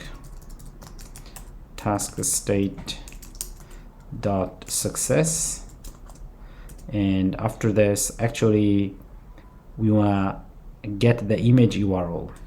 So for this reason we need to create a method, and over here first we do string img URL and await get img URL. Now here we pass the file name. We need to return the image URL so that later on in our app we can view it. So now we don't have this method, so we need to go ahead and create this. So here we'll create this method, and the method type would be future get img URL, and then we'll pass a string name to it because the file name is a string name. And then inside this, here we'll create a variable and we'll call it space ref and call it anything. So Firebase storage dot instance dot ref. Now remember, we are going to put everything right below chat tag, just a name. You can name it anything you like. Now inside this, so it would get us, with this we'd be able to get the link. So it would do var str await space dot get download URL. So with this we would have the path of the image, and then if it's empty, then return empty. Now over here, because we have this, so let's add this. So all we do, we actually return the image URL. We need that, otherwise we won't be able to view it here. Now let's come to upload file, this one. So this is where the image URL comes into play. If uploading has been successful, then we return the image URL. Now these are coming from Firebase storage. As you can see, when you upload things and save things in Firebase storage, you will have this states that you can keep track of. So with this, we'd be able to upload image to Firebase. Now the question is if well, we are going to upload them or not. So how to check it actually, if they're being uploaded or not. Now over here, I'm going to restart everything. Let's see, we shouldn't have any error. Okay, so let's click on this. We are here, and let's see if we can access from gallery or not. Well, in that case, what I'm going to do, I'm going to stop the other one, and then I'm going to run it over here. So let's see if we get permission or not. So this is the image, and then we click on this. Okay, well, it's still not working. Let's see why not. Okay, so here we are not actually calling it. We need to call the method that we created. So here we do controller dot image from gallery. All right, now let's save it, and let's try it one more time. Well, it looks like it lost its connection, so we'll restart our app and see how it goes. Now let's click on this, and let's come over here, and let's see if we can still send message. Hi there. All the messages are normal. As you can see, we can send messages. And this time I want to click on this and see. No, we still get error. And another setup we need to do, we need to come over here inside this iOS folder, runner folder, and p info list. Actually this one, we don't need this. So inside this we need to give it a special permission, and I'll just put it right below this one. So this is for accessing camera and related information. So now let's go ahead and restart. And over here, now let's see if we can send an image. Well, after setting this and rebooting from the beginning, it just works. Okay, all right. So let's come over here. Let's cancel this. So we'll come over here and right here, and then we'll click on this, and now we get a permission, and as well as we can select that. And here, yes, it does look like we still have a bit of issues, like can't handle this kind of image. We're not sure why. Let's go ahead and check that. Image picked. All right, so let me remove this app completely and try it again. A lot of time restarting just helps. Well, after adding this, now we have restarted the app, and it looks like we gotta do everything from the beginning. So let's log in, and it should be good. All right, now let's come over here. We see this guy, and now we'll see if we can send images to him. And here we'll select this one and this image, and no object exists at the desired reference. And well, we're not sure that it worked,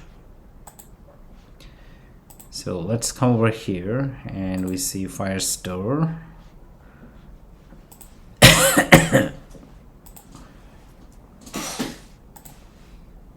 Well, it looks like none of our messages has arrived over here. We don't see an image now. So let's go back to this view file over here, and after this, actually once we have this on controller image gallery, actually we want to return, go back. So here we do get.back, and let's see how it goes. And let's restart. Now we'll select from here one more time, and this one. Okay, well, it still says that object not found, so most probably we need to enable Firebase storage. So let's go ahead and check that first. Saved it in database somewhere. So here we'll create a method and we'll call it send image message, and then here URL. This is the URL that would be sent, then we'll put it in our database. Just now we didn't do that, so that's why we had this error. So anyway, now here we'll create message content object, remember, just like last time. So here we'll have UID and we'll call it user ID, and content should be URL, the one that's being sent. Type here we would say image, and then edit time, so timestamp dot now.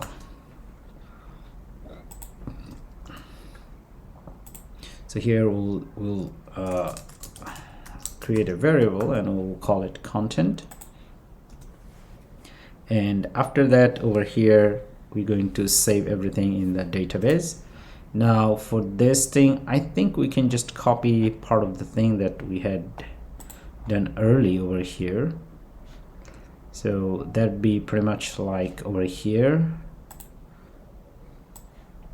So I'm gonna copy all of this, and then I'm gonna put it here. And well, we do need to make some of the changes, so let's go ahead and do that. Now the first one is message, and then connection message list. Here it's same, here it's same, and actually here it's same as well. Now here it's different, so here we want to send a content rather than the one that we had early. Content. All right.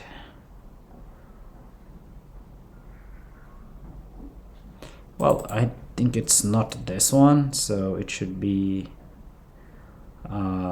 well, here last message, well, it's about an image, so we don't really send the message or image over here. We can tag it that it's an image. Here I'm going to put it like this, so the special bracket, heavy bracket, as well as this double quotation, and the content itself is the content, so we don't have any problem.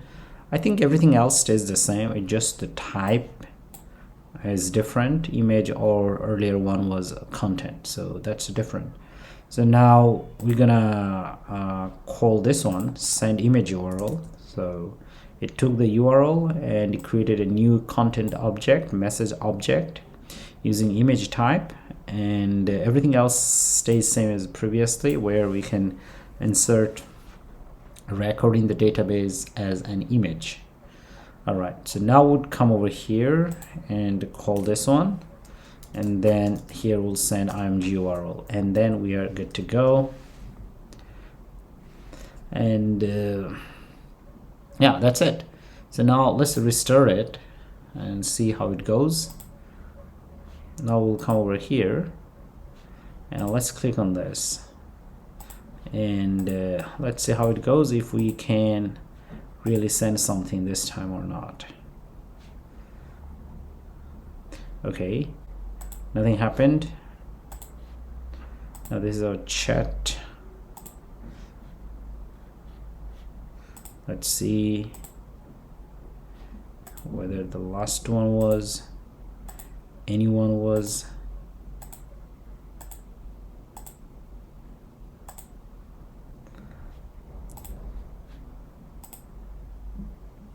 Well, looks like this is the image that's being sent actually, and of course we don't see the image yet. And let's see. So no, not this one, not this one either, not this one, not this one.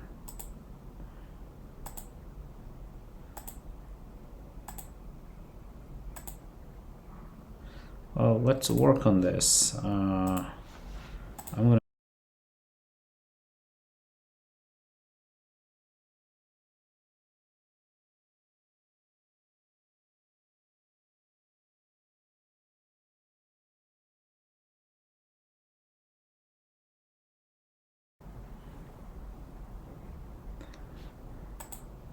so we just sent one.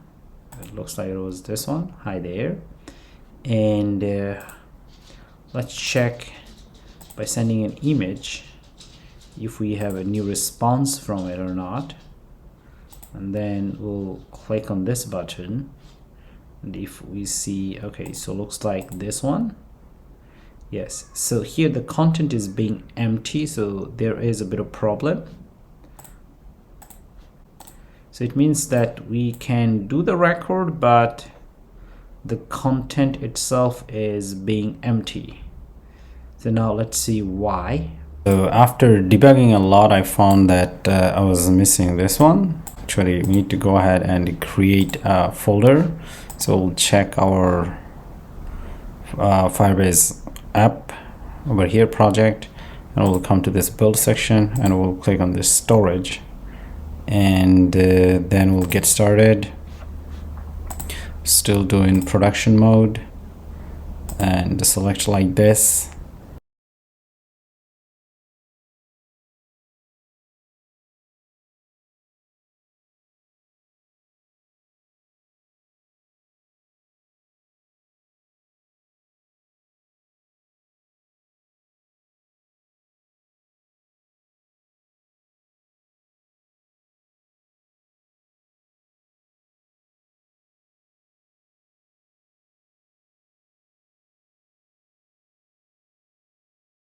Now here, let's see if we can create a new file. So here we'll call it chat, and we'll add this. So hopefully we'll save images over here, and let's see if we can rewrite everything, rewrite if, okay, well, looks like everything should be good. Now this is the time we go ahead and check it one more time.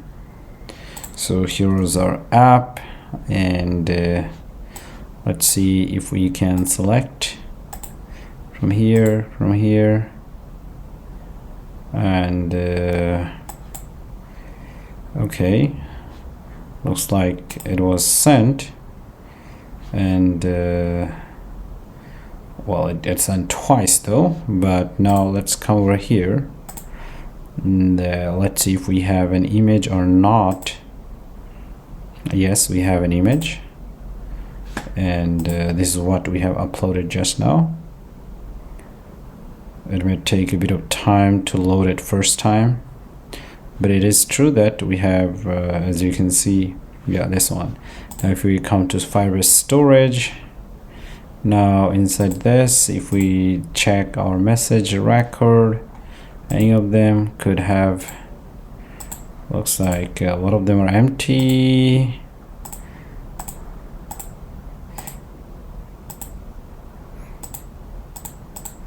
Okay, well, what we could do, we could send one right away, and we'll see if we are able to send or not. Looks like this one. Yes, so this image record has been here now, and we also see that the image is here, so we can successfully send images. Now, well, I'm gonna use my other one over here.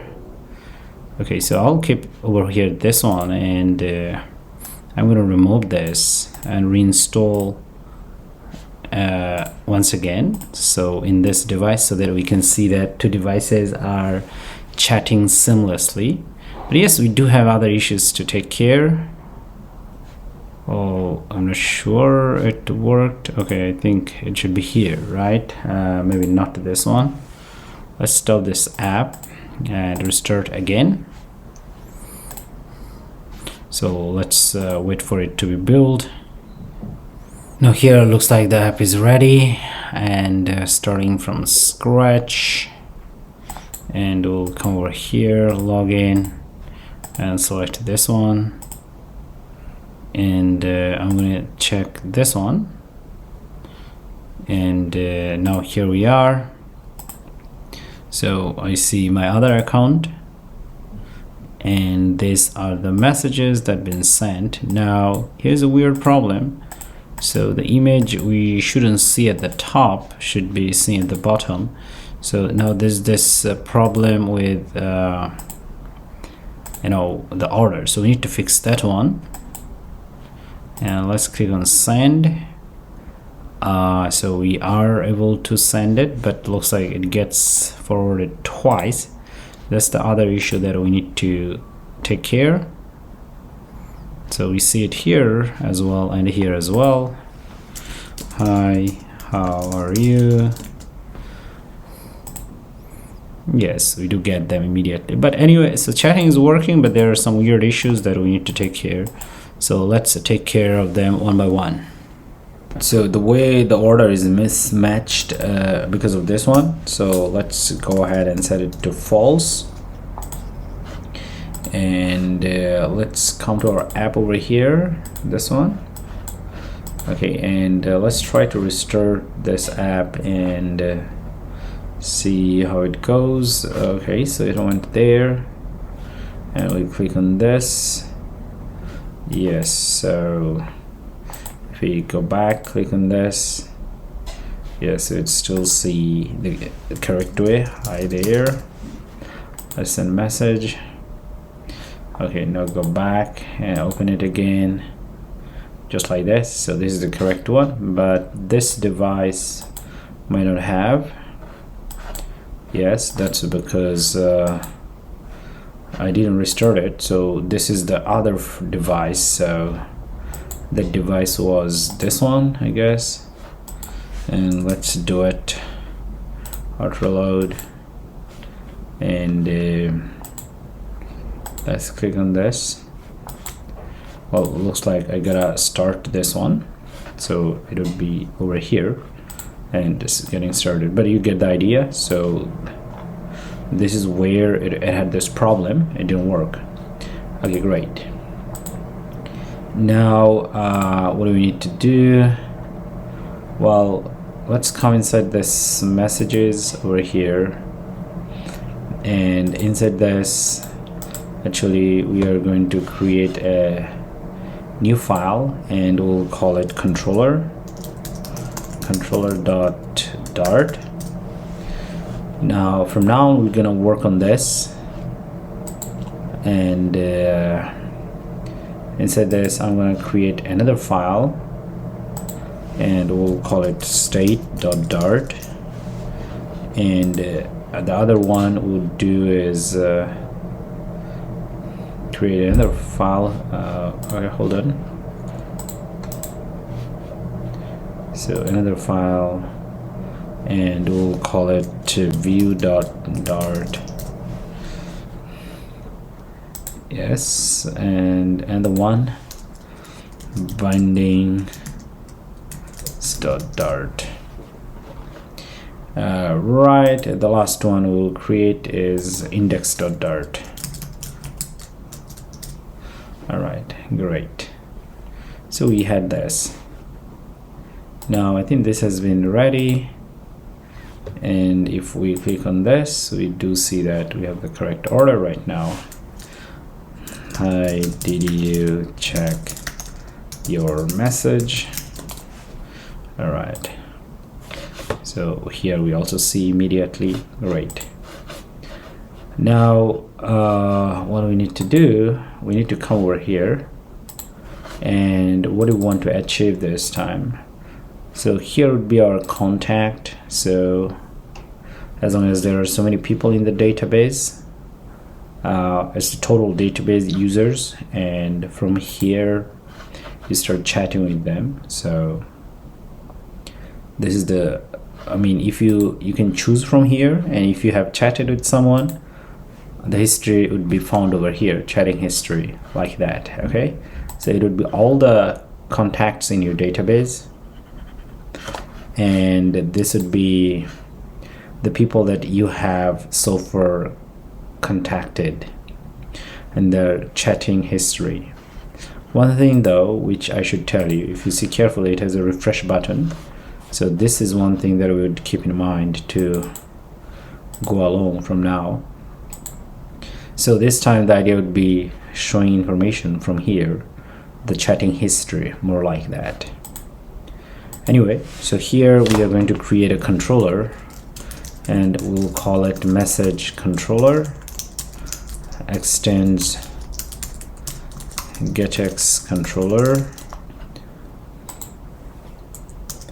All right, and most probably we need to import getX, so let's do that. Import package and getX. All right, and it looks like we still have an issue. Functions, oh okay, I need to tag it as a class. Okay, yeah, the error should be gone.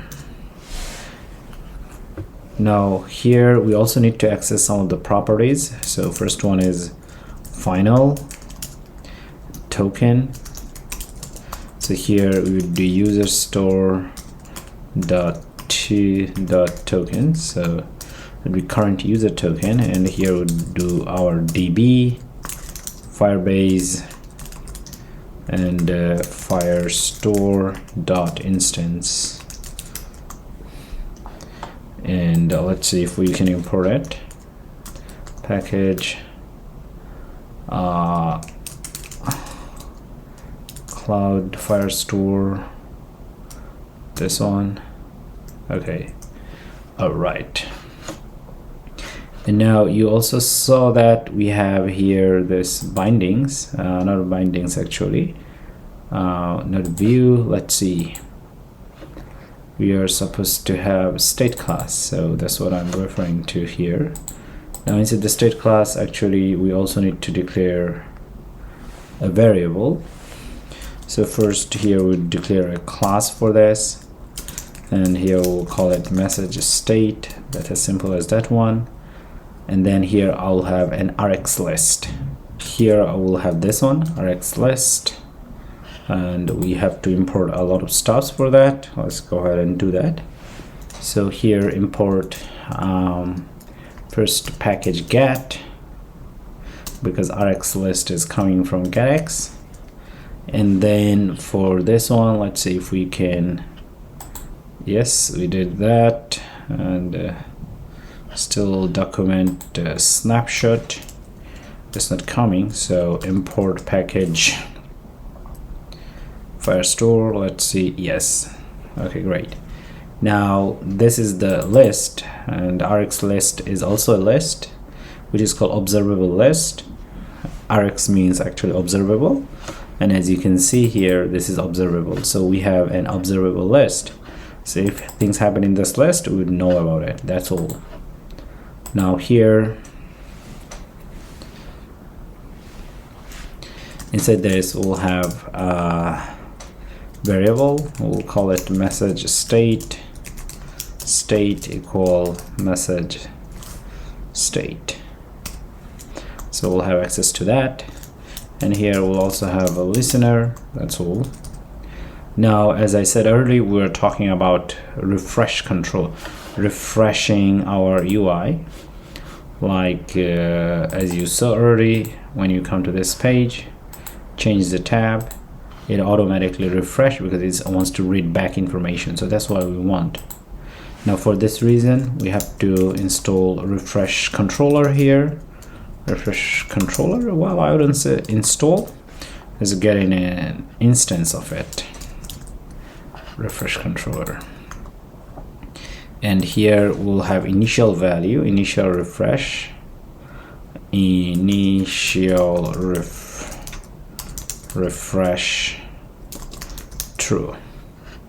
Now this might get us error, so let's see if we can import that. And I have a typo, okay, and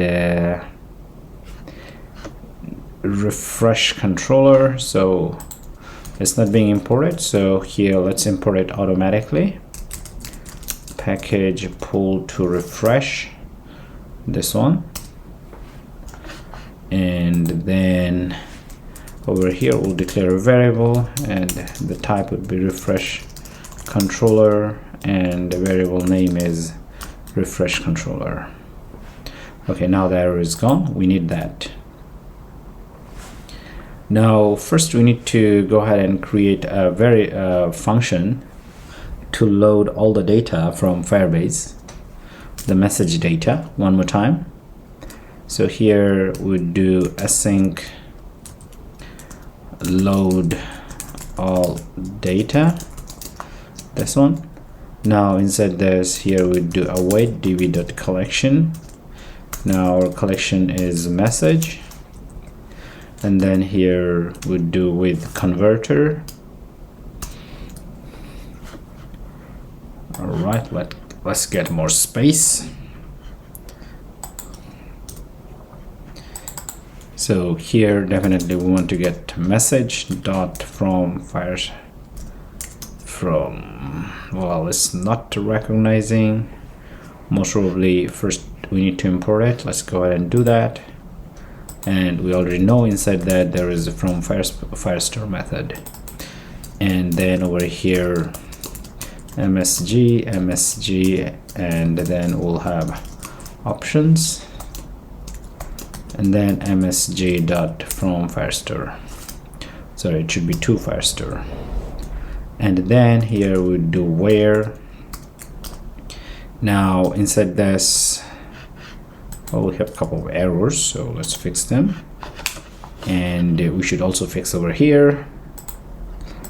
All right, now inside this we want to do a conditional check. So here we do to UID. Now this should be is equal to token, the current user, and then we want to get all the data. That's as simple as that one. So first we check if the user has clicked on a certain chatting history, get all these messages for that user. And there's the other way of doing that, but anyway, so here we do from messages. Now here we'll call it var2 messages. All right, now only thing we need to change over here, oh, actually it should be from UID, and over here it stays the same, so there is no change with that one. So it doesn't matter whoever send the messages. And over here we'll check, well, the first thing we could do state dot messageless dot clear. We clear whatever we had early, and then here from messages dot docs is not empty. If it's not empty, which means we have already chatting history in the Firebase console, so we get all of them and then we add them over here. So here we do from messages dot docs. Now here we would also do two messages dot docs is not empty.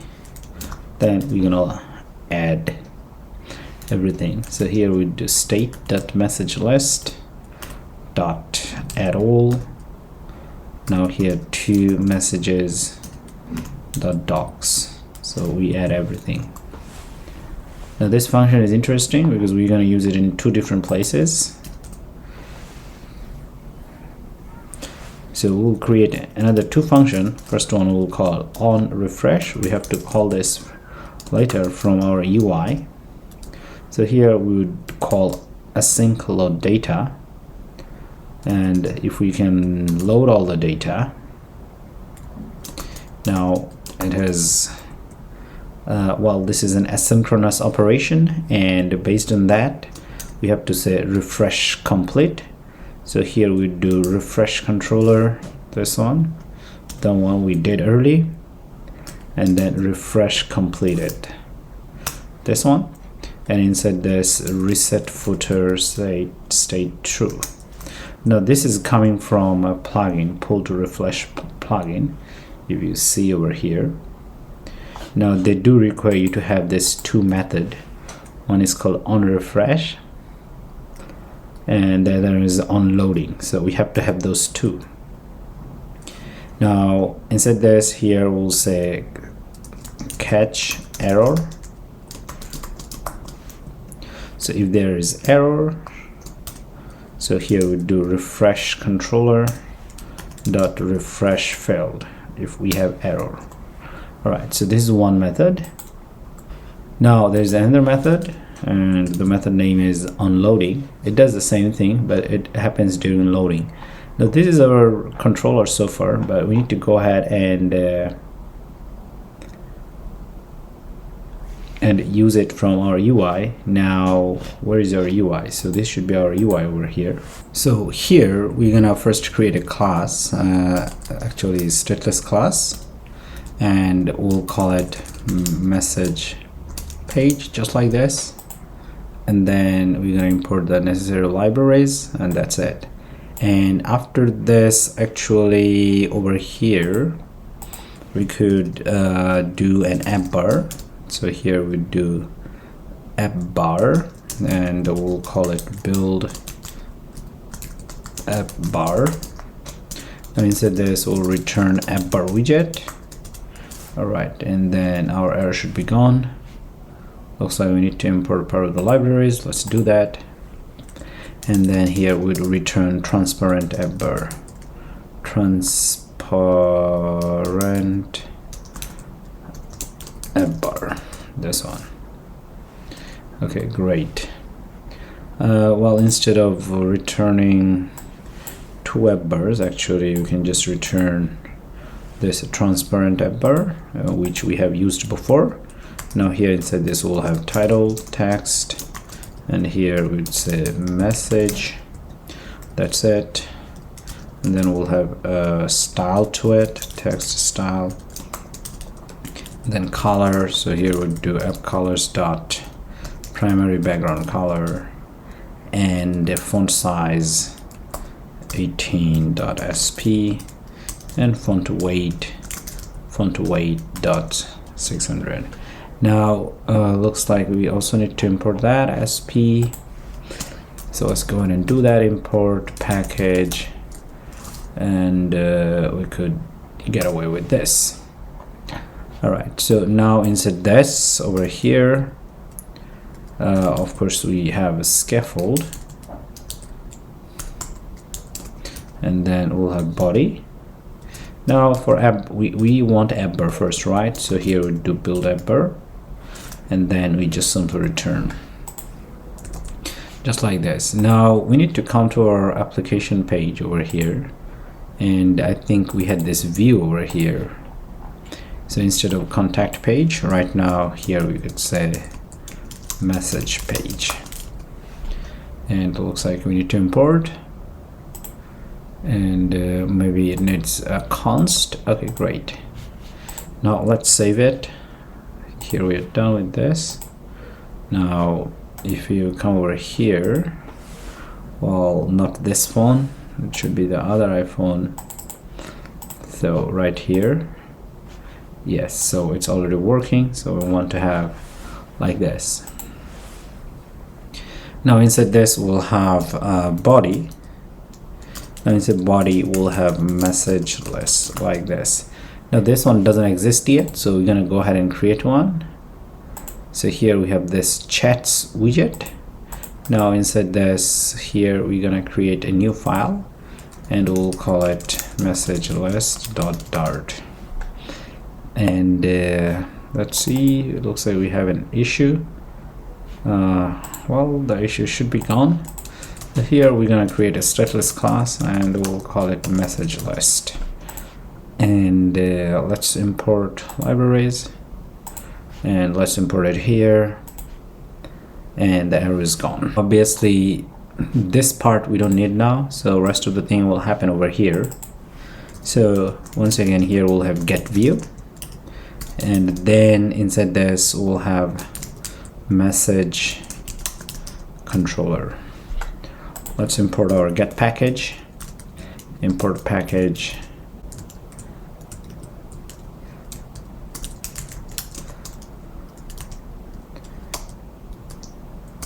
well, it's not recognizing, so let's try it one more time, but different way, just like this. Okay, great. All right, so this is not what we want, but even before that we need to come to our application bindings over here, and we're gonna load our message controller over here, which we need that. So here we do message controller. Let's copy this and put it here. And okay, so with this the loading should be done. Okay, now first inside this stateless, now there are a few ways to go ahead. So first over here we're gonna invoke obx.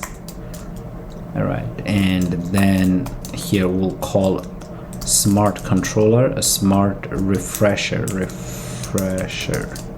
this one. That's what we want. Let's see. Okay, now, well, with this, if it doesn't work, then pull to refresh, import package, pull to refresh, and the error should be gone. Now it might ask you to add a controller to it, which we'll do very soon. So there are some properties. Let's set them up, and it will pull up. So here we'll also do true, and then inside this we have to set up controller.refresh controller. Now this is the one that we have created over here. So this is the refresh controller, so we don't need this. Now the error is gone, and here on refresh. Well, now on loading, so we could do controller.unload. Unloading this one, and then on refresh, controller.onRefresh. On refresh, yes, just like this. So we needed them, so that's why we created early. Looks like it's not recognizing, so let's close this as well. Let's come over here on refresh, right? And after this, here we'll have header. Now header itself, we could use water drop header,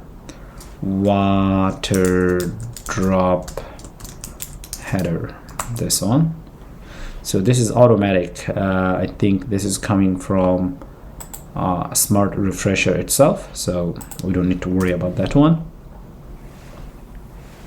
Now inside this we'll have child, and here we'll have custom scroll view, and here pretty much should be the same like before we did slivers. Now here we'll have slivers padding,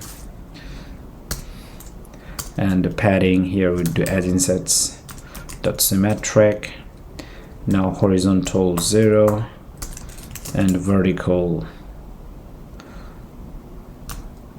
0 as well.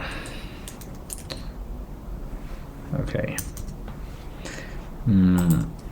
Let's do W, and I guess we need to import package, this one. Now that is gone. So that was the silver padding, and let's see what else we have. Sliver.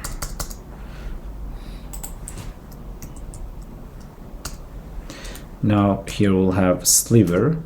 Now inside the sliver we could use sliver list, this one. And once again, this is the old thing that we have done many times. Sliver builder delegate, and then inside this we'll have context and index.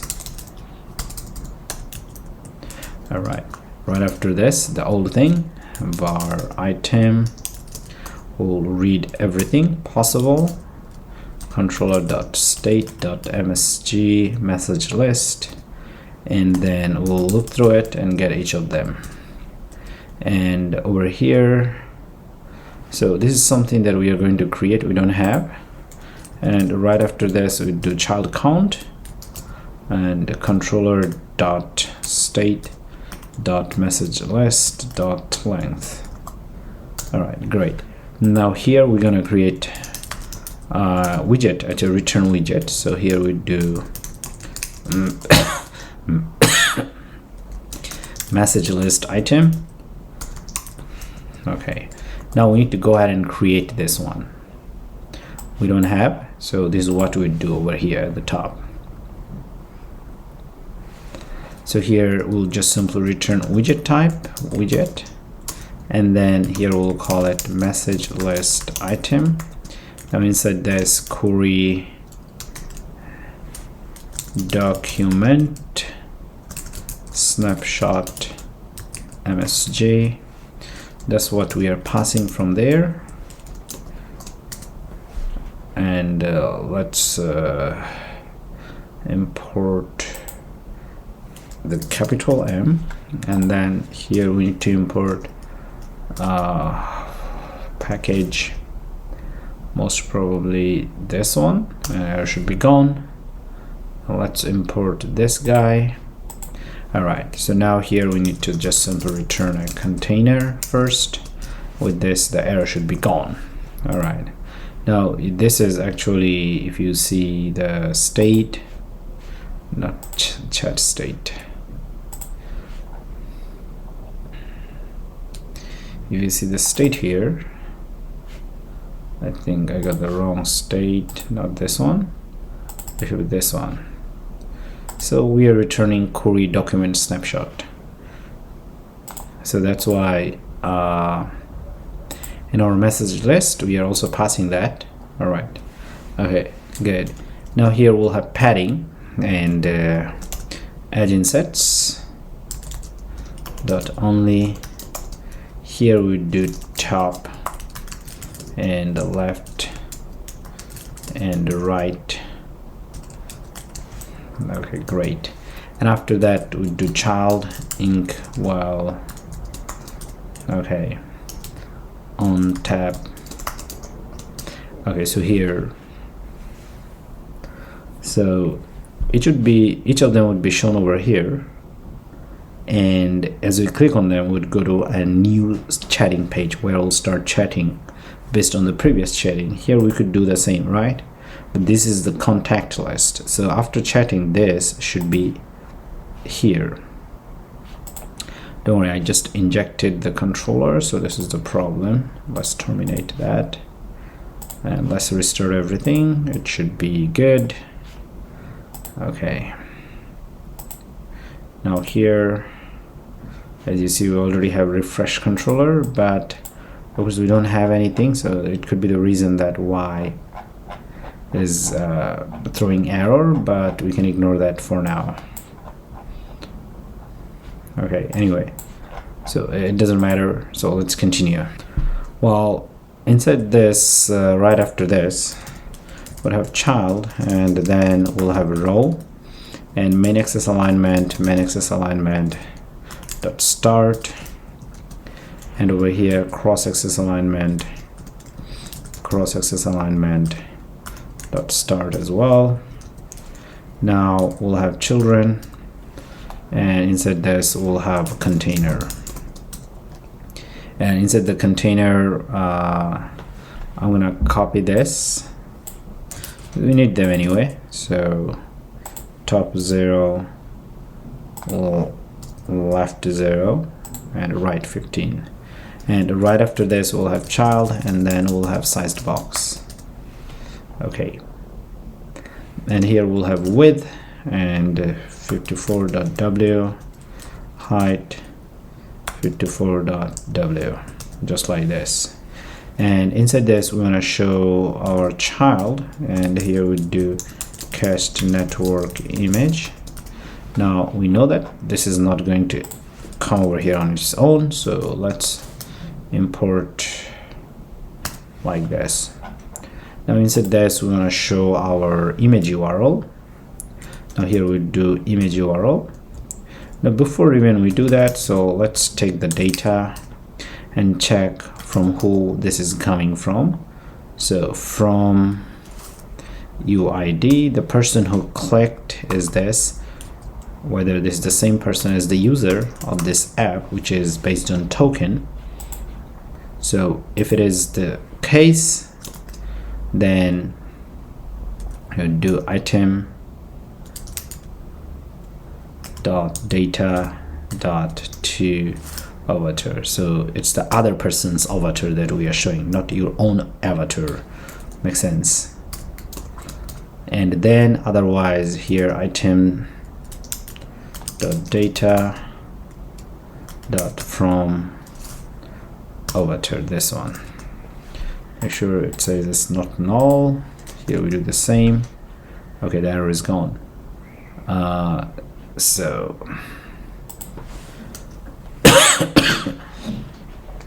the person is the user, same as the ID is same as the from ID. That means if you are the user, you are clicking on this, so you'd go to new page. On that page you'd show the other person's avatar, not your. It should make sense, right? Right, let's save this.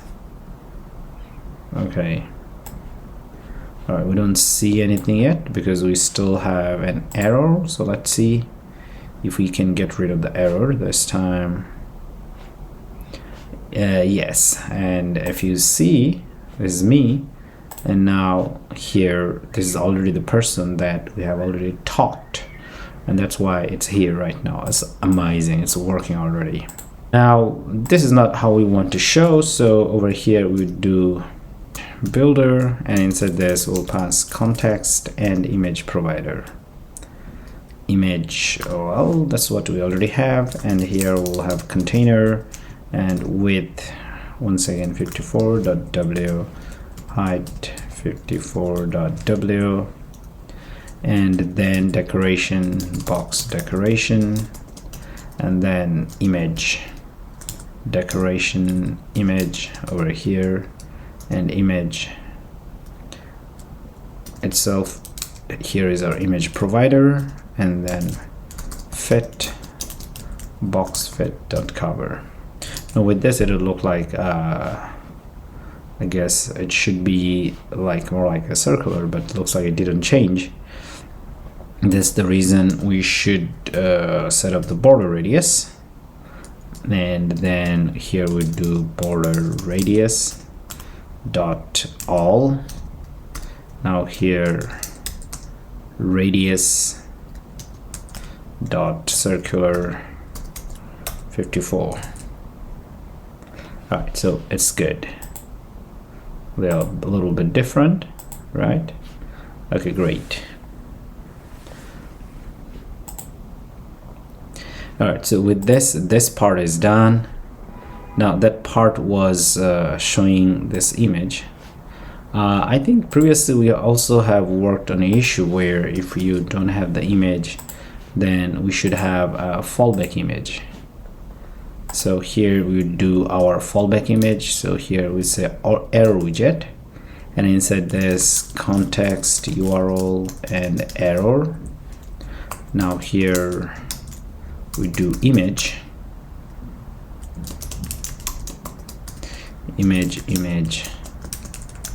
asset image,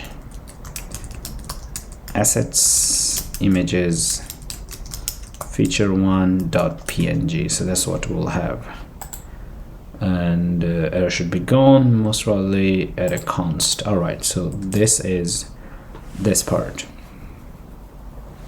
Now what exactly you want like this, so if you see, then you also want to show your name, the last message, like as you can see here, and as well as the time. So there are a lot more things that we need to work, so let's get started. So that was the first container inside the row, and then we'll have another container, and for this one I guess we need padding one more time. Let's copy that and put it here. So 0 0 0, and this time we don't need so much, just 5 is okay. And then inside this we'd use decoration, box decoration, and then border, second one, and border. And here we'll use bottom border, and inside this border side, and width say 1, and the color, so we'll use OX FFE5 E5 E5. all right, we are good to go. Let's see, add a const before that. Okay, great. Now inside this we want to have a child, and then we'll have a row, and cross-axis alignment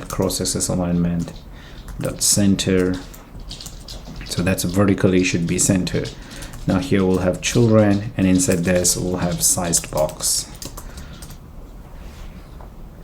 So the first size box width is 200.w, so that would be shown while we have this row. So first row would cover pretty much like this amount of space. Inside the row we'll have first child as a column, and then again just a text.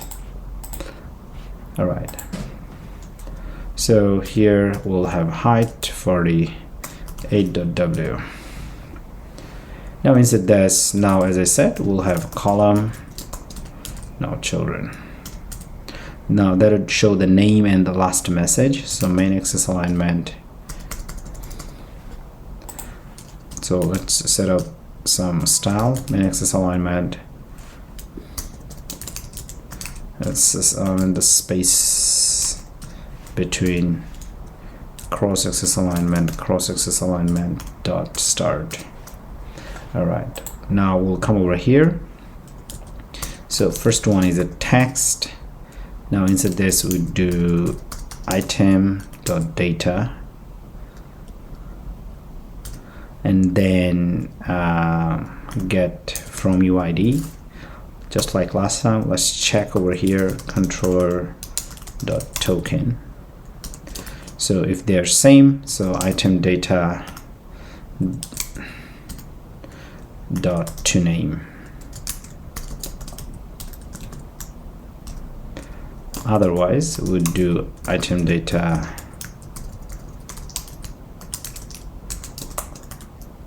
from name, just like this, and there should be gone. Let's save it. Yeah, so that's the name, right? Okay, so this is the other person's name, the person that in your contact list you want to talk with him, you show his name. That's how it works over here.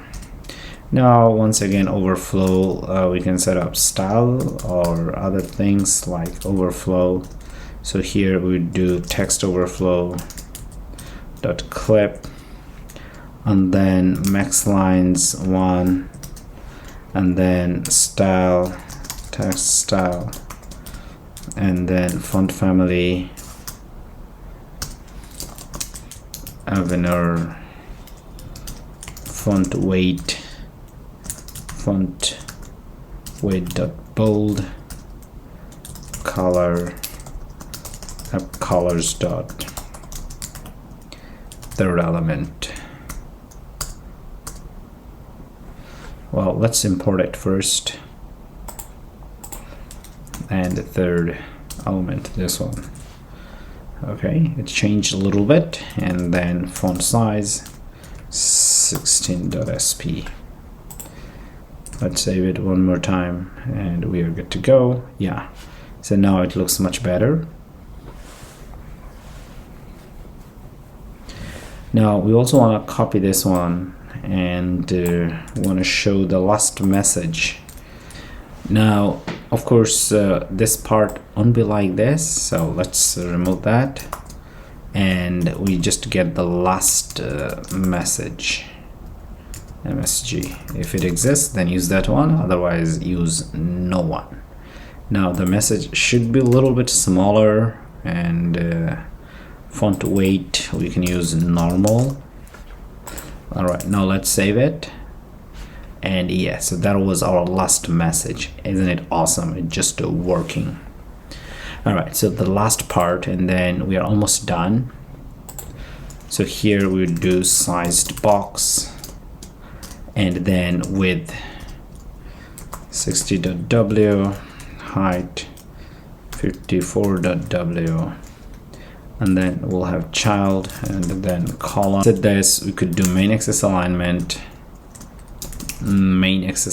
dot space between, and then cross axis alignment horizontally, cross axis alignment dot end, just like this. Now inside this we want to show the text. Well, so first let's go ahead and copy this one, and let's see how it goes. But we might have an overflow with this, and that's expected.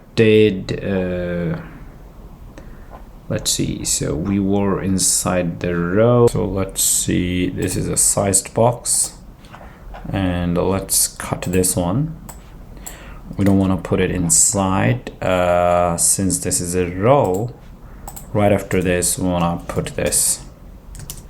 Okay, but we'll still have overflow issue, we know that. Yeah, that's the reason this text is too long. Now over here, just let us remove this section, the whole section. Now inside this here we could do something called do timeline format, this one. So we're gonna use this, and over here inside we need to pass like this. So here we do item.data last time. So we are reading the last time as a time stamp. Now I guess with this we also need to cast it. So now inside this we do to date, and that should work. Time stamp. Okay, great. Now this is inside this common utils. You go ahead and check it. So here it converts whatever the time you pass, it converts it to minute, second, days, years, weeks, like that. So this is a basic function it has. Now let's save it, and here we have things like that. So let's reduce the size a little bit. It's gone. What else we should have?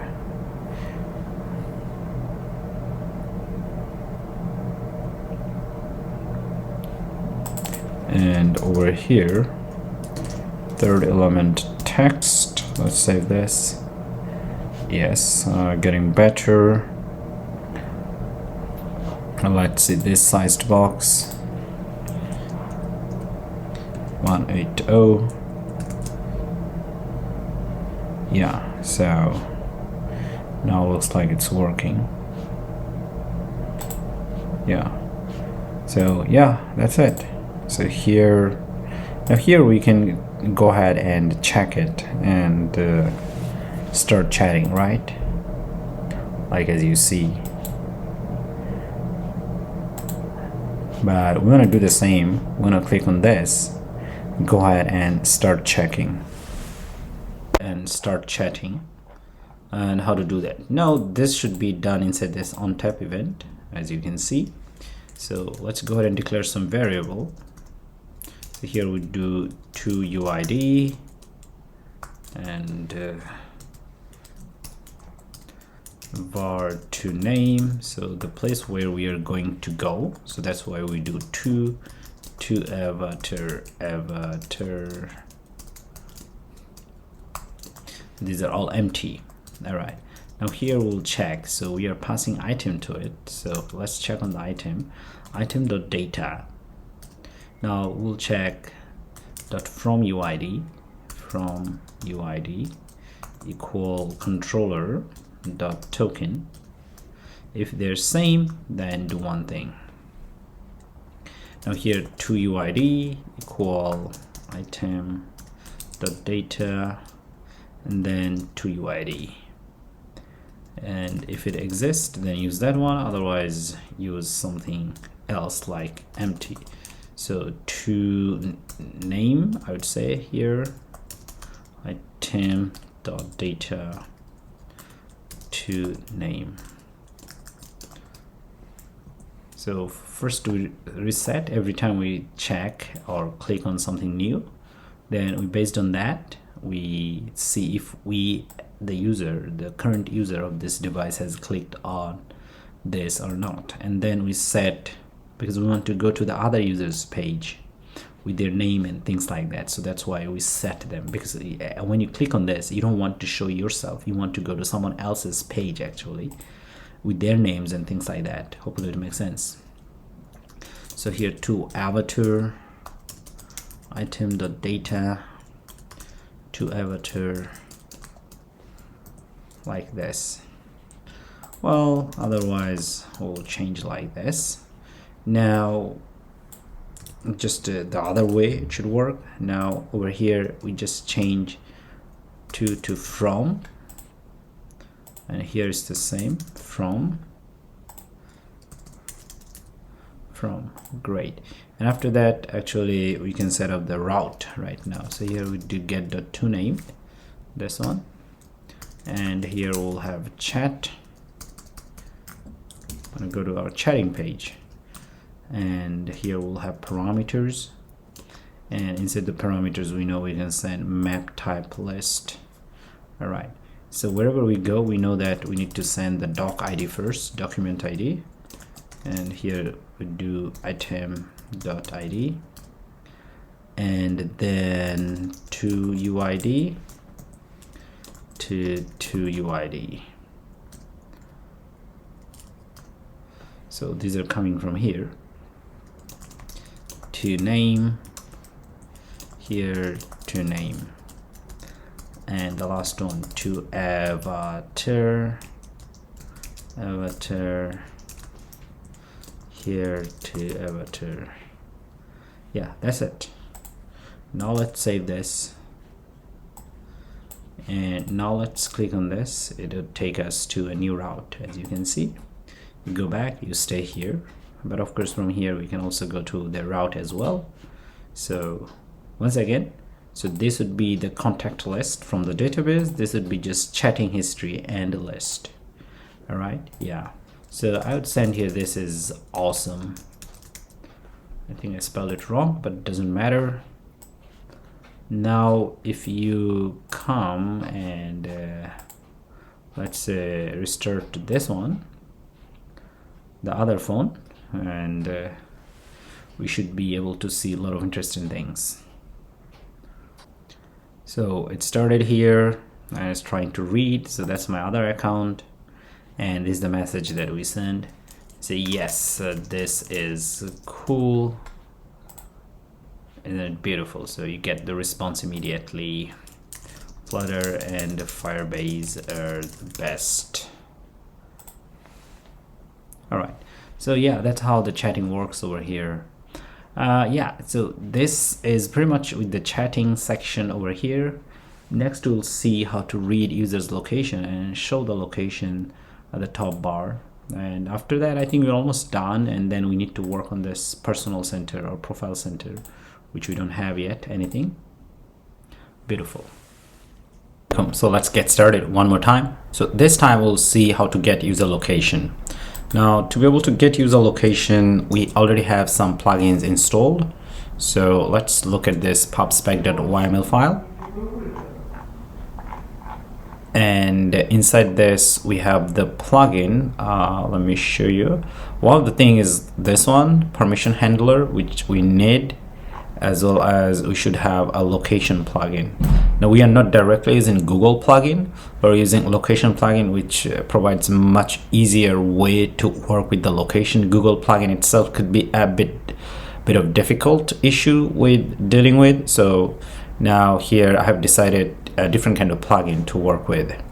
Anyway, all right, so now here we are at the message controller. Now first over here we're going to create a method, and we'll call it get user location.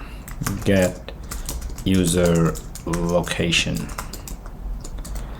And here we do try, and then inside this we'll have a catch clause. And we'll catch the error, and first getting error. So here we do E, and we are good to go. All right, so now inside this we'll get our user's location. First here we do final location await. So that's a variable, and here we do await location dot get location. So this is the function and object that comes from this location package. And let's see if we can import it. If it doesn't get imported, let's see if we can import it manually. Import package location. I think this is what we want, and the error should be gone. All right, great. And after this over here, let's just save the address. And how to get the address first? So we'll get it from this location object. Now object will have longitude and latitude. So here we'll have location dot latitude, the first one, and then over here we'll have location dot longitude, this one. And with this we get the object, and we save it in a local variable which is called address. Okay, so now here, after getting this address, we need to send it to the Google server. Now this has nothing to do with our plugin. Just you send a request to a Google server, get request. So here we'll have https and then maps.google apis.com, and then maps as well as API. Here we'll have geocode, and then we'll have JSON. So you need to pass JSON to it. And over here, let's see. Well, we don't need like this, so we just need one of them, and we're good to go. And well, that's JSON. So after that, it needs a variable which is address, and then inside this we'll pass the address we have picked from over here, this one. All right, and then inside this, let's see, we'll have key. So we need to pass key to it. Check so far everything looks good over here. Address looks good. And then inside this we have address, and after that we have this key. Put it in one line. Okay, it works in one line. Now here I have this key. How to get the key? Now for getting this key, you need to have account in Cloud Google Console. So actually here you need to have this over here, you need to have an account. And how to work with this, I have a dedicated video. Go ahead and watch this one, the same exact video that I have created, and I use the same steps to create Google Map keys and APIs. So you should go ahead and watch that, because this is a 20 minutes video, so I'm not going to cover this one over here. So you should get the key. Yes, now you should have your own key. You should not use my key, because the key, whenever you're going to try to use that, I might not use it, it might not work anymore. Okay, so just don't copy my key, and which definitely I will change after this tutorial. So it's not going to work. You have to have your own key, and to get key you need to work with your credit card and billing ID, otherwise it's not going to work.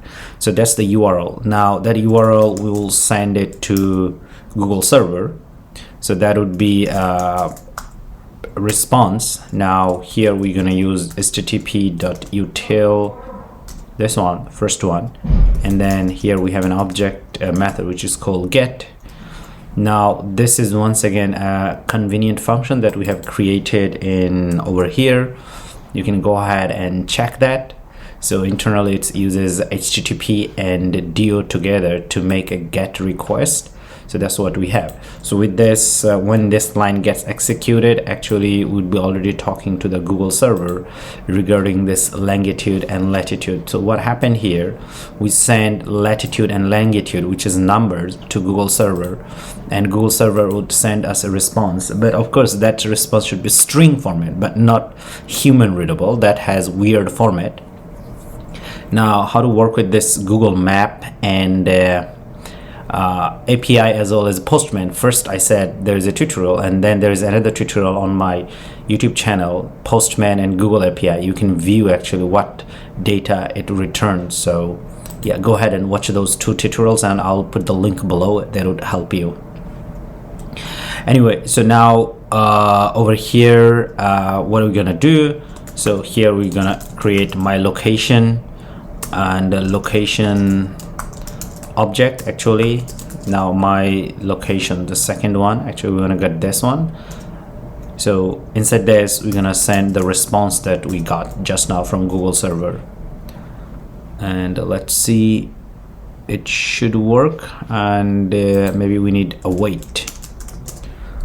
Yes, the error is gone. So now once again, this is also in over here in entities my location. Go ahead and check that. So this is the model that we have already created for you guys, so you don't need to, I mean, creating model is very annoying, so every model has been done automatically. So just go ahead and check that out. Anyway, so this is this response that we have. Now we need to check on the response if the response is correct. So here we do location dot status, this one, and if we get status okay, that means that Google server was able to locate our latitude and longitude, and based on that it was able to give us a correct response. And now if we get the response, then over here we'll create a new variable and we'll call it my address. Now inside for this address, so here we do location.res.results. So it will have a result object, and then the first one we want to get for this, and this is called formatted address. Once again, I said that this is something that we get from Google, even though it's string, but it's not human readable. It's more like a JSON object that gets returned, or map. And then with this, actually we get more human readable, because here you can see formatted address. All right, yeah, so that's how it works.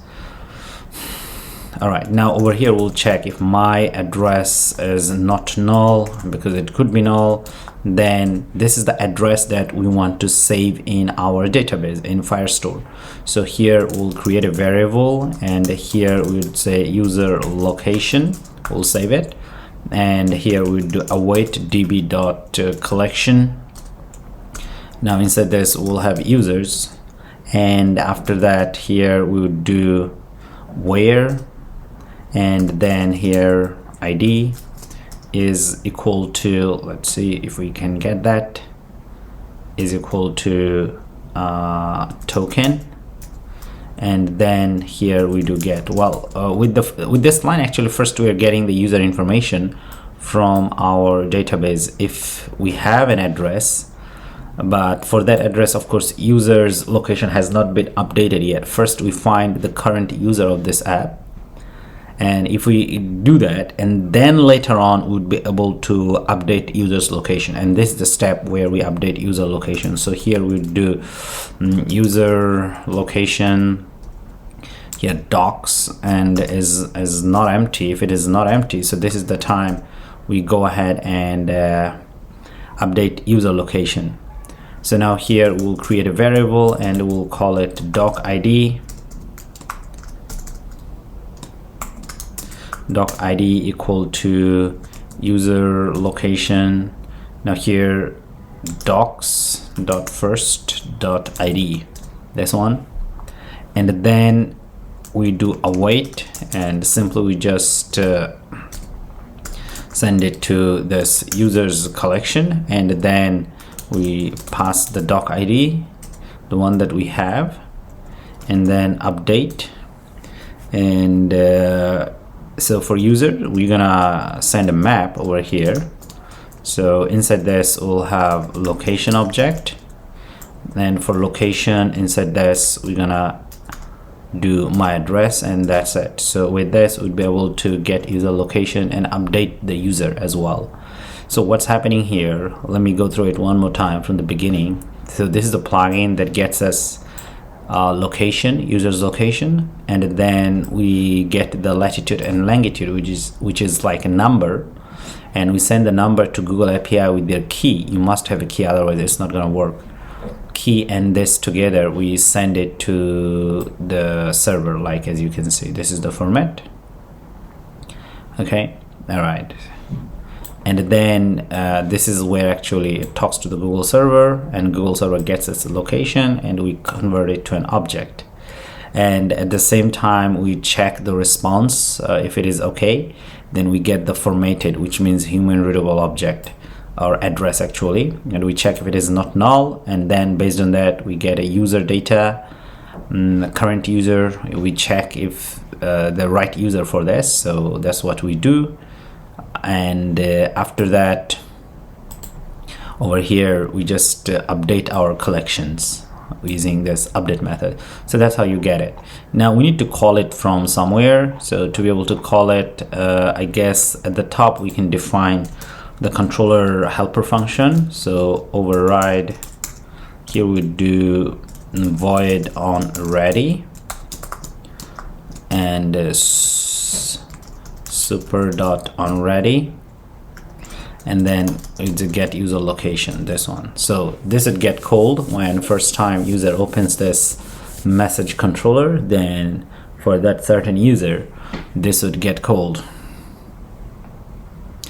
All right, now this is this would get this user location. Now this would get user location and update our database, but UI actually still doesn't know, because if you see the mechanism over here, nowhere here in the UI itself we are saving the data, right? I mean, UI still doesn't have any idea about the location, because we don't have any variable that deals with locally that saves the address. This is saved eventually in the server. So well, next thing we need to do, we need to actually read back from the server. Now to be able to do that, first we need to come to this chat folder, and inside this controller. Now here we'll create a method, and we'll call it get location, and this is where actually we read back from our database. Over here we do await and db.collection, and here we do users collection, and then where. Now we need to use conditional check is equal to and state.toUID, and then value, this one. Now here with converter we're gonna use this one. Now here actually what we are going to do, actually we are going to get certain users. For example, if I am going to talk with him, I'm going to get his user location, not my own user location. Okay, so because you'd be able to see the person you're talking, where he or she is. Now over here this saves data to our Firebase collection, the user of this app. But now what's happening over here, we're gonna read back certain user, the person you're talking, their location, because if they are using the app, first time when they use the app, their location will be saved as well. So over here we are getting their location, so that's why here you see state to UID value. So that refers to the other user, the other person you're going to talk, so we get their location actually. Hopefully it makes sense. Now over here we do user data dot from firestore, and here once again user data and options, and here we do user data dot not really, so here we'll from to firestore. All right, and then we'll get that user, the person that we are talking, their information, and then we're gonna save it in a variable. I think before we save it in a variable, let me do try catch close.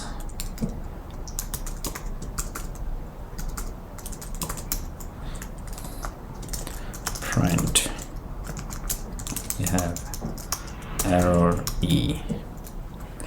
All right, now inside this we're gonna put this one. So hopefully it should make sense, the logic I told you. So we are getting the other person's data and the location so that we can see where they are talking to us from. Now this would send us, because every user eventually uses this app, they will have locations saved in the database. So here we'll do users, well, we need to save it in a variable, so here we'll call var user location. Now here we'll have user location, and then we get the docs for that user, and then we get the first one, and then we get the data, and then we get the location. So yeah, it should work like this. And then we do a conditional check. If location is not empty string, not null, not empty string, then here we actually state to location, this one, and then value equal location. If location is not null, then we say unknown.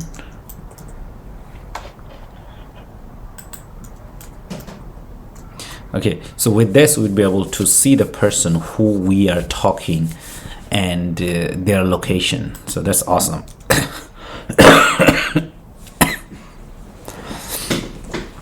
So we also need to find a way to call this one, where to call this guy. So we already have on ready, so right inside this we could do location. All right, we are good to go. All right, now this is the time that actually we refresh our app, and let's see if we get any kind of it looks like it's gonna reinstall one more time. Let's see if we get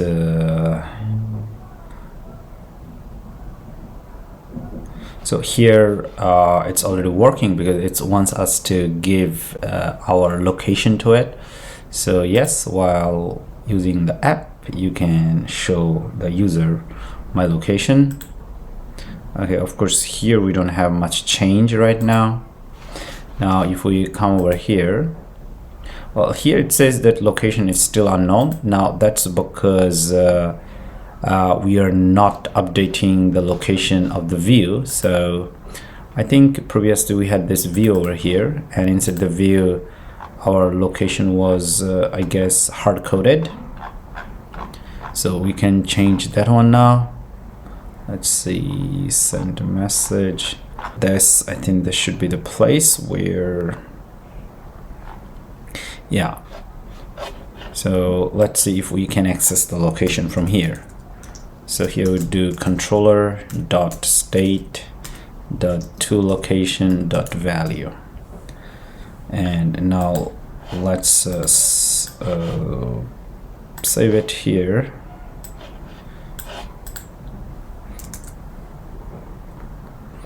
Now this is the other simulator, and let me work on this. So which was this one? Now anyway, so I'm going to select this one. This is Pro Max, and let's see. Okay, now this one also asks us to have the permission. Great. And looks like the location didn't get updated. We still get unknown.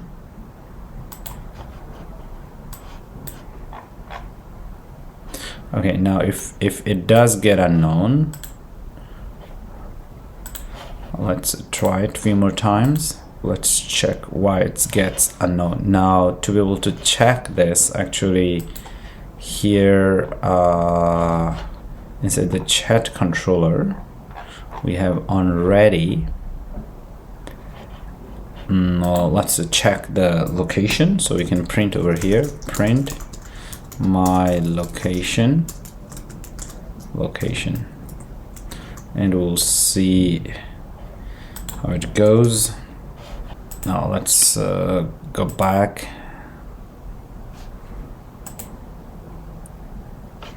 Now let's start this one.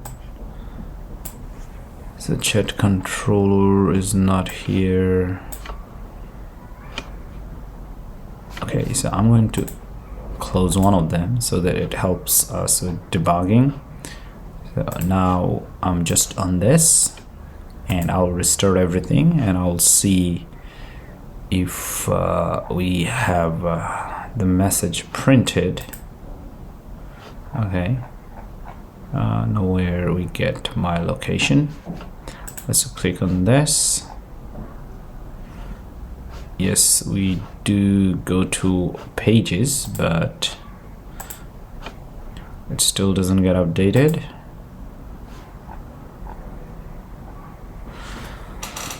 All right, now the other way to work on this, let's check our backend. So here is our user, and looks like the user location is actually not being updated here as well, so that's why it's return us empty. Well, let's set some log over here so that we know it's working or not. Print location 1. So we're gonna quickly put some logs, and we'll see where we hit and why it was not working. So this is one of the quickest way to do debugging. I do a lot of time, I put the log, and it helps us know which and where it hit and where it finished. All right, and here I'd say it's a 6. All right, let's restart. So this is a quick way of doing debugging. A lot of time I do if I have no idea what's happening and where it went wrong.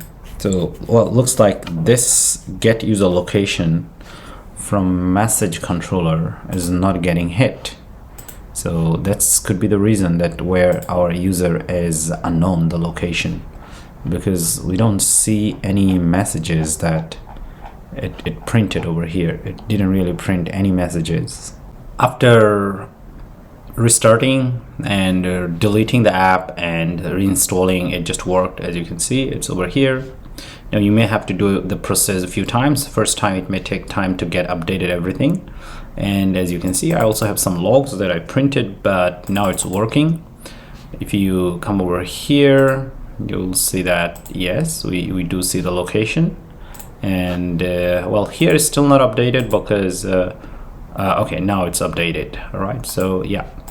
Now one thing before we go ahead and change, you need to make sure that you have this one OBX around this one, because this should be updated as the UI get new information from our controller. So you need to wrap this text using OBX, and then you should be good to go. Apart from that, there was no changes that I made. Just reinstall, delete the app, and make sure you have the permission and things like that. And yes, it's very important that you have this Google API key, otherwise it will not just work. All right, so now here we are, and another thing we want to do, we want to update user data, user FMC token. And so if you want to update user data or FMC token, so this is the place. Let's go ahead and do that. So here we'll create a method and we'll call it get FCM token, actually not FMC. So here would update user token in the database, which is same as updating user data, right? Okay, so final, and here FCM token. So let's declare the variable. So we want to update this variable in Firebase. So here we do await Firebase messaging dot instance dot get token, and here we need to import await, and let's see if it's recognized or not. If it's not, then we would import it manually at the top. So let's do it here, import package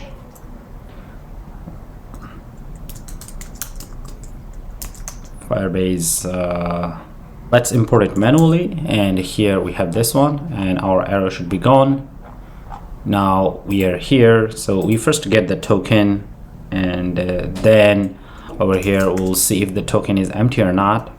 So here we'll see FC token not null. If it is not null, then we'll get the user related to it. So here we do await db.collection. Now our users are all in users collection, we know that.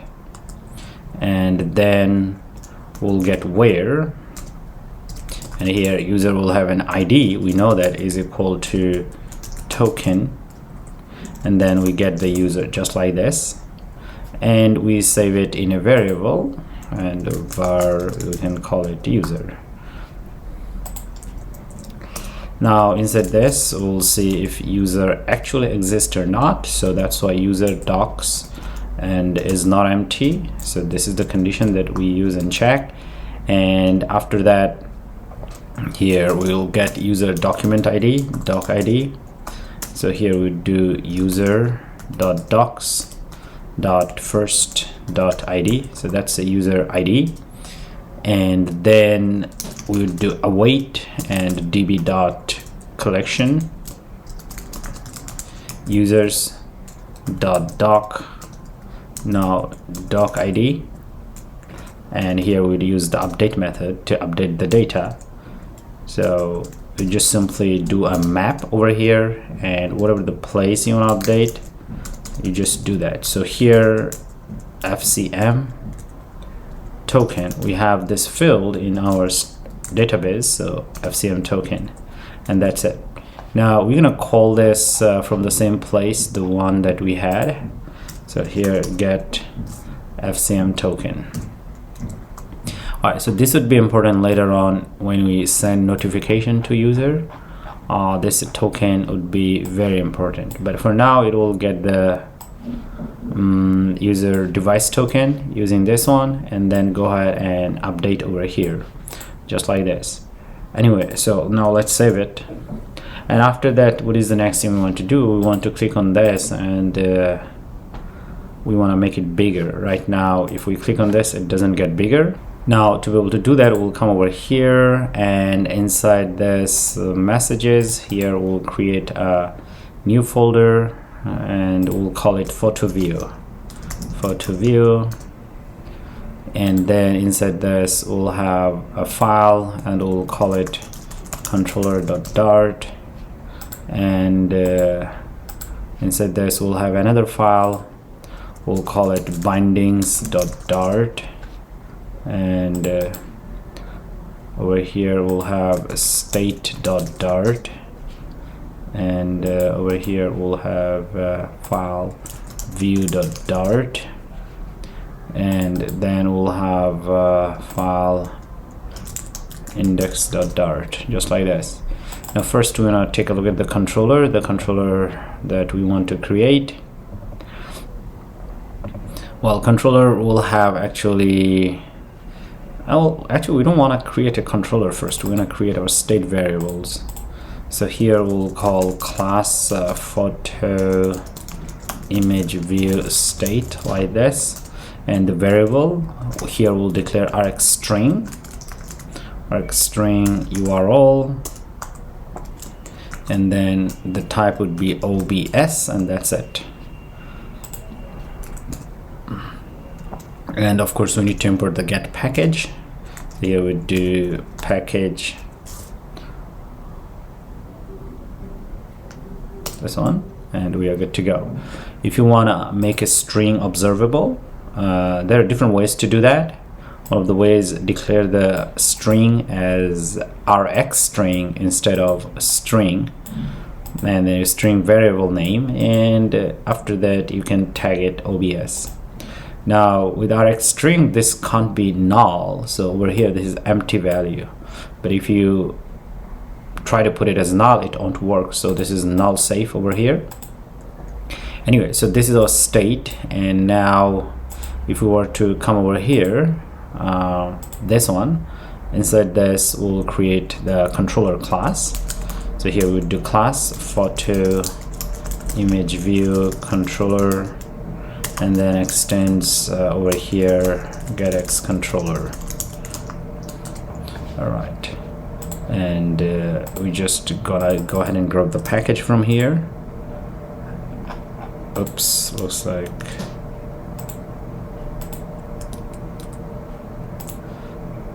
well, whatever I had early, somehow it just got okay. I think I'm doing it in the wrong class actually, so it should be binding, right? Not here. So I'm gonna cut this and put it here. Okay, now it should work.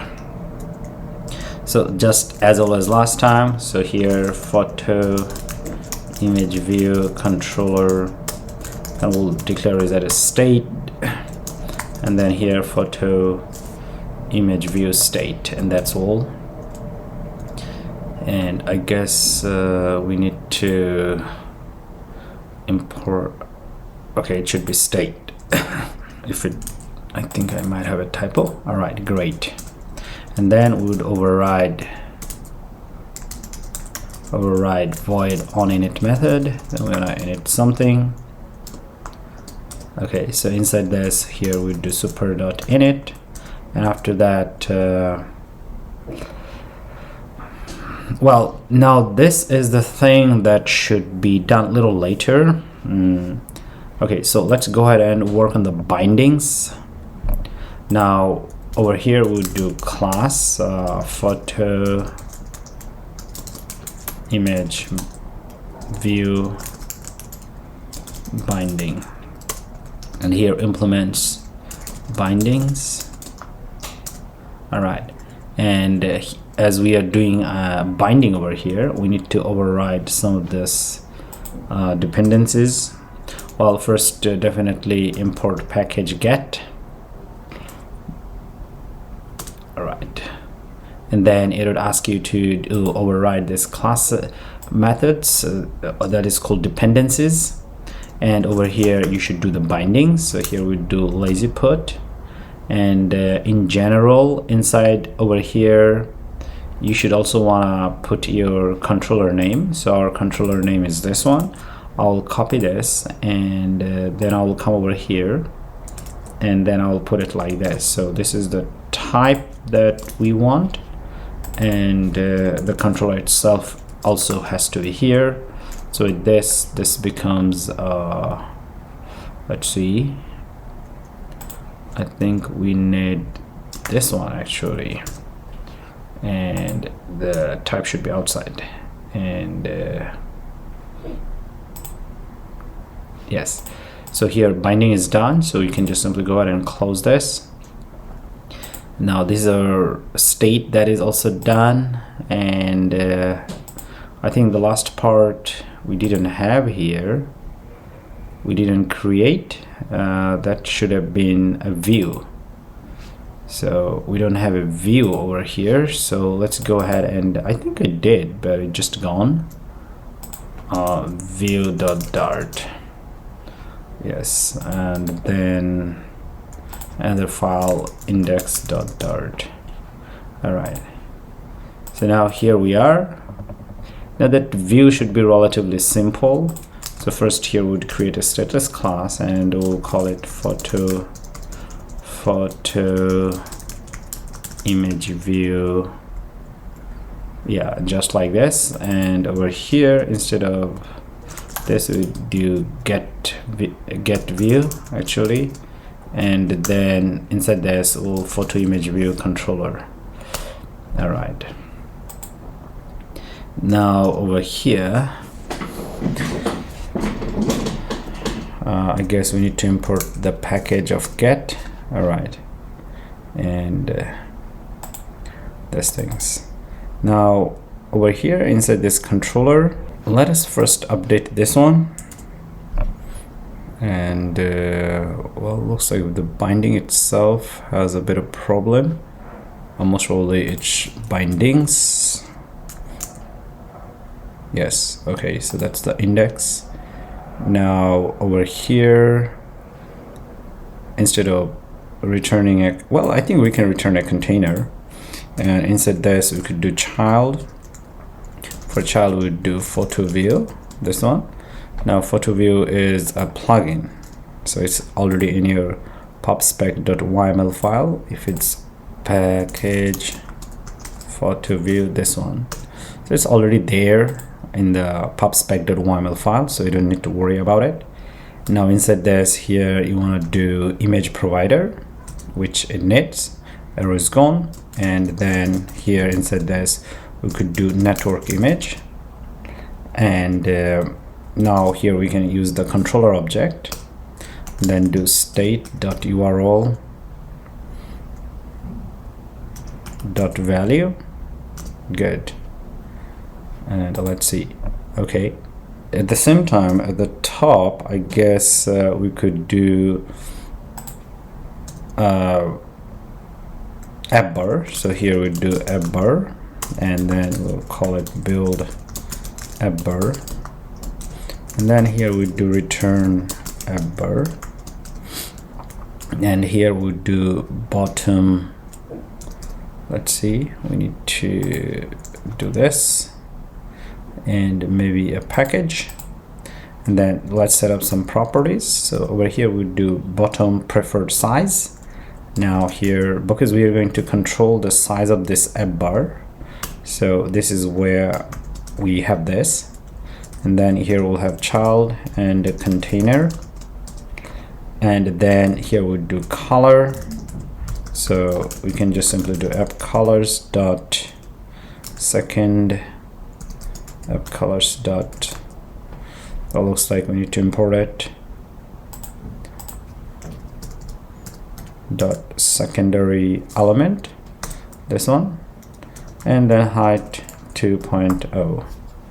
all right, and after this, well, I guess we also need a lot of other parameters, but we'd do one by one. Now here we need a preferred size, so here we do size dot from height, and we'll simply set it to 1. And what else? So I guess, let's see, preferred size. Right after preferred size we could do title, and then here we'll have text, and we'll call it photo view, and style text style, and then here color app colors dot primary text, this one, font size 16.sp, and font weight dot normal. Now let's import the other package. Import package Screen Util, I think the other one, this one. All right, so now the arrow is gone. Let's see. And now inside this, well, now if you're going to do like this, actually we can just simply cut this, or actually we can wrap it around a widget called scaffold. So here we do, so that should be our body, and then we can just simply do AppBar, and here we call our build AppBar, this one. let's save it. But of course, none of this is gonna work right now because there are a few other settings that we should do. Now, the first one over here in the pages, this one, and inside this, if you see, we have this photo view route. So we're gonna work on this. All right. And let's go ahead and import it. So just copy this, and I think here we'll call it photo view, and the error should be gone. What else? Looks like it's not recognizing. Did I do anything wrong? Let's okay. So that's inside the message, photo view. Okay, so here we don't have the library, so that's why it's causing error. Here, let's put like this, and here we have this bindings actually. The error should be gone, and the pages error, I guess, should be gone as well. No, it looks like we still have photo image view. Okay, now that has to do with our class. I think let me click on this view and photo image view. So let's come over here, this one, and for bindings, I think let's say the class, this one. Let's close this, and we'll come over here. So the naming is a little bit different. Okay, now the error is gone. All right. Okay, so this route has been set. Now we're gonna close this. We don't need this, and I guess we also don't need this. We need this because we need to be able to click on the photo. So I think that should be chat view. Now let's see, chat view. Okay, chat list. Let's click on this, and chat list has chat write item. Click on this, and over here, actually, yeah. So this is the place where we need to, if we click, we need to update the route and go to this place. So here we're gonna do this one. Well, let us import some of this routes, app routes. It didn't get it. I'm not sure why. In that case, we just simply import get package get, this one. Now here, app routes, import that. Okay, so we are passing this URL. Now we already have this URL in the content section.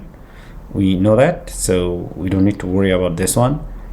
So all we need to do in our photo view controller, grab the URL, and then we should be good to go. Now inside this, because as you click on this, this would get called, and the controller object would be available in over here, and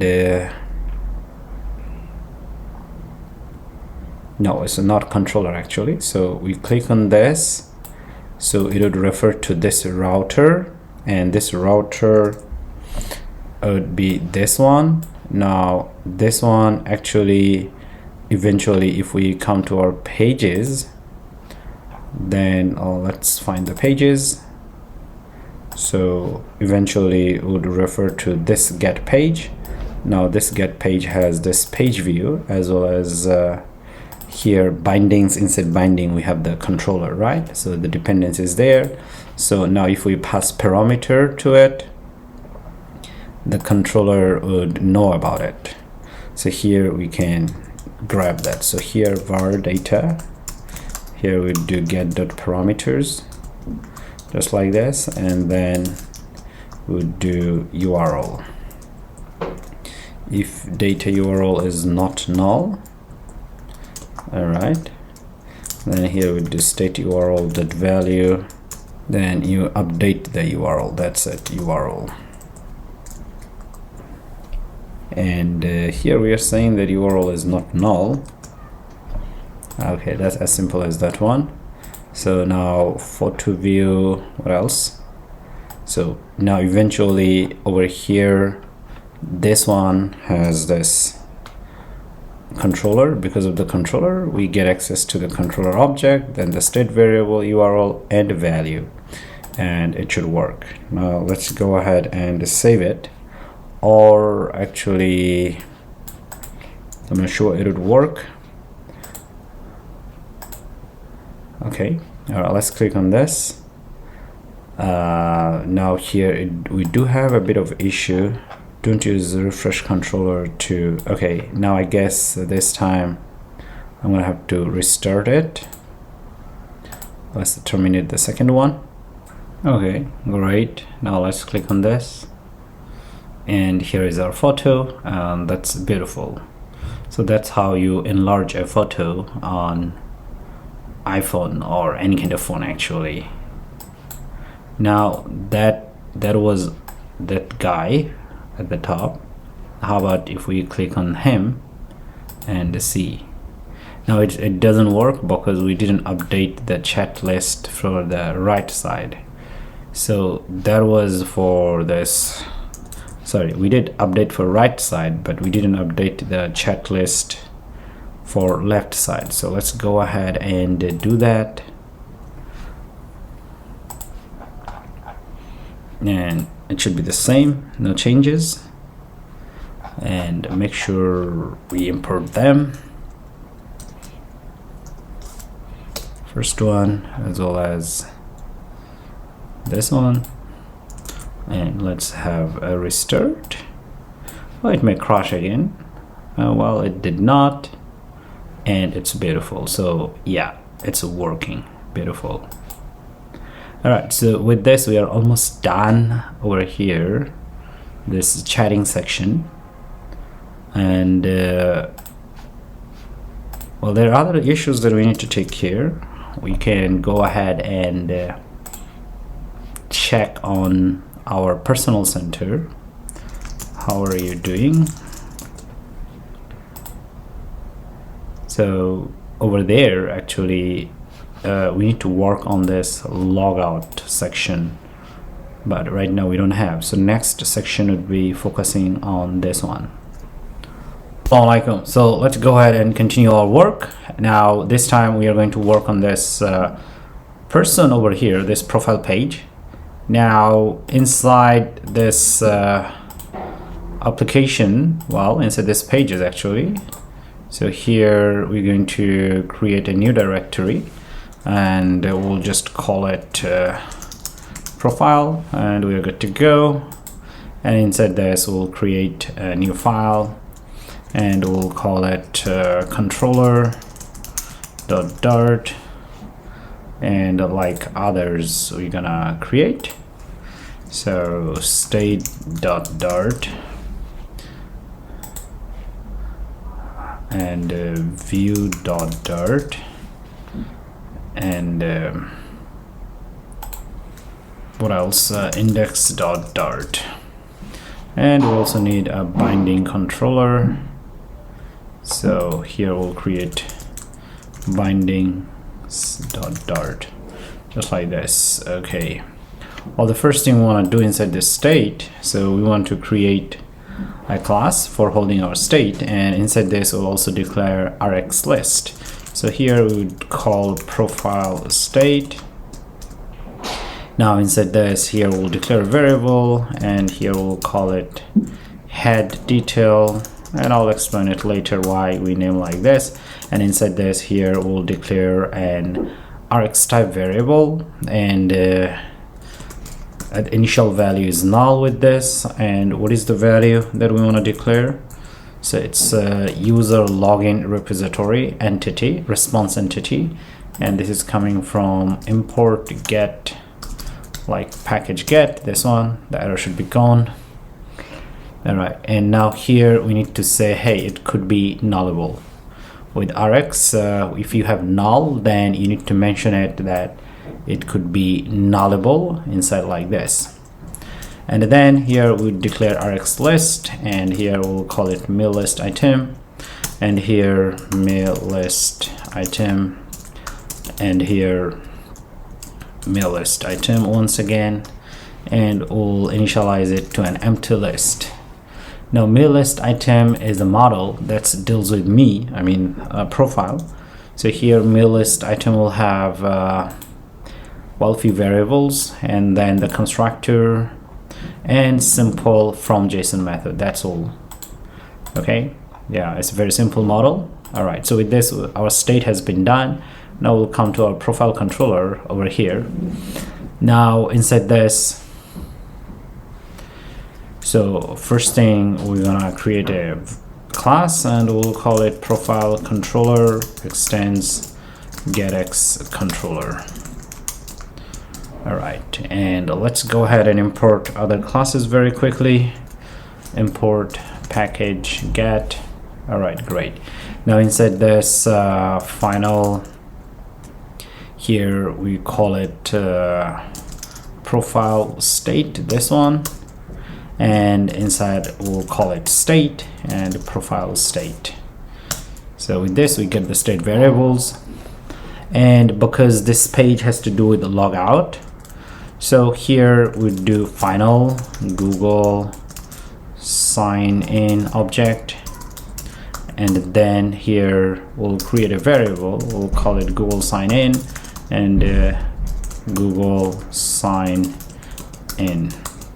All right, now it might not recognize automatically. If it doesn't, then let's see if we can package import if we have somewhere close to our, no, it's not there. So let's see if we can get around Google sign in. No, it's not working. So let me copy it from somewhere else that we had early. Yes, from here.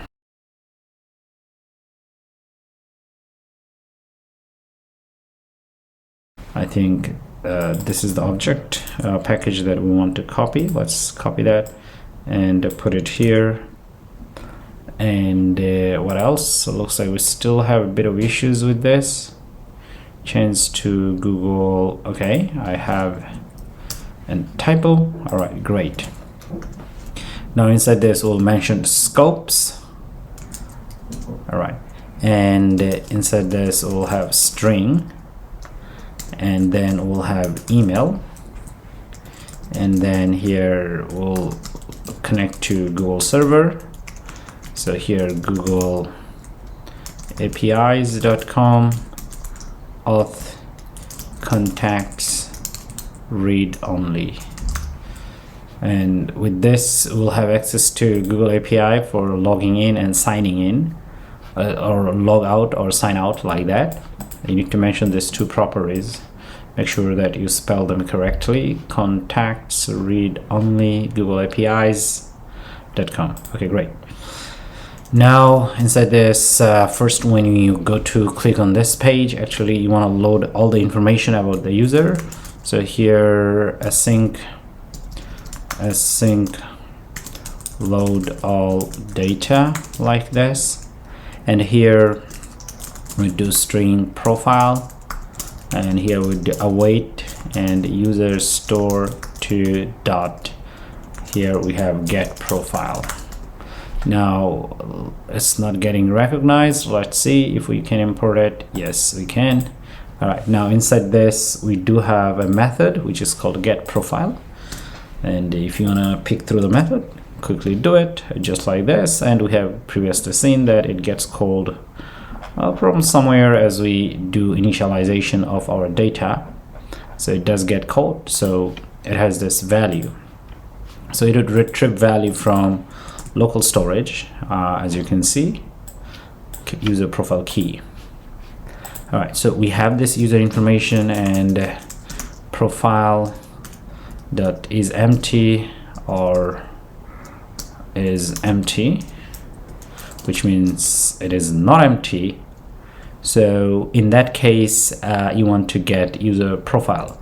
So here we do user login response entity, this one, and we'll call it user data user login response entity dot from JSON method, and inside this we do JSON decode, because whatever is coming, that is a string, and we want to convert it to an object, so that's why we do that. Profile, and let's see, okay, great. And then we want to update our state dot headdetail dot value, and here user data.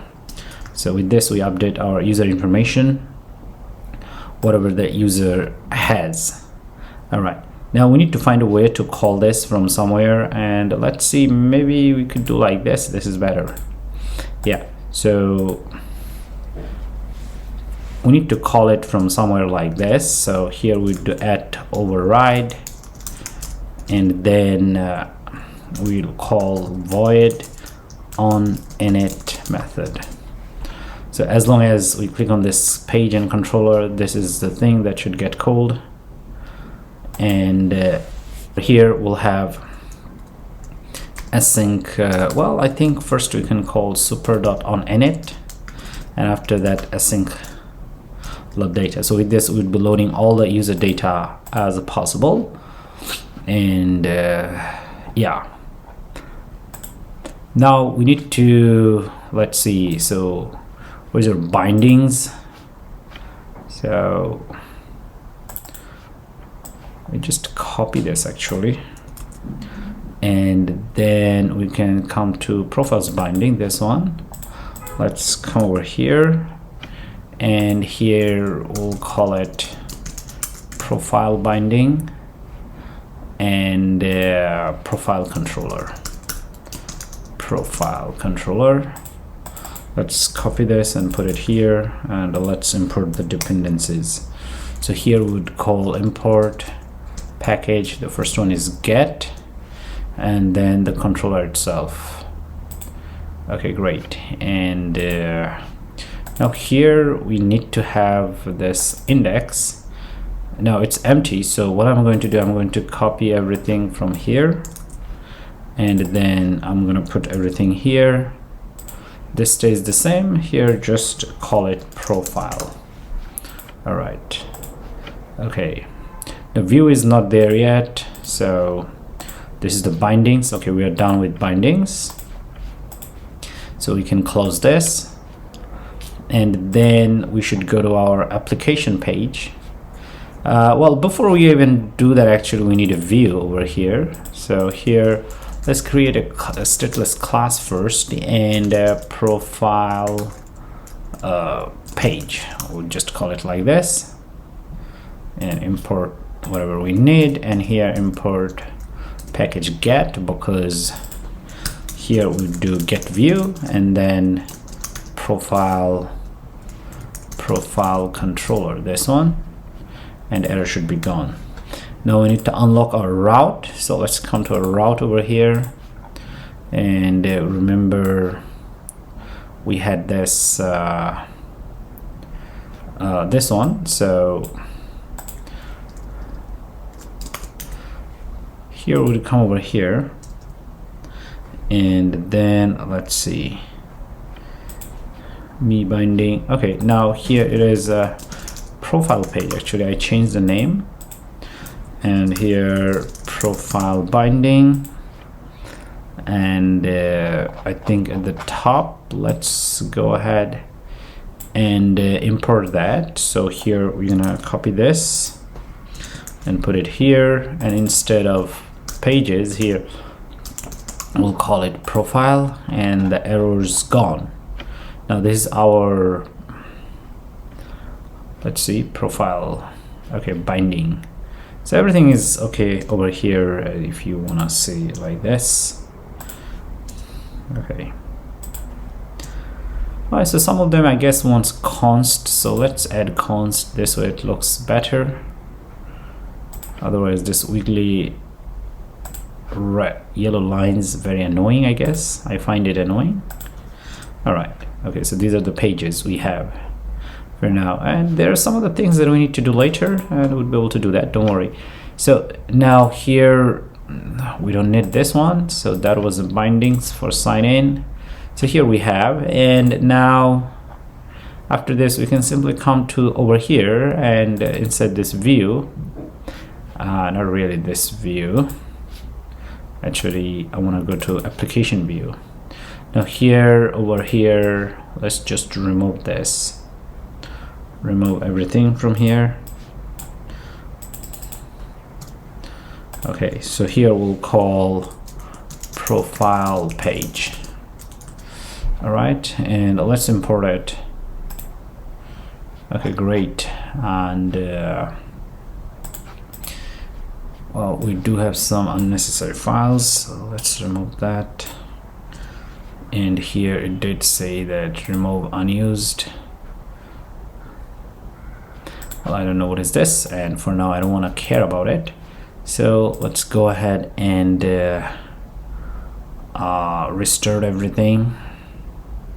So this is the one that got restarted, and let's click on this. Well, we don't see anything. Okay, so if we come over here, let's see if our controllers,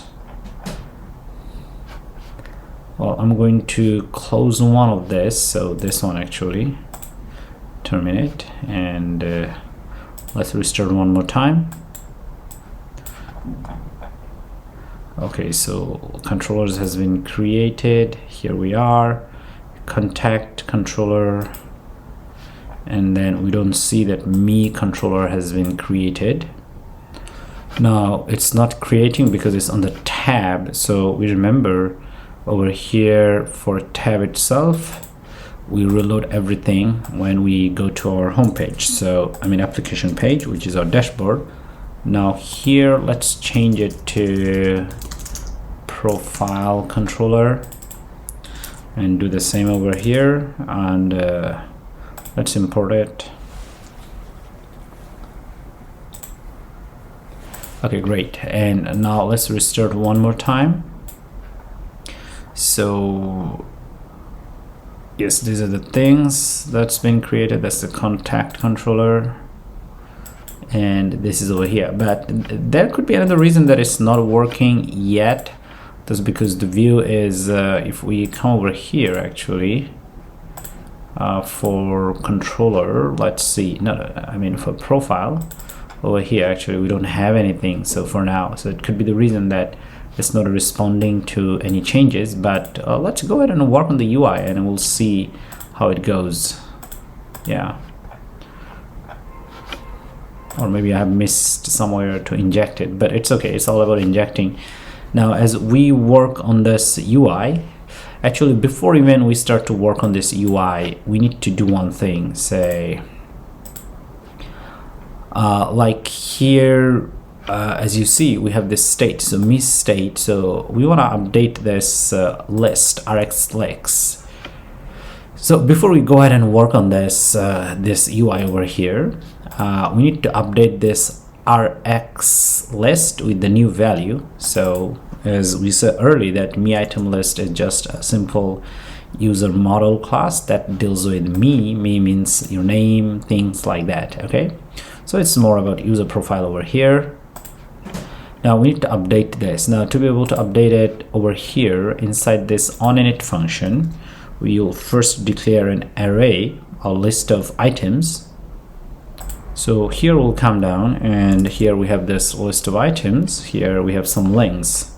Now we want to update this list over here using this list and the values itself, and actually it's pretty easy. Now how to do that? First we'll make a loop and we'll go through the loop, and then here my list dot length, and then I plus plus. And inside this, here first we'll create a milList object, milList item object over here, and we'll call it result and milList item object. All right, so this is once again creating an object over here based on this model class. Now here what we'll do, so here we'll do result dot icon. Now we do have an icon. Now we're gonna update the icon. So here we do my list, the one that we have, and we'll access the first one, and then inside this we'll grab the icon property. Now once again, so icon would refer to this one, so you're accessing icon from this list, and we'll do the same for others. So result dot name, and here my list once again, and then here name. Result dot over here we could do route, and my list I dot here route. Yeah, so these three fields have been updated, and after that we can update our RX list. So we are going to add to this, right? So now we'll come over here and insert this here. We would do like this. We do state dot message list, this one message list item, add, and would add the result to it, and that's it. That's as simple as this. When this one gets loaded, so this loop would run and it would execute this list, and then this loop would run, and then the state list would get updated with this value over here. So that's beautiful. Now we need to come to our UI over here, and inside UI actually we need to start coding. Well, the first thing we want to do over here, first to build an AppBar, and we'll see how it goes. So here we'll call it AppBar and build AppBar just like this all the time. Now inside this, here we'll return transparent AppBar, and that's it. And over here we're gonna import it. Now inside this we'll have title, text, and here we'll do profile. Now here we'd have style, text style, and then here we do color, and app colors dot primary background color. This one, font size, here we do 18.sp, and font weight dot w600. And over here let's go ahead and import package this one, and we are good to go. And we're gonna remove this. So first we'll have scaffold, and then AppBar, and here we'll call build AppBar. Now let's restart our app, and let's see which simulator we have over here. And it looks like it should be the other one over here. And then I will come over here, and let's see, let's save it and see how it looks like. Yeah, so AppBar is already showing up. That's great. And the result we actually want to have is like this. So if you see, okay, let me take out my other, so it should be like this. If you come over here, so that's profile, and then we'll have our name and user ID, and then things like that. Okay, so now we need to work on this section. All right, section would be a widget, and well, not really. Okay, let us take a look. Actually, this would be a little later. So first we're gonna work on this, and then we'll call this one. So the name would be called me widget, and we'll call it me item, and then me list item, and then we'll call it item. So this is the widget that would be calling. As we call, we're gonna pass the value to it, like the one you see already, me item list. Now inside this we're gonna return a container, and inside this we'll have height, and height 56.w over here, and then we'll have color, app colors dot primary background color, and here we'll have margin edge insets dot only, and bottom, so we'll have this one. And after that we'll have padding over here, and here we'll call it inkwell, sorry, not this one, add insets only, and then we'll have top 0.w, left 15.w, right 15.w, and then child, here we'll have inkwell, and then inside this we'll have on tap. All right, now for now we'll keep on tap empty, we don't have any. Well, a little later we'll also over here work on logout button. All right, but we don't have the button yet, so we'll skip that part. And now here we'll have child, and inside child we'll have row, and inside row we'll have children, and the first one would be also a row, and then we'll have children. So that would be more like row inside a row. In this row these are gonna be together, and then another row where we'll have this one and empty space, things like that. Anyway, so now let's go ahead and work on this. So the first one would well, over here actually we can also set up the properties, main axis alignment dot space between, and cross axis alignment dot center. All right, now over here inside this we'll have a container, and then here we'll have height, and height would be 56.w, and then here we'll have child, and then we'll have image, and then we'll have image and asset image over here. The asset image here would use item dot icon, this one. If this is exist, then we'll use this one, otherwise we don't use anything. That's what it tells it here. And after this here we'll have width. Now here we do 40.h, and then height 40.w.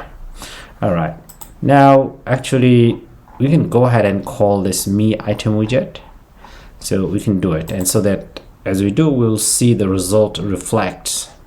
So for this one we'll come over here, body, and inside this we'll have well, let's go ahead and do obx, because we also need part of dynamic things.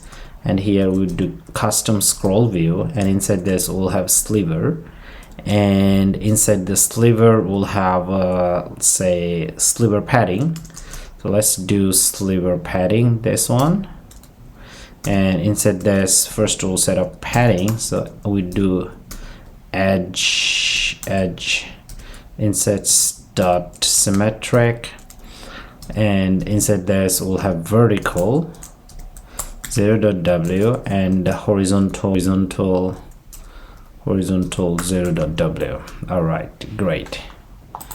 And after this right inside this over here we'll have another property which is called sliver, and sliver child builder delegate, this one, and we already know that. So here we'll have context as well as index, and after this, just like all the time over here, we're gonna do this one. So we do var item equal controller.state.me_list, and here we'll pass the index to it, and then we'll just simply return me item, that's all. And over here we pass item, and we are good to go. And let's see, we still have error. The reason is, okay, we shouldn't set it like this, so we're gonna cut this, and then here we'll have sliver list, actually sliver list, and inside the sliver list we'll have delegate, and inside the delegate we'll have this section. And now the error is gone, and after this we can save it. And we do have a bit of issues over here. So right after this, let's work on the child count. So child count, and here we do controller.state.milList_item.length. Okay, and now hopefully the error should be gone, and these are the things that we wanted to see. Beautiful. And now everything is coming from the list that we have created early. So that was the first container, and this is what we see over here. And then we'll have another container for name itself. So right after this, we'll have name, and we'll set up like child over here, and then we'll do text. Now inside this, we'll have item.name. I think if we have item and name, we're gonna use that. All right, so as we see that it's already showed up, and inside this we can do style and text style, and then color. So here we do app colors dot third element, this one, and font size, font weight. Okay, let's do font weight first, then W, and font size 15.sp. All right, now let's save it, and it looks like this. And over here definitely we could set up a margin and add inserts only. Sorry, margin add inserts dot only, and on the left side we could do 14.w, and let's see the result, and it already looks much better. Now on the right side, actually we want to show an arrow. So for this reason, right after this, actually here we could do another row, and inside the row we'll have children, and then we'll have container, and over here we're gonna do child, and then image, and image we'll do asset image, and inside our assets folder we know that we have assets icon ang.png, this one. So let's go ahead and save it, and we already see it's there, but it's a little big, so we're gonna work on this and height 15.w, and it should look much better right now. And here there's an alignment property. I think we could do that, and alignment dot center. Okay, anyway, so with this we are done, and let's see if we can set up other properties. Main axis alignment dot end, make sure that it's at the end, and cross axis alignment, which is vertically, cross axis alignment dot center. All right, okay, great. So with this we are done over here, and but we do have this thing, so we need to work on this one as well. Now to be able to work on this, we need to come over here inside this sliver, and we have a sliver padding, as you can see. So that's the first one, but actually at the top we can create another one, because slivers takes a lot of sliver paddings. So we're gonna use this, and well, padding, for padding we would once again add insets, and then we do symmetric, and let's see, here we do vertical and 0w, and horizontal 0w.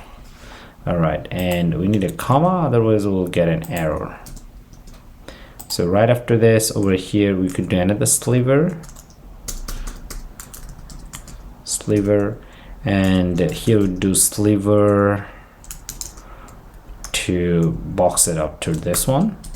Now I have a tutorial for this. What is this? So go ahead and check that. Now inside this we'll have child, and child would do like this, controller state dot head detail, and then we'll get the value. If the value is null, which means user, we couldn't get any information about user, then it would be, if it's null, then we'll just show empty container.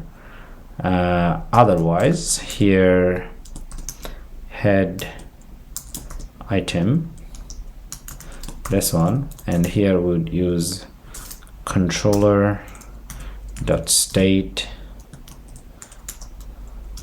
.headDetail.value. Now this doesn't exist, so we need to go ahead and create one. So we'll come over here inside this profile, and then over here we'll create a directory and we'll call it widgets, and inside this we'll create a new file and we'll call it headitem.dart. Now inside this we are going to create just simply a function, and the return type would be widget, and we'll call it head item, and inside this we're going to return a container, and then we should be good to go. And let's see.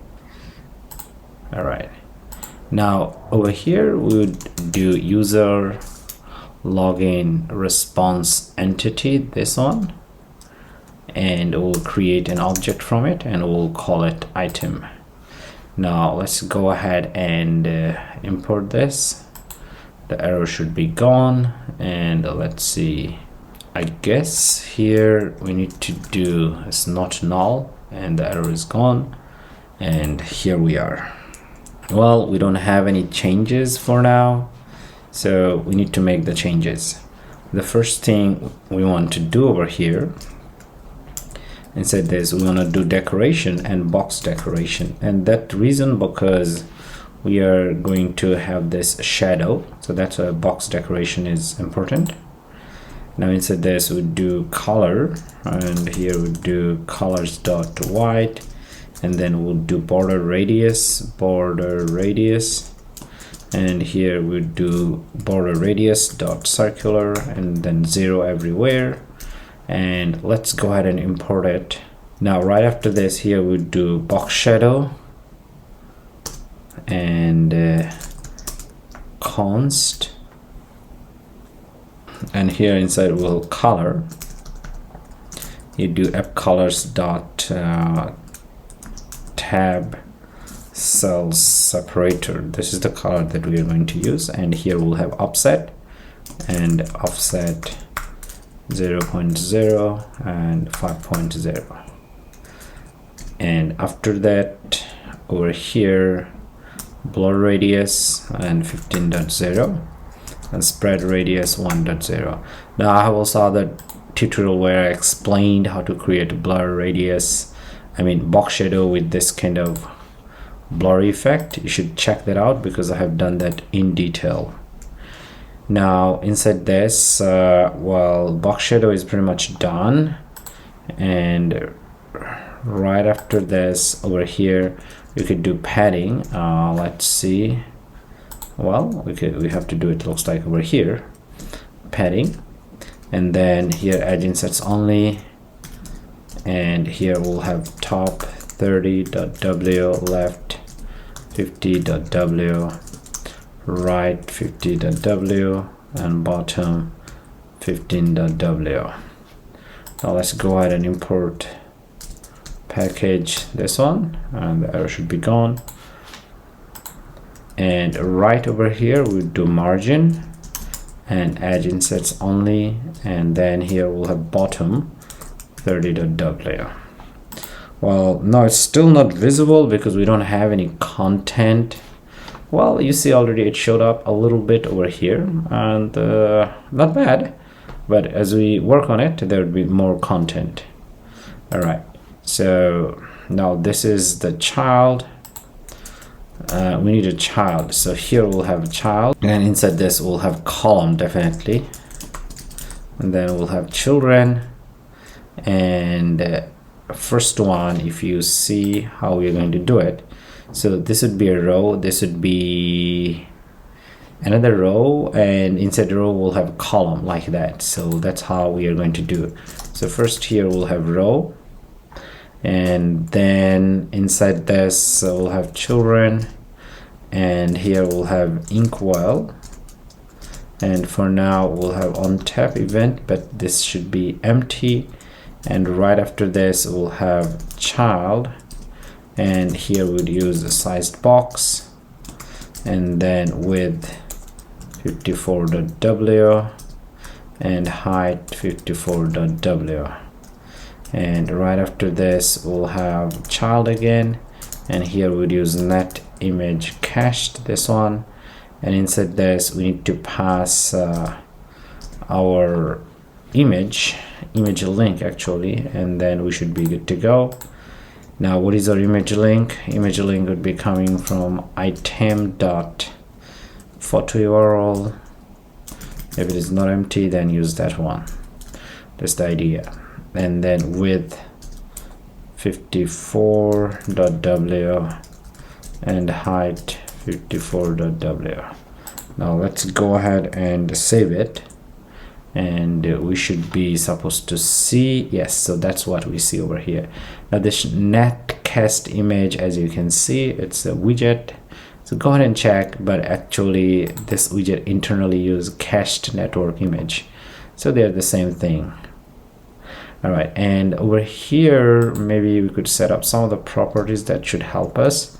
So here we do main axis alignment dot start, and then here cross axis alignment dot start. So now let's go ahead and save it. All right.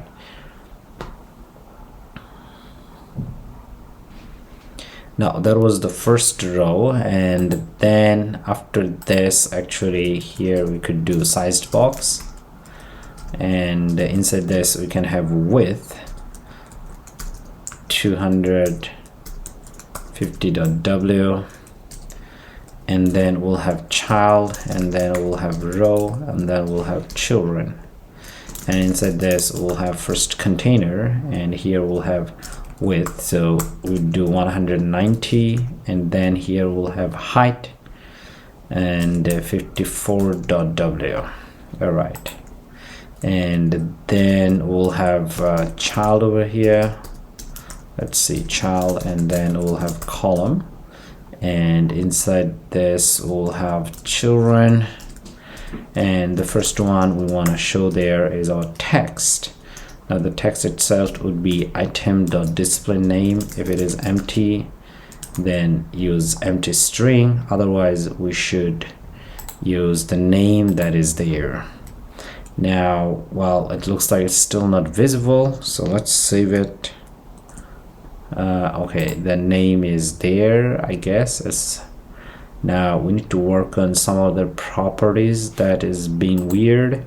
Okay, now let's do cross axis alignment, and the cross axis alignment dot start. All right, so looks like we still have a bit of issues here, and inside this, okay, let's come inside this, and then let's do padding, add insets dot only, and the top would do .5, left here we would do say 15.w, right 0.w, and bottom 0.w. And here let's do alignment, and alignment dot center left. Okay, well, now it came down a little bit. Now let's come inside this column, and here we do cross axis alignment dot start. Let's say that. Okay, nothing changed so far. Let's see over here inside this column, and what we could do. So here we do main axis alignment dot start. All right, and the cross axis alignment dot center. Okay, it looks like we don't have any changes though. Let's see, do we have any changes? All right, so let's work on this, and as we work on this, maybe you would be able to find the problem. So here, text overflow.clip. If it is too long, then we're gonna clip it, and then here would use a style and the text style. Now here, font family. Okay, we're gonna go ahead with font size 15.sp, font weight and font weight .bold, and font family here Avener, this one, and then here we do color, app colors dot third element, this one. Let's save it. Yes, it changed a little bit. Let's go ahead and show our access ID. Now for this one, I'm just gonna copy this, and right after this, I'm gonna put it here. Now instead of this one over here, we could do item dot access token, actually this one. Let's save it. Yes, we do have a bit of overflow. Of course, this is over here is causing the problem, and we need to fix that. Before that, let's solve this one. It's changed, and we can just cut this, and over here simply we could do like this, ID, and we can put it like this, and now it looks better. And over here, font weight, we just want normal, and the third element text could work better. Yeah, so now it looks better. Let's check why we see this one like this. So this is a sized box. Now this is a column. The issue is, let's cut this one, and let's come inside this row, and right after this, actually we can put it here. And no, let's save it, and we see that it just worked right now. Great. So yeah, with this it's working. So one thing for now we want to work on this is this logout button, and then for now we'll be done with this tutorial. So let's work on this logout button. Now the logout button, actually we want to work on this on tap event over here. Even before we do that, we need to come to our controller over here, and inside this controller we need to create a logout method. Now here we'll first create a method, and which would be future void type, and we'll call it onLogout. And inside this, here we do user store.to.onLogout. So it already has a method of logging out, and then over here we do like this, await, and here Google sign in object, the one that we had early, this one, Google sign in, Google, let's see, yes, this one.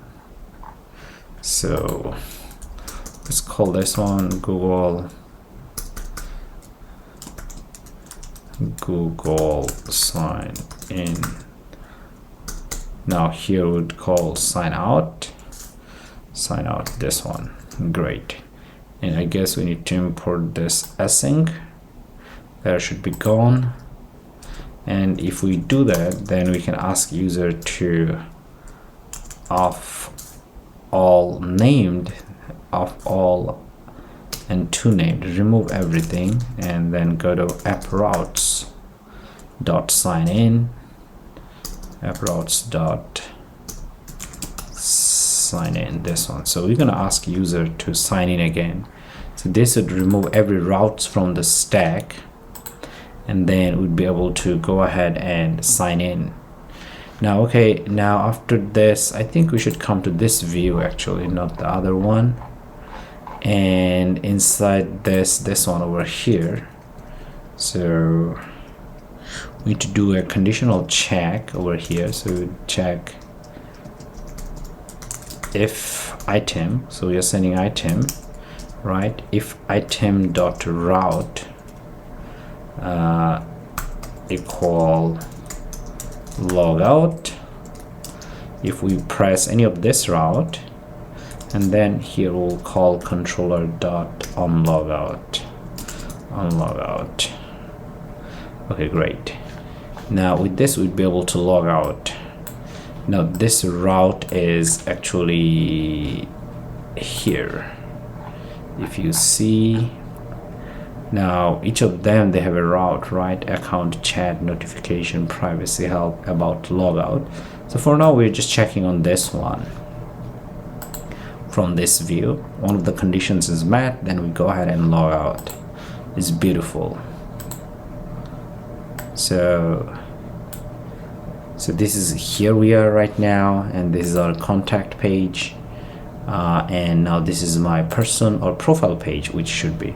If you click on this, it logged you out, and this one took you to the sign-in page.